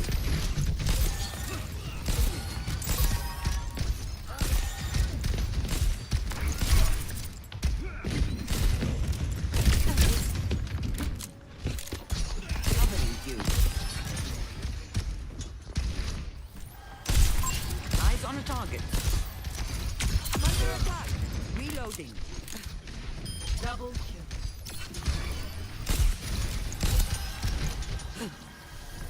Taking care of you. شكله مؤلم. Over here. Yeah. Yeah. Don't fret. I see you.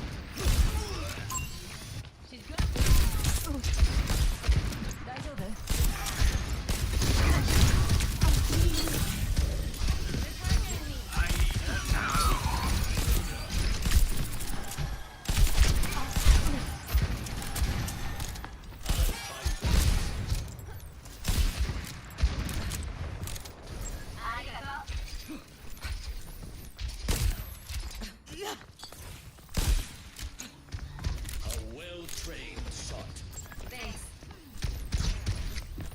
Targeting hostile. Covering you.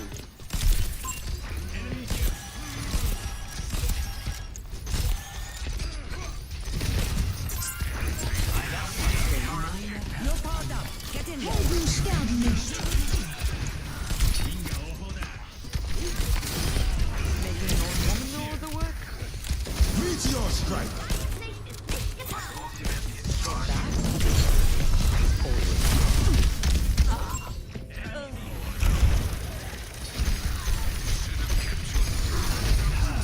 Into the iris. Do not let them take our objective. I still have some fight in me. Let the dragon consume you. I am on fire. Rendezvous at my position. Take this. Let the Kitsune guide you.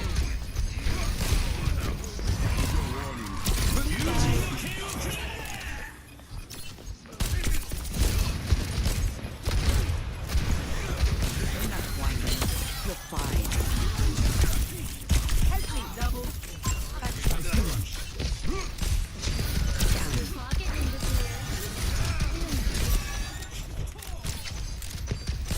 They're attacking me.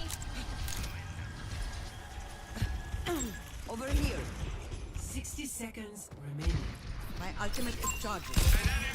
Eyes on a target. Do something. Flooding Out of off. here.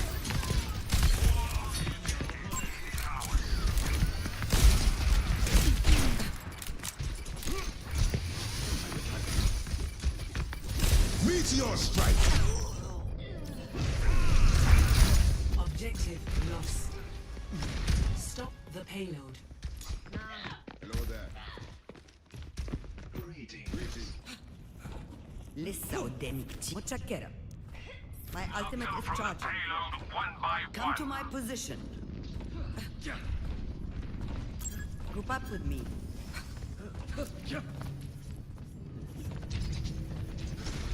You can't hide. Targeting hostile. They're targeting me. Nano boost is They charging. are moving the payload. Stop them.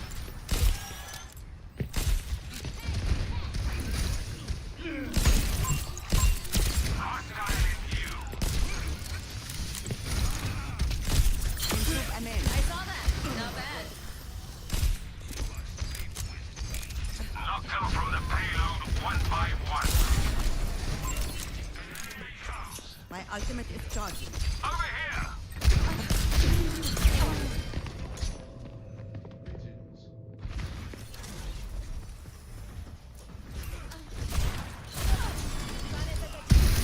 Stop the payload. I'm not finished. Hostiles approach. Let the dragon consume My you. ultimate is ready. Join Being me. fortified.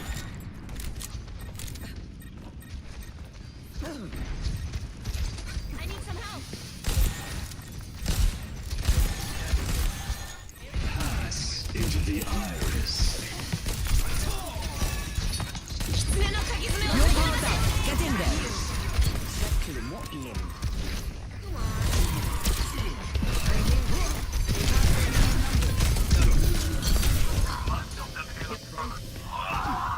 We have goodbye. Team kill.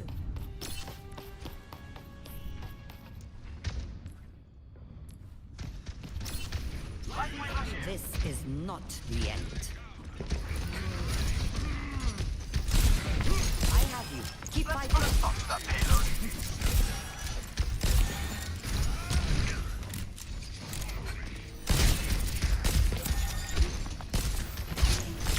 So for your wounds. I haven't lost my touch. Do something!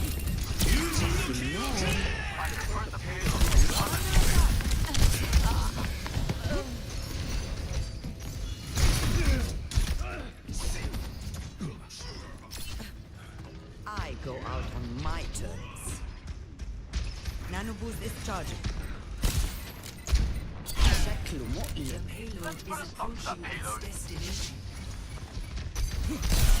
Meteor strike! White tiger becomes Ancient beauty. I have you. This will cut the pain. Score 0-3. Switching sides.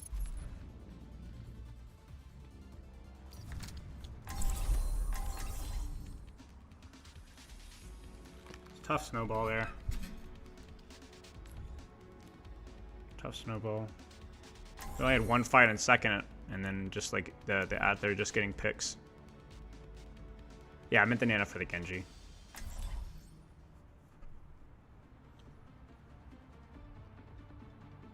We can win at those. It's fine. We had a good defense on first.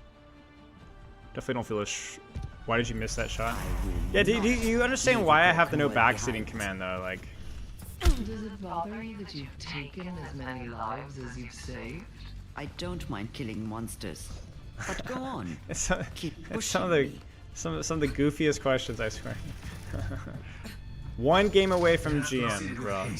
One game away. What's up, Hendrix? But I'm having fun playing, which is why we're still playing. So. Superior firepower's good, but superior brain power's better. Many such cases, yes. In content form now? Yeah. All right. Keep it up. Wish me luck, boys. 5, 4, 3, 2, 1. Attack commencing. Capture objective A. Sweet dream. Watch here.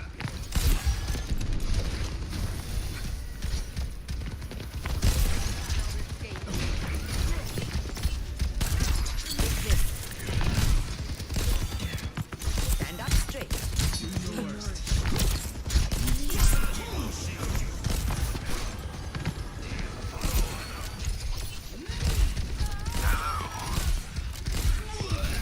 They have superior numbers.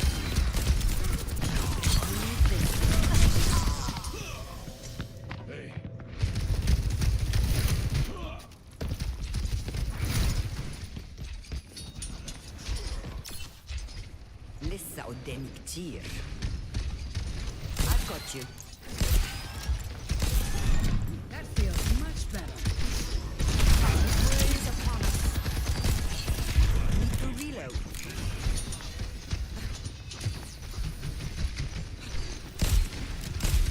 I won't let you fall.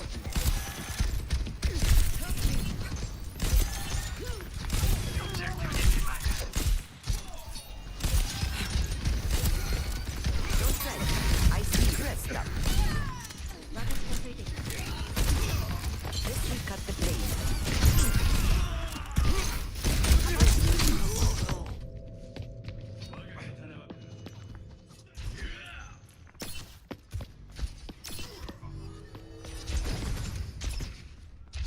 I go out on my terms.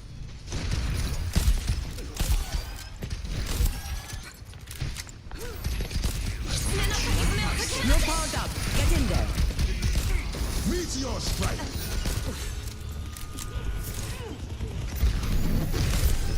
Much better. Must keep my skills sharp. Nodding off.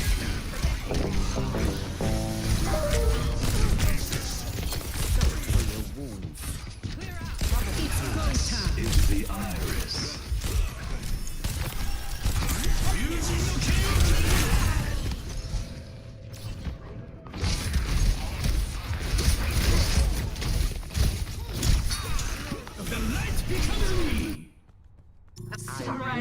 Reloading. my will.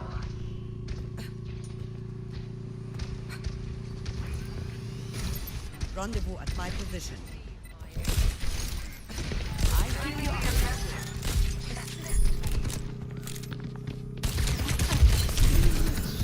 Healed up.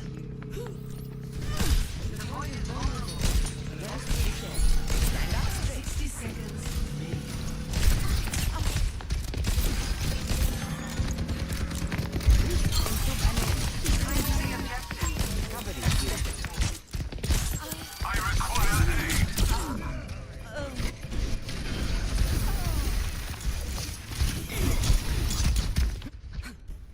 This is not the end. I'm here. Keep fighting. Annihilation stars. Nano boost almost ready. We must capture this territory. You're powered up. Get in there.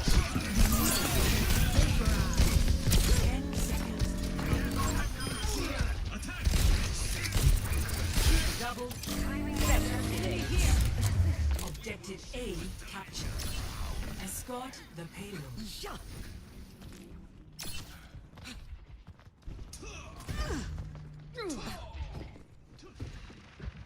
The payload is in our care.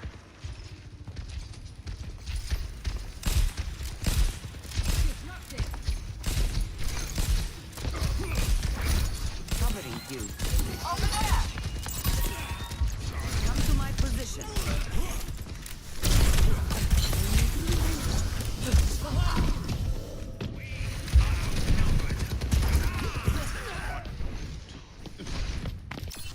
Nano boost is charging.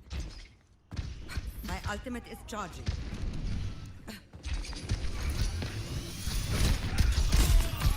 That's more even. I'm under attack.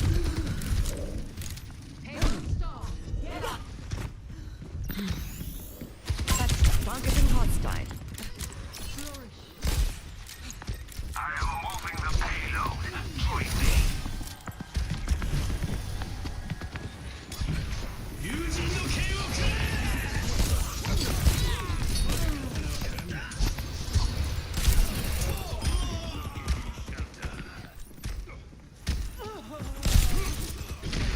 Enough whining.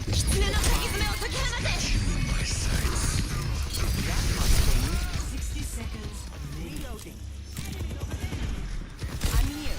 Keep fighting. Meteor strike. Not forgetting the payload, are we?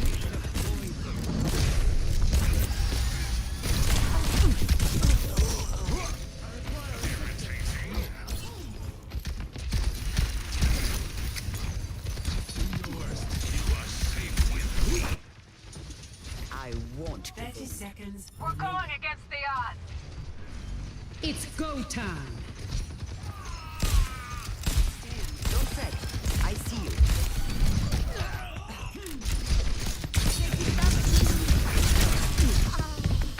Surrender to my will. 10 seconds.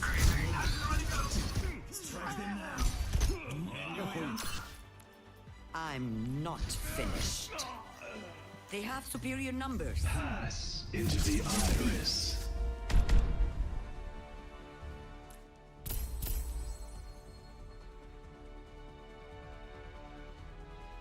Play of the game.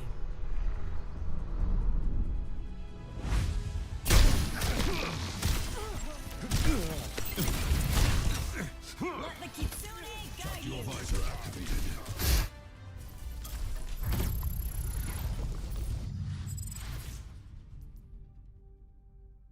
I'm still muted.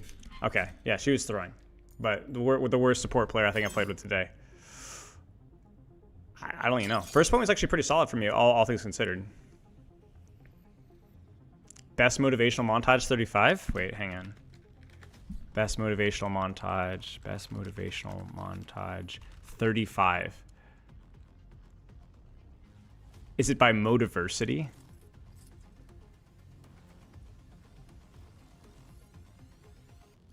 Wait, what is this? Is this gonna be like copyright strike? I don't need motivation. I'm enjoying playing.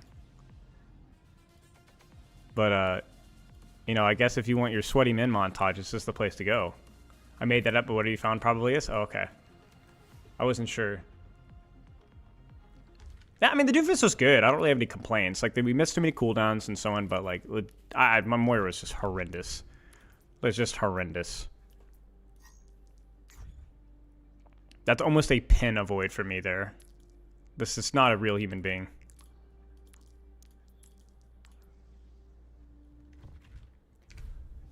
How do I explain to a friend who just started the game that it's okay to be bronze? I mean, I don't know. I don't know.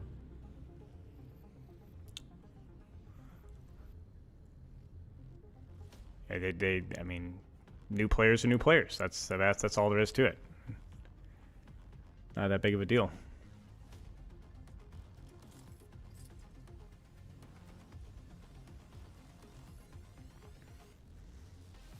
Probably do one more and I'll probably end stream.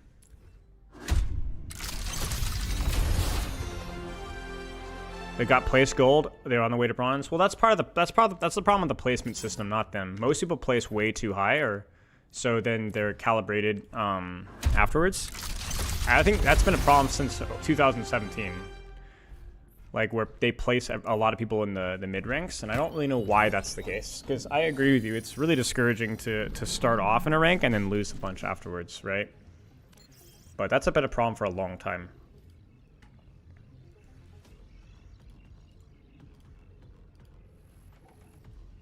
Yeah, that's like a psychology problem with the rank system. I guess that's actually something we could have asked Gavin, honestly. I didn't really think about it.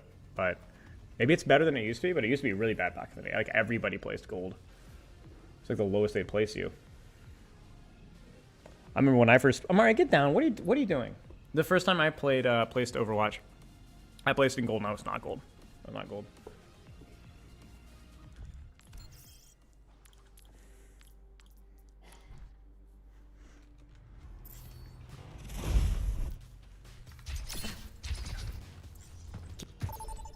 All right. Vote for a map.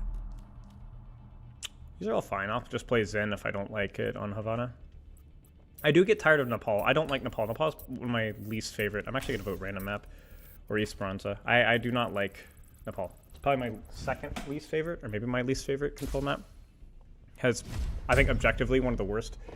Busan and Nepal, I think, objectively have some of the worst point designs. Village is really meh. Sanctum is horrendous. Busan Sanctuary has the same thing too, though. I'll play a little more. I don't know why not. Select heroes to ban. I don't know why people like Nepal either. It's probably because it's the most poke slop of the King of the Hill points, besides Busan, and it's old school, where Busan is not. But Nepal is just a bad map. Shrine's fine. I don't mind Shrine.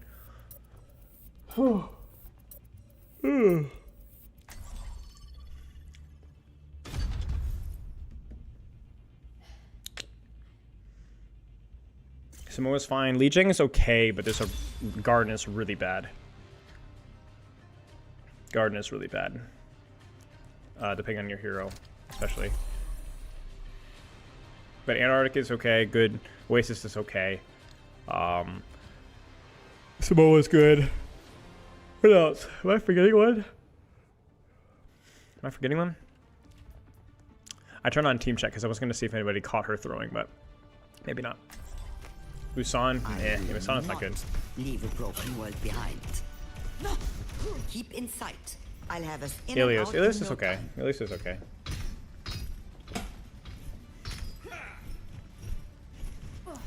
Stay close. We can try to rotate top. Do we even try, chat? Do I even try to rotate top? Is it even worth the effort? I feel like the answer is no. This team's got Yeah. 4, 3, 2, 1. Round 1. Capture the objective. Stay focused. We have everything we need.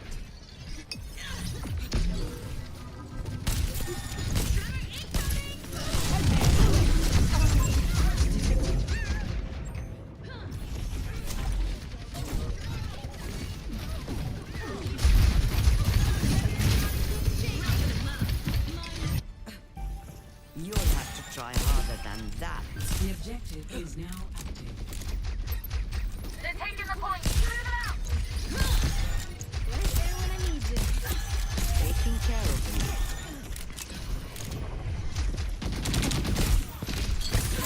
Enemy located. I'm here. Keep fighting.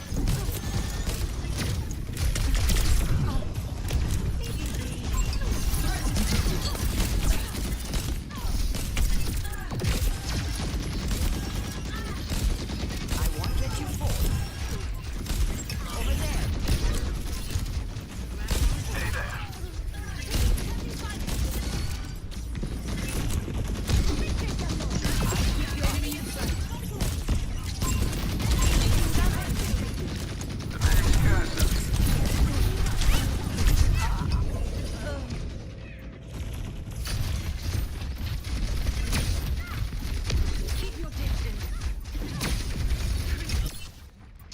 I still have some fight in me.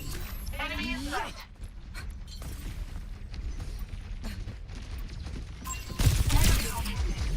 मेरे मुताबिक चलो. What's here? To me.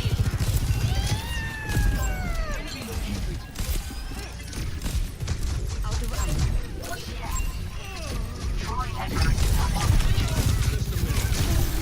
Head in the clouds. Great. Cut the pace.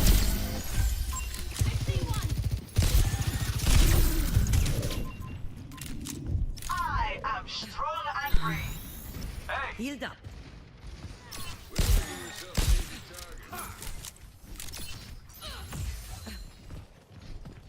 Hey there. Over there. Don't fret. I see you. Yeah. Heads up. I'm under attack. Fucking satellite vector. You're powered up. Get in there.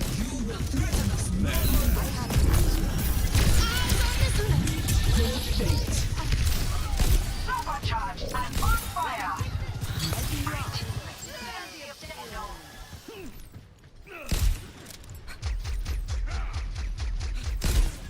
Stand up straight. How you want?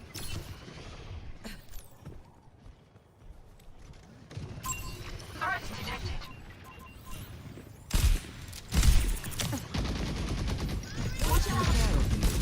Salutations.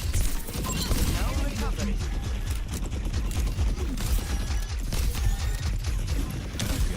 This ends now. Rise, rise. Don't fret. I see you. Watch out. I'm reloading.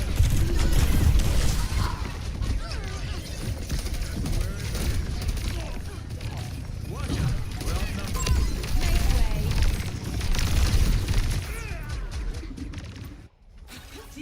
This is not the end.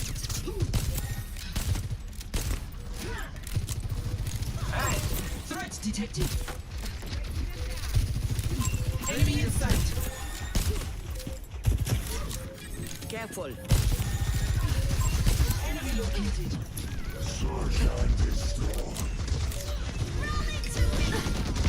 मेरे मुताबिक चलो. I can't. These guys are, I'm not. Score. This is probably a good time to stop playing ranked, I think. I can't believe what I just watched. I can't believe what I just watched. That was his slow Just motion. one more mission. Well, GG's. Battle draws near. Ready yourselves. This team's got it. No, we didn't even need to swap. She just needed to keep going to point. She would have made it. She would have made it. She had it. 3, 2, Oh my days. He literally just was walking that direction, doubled back, and went to high ground with 94% on the cap percentage. I have never seen that before. That's a first. All right. Engaging enemy forces. Okay.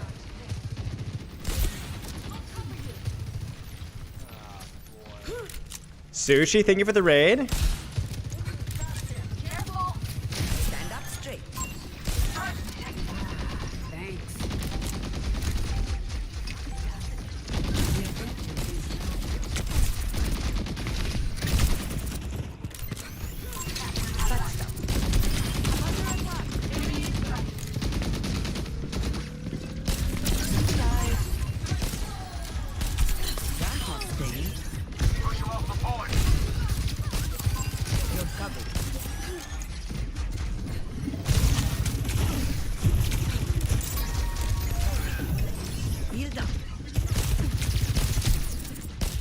you.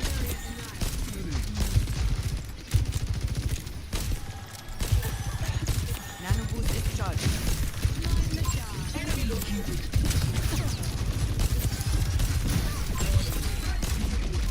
I have you. Keep fighting. Enemy located. Not so fast. Disrupting. I haven't lost my touch.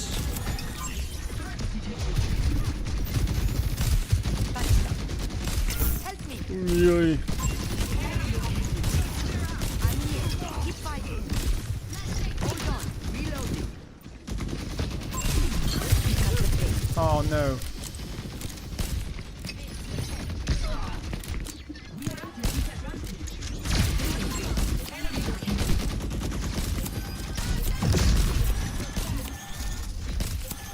Group up with me.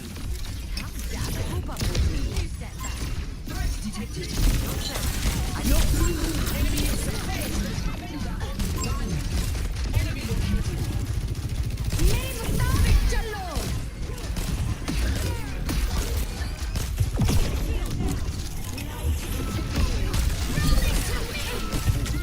No.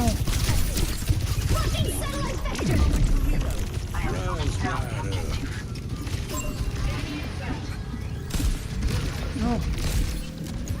Efficient design at work. Moving to engage. You are taking damage. No recovery. Come over and keep an eye out. No. I've got you. Oh. GDC or what? Threat detected. Okay. Dude, I hate Dominus so much. It's like the most boring shield swap ever, man. Ooh, wait for grandma.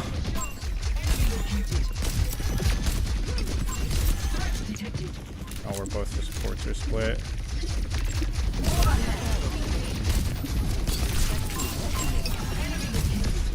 Oh, they're one. This ends now.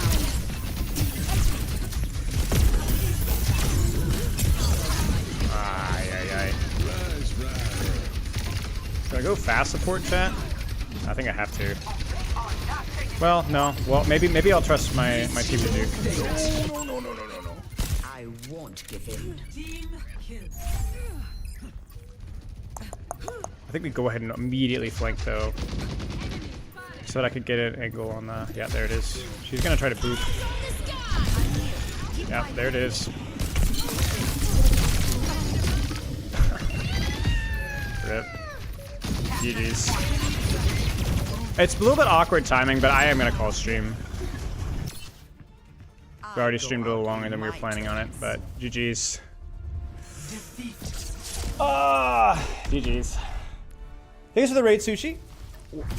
Hope you had enjoyed the stream, y'all. We will earn it all back surely. Goodbye, spoiler. Yeah, spoiler. All right. Loves and kisses. I'll chat with y'all later. We'll be back on Thursday. We would have to look at like stat checks and so on.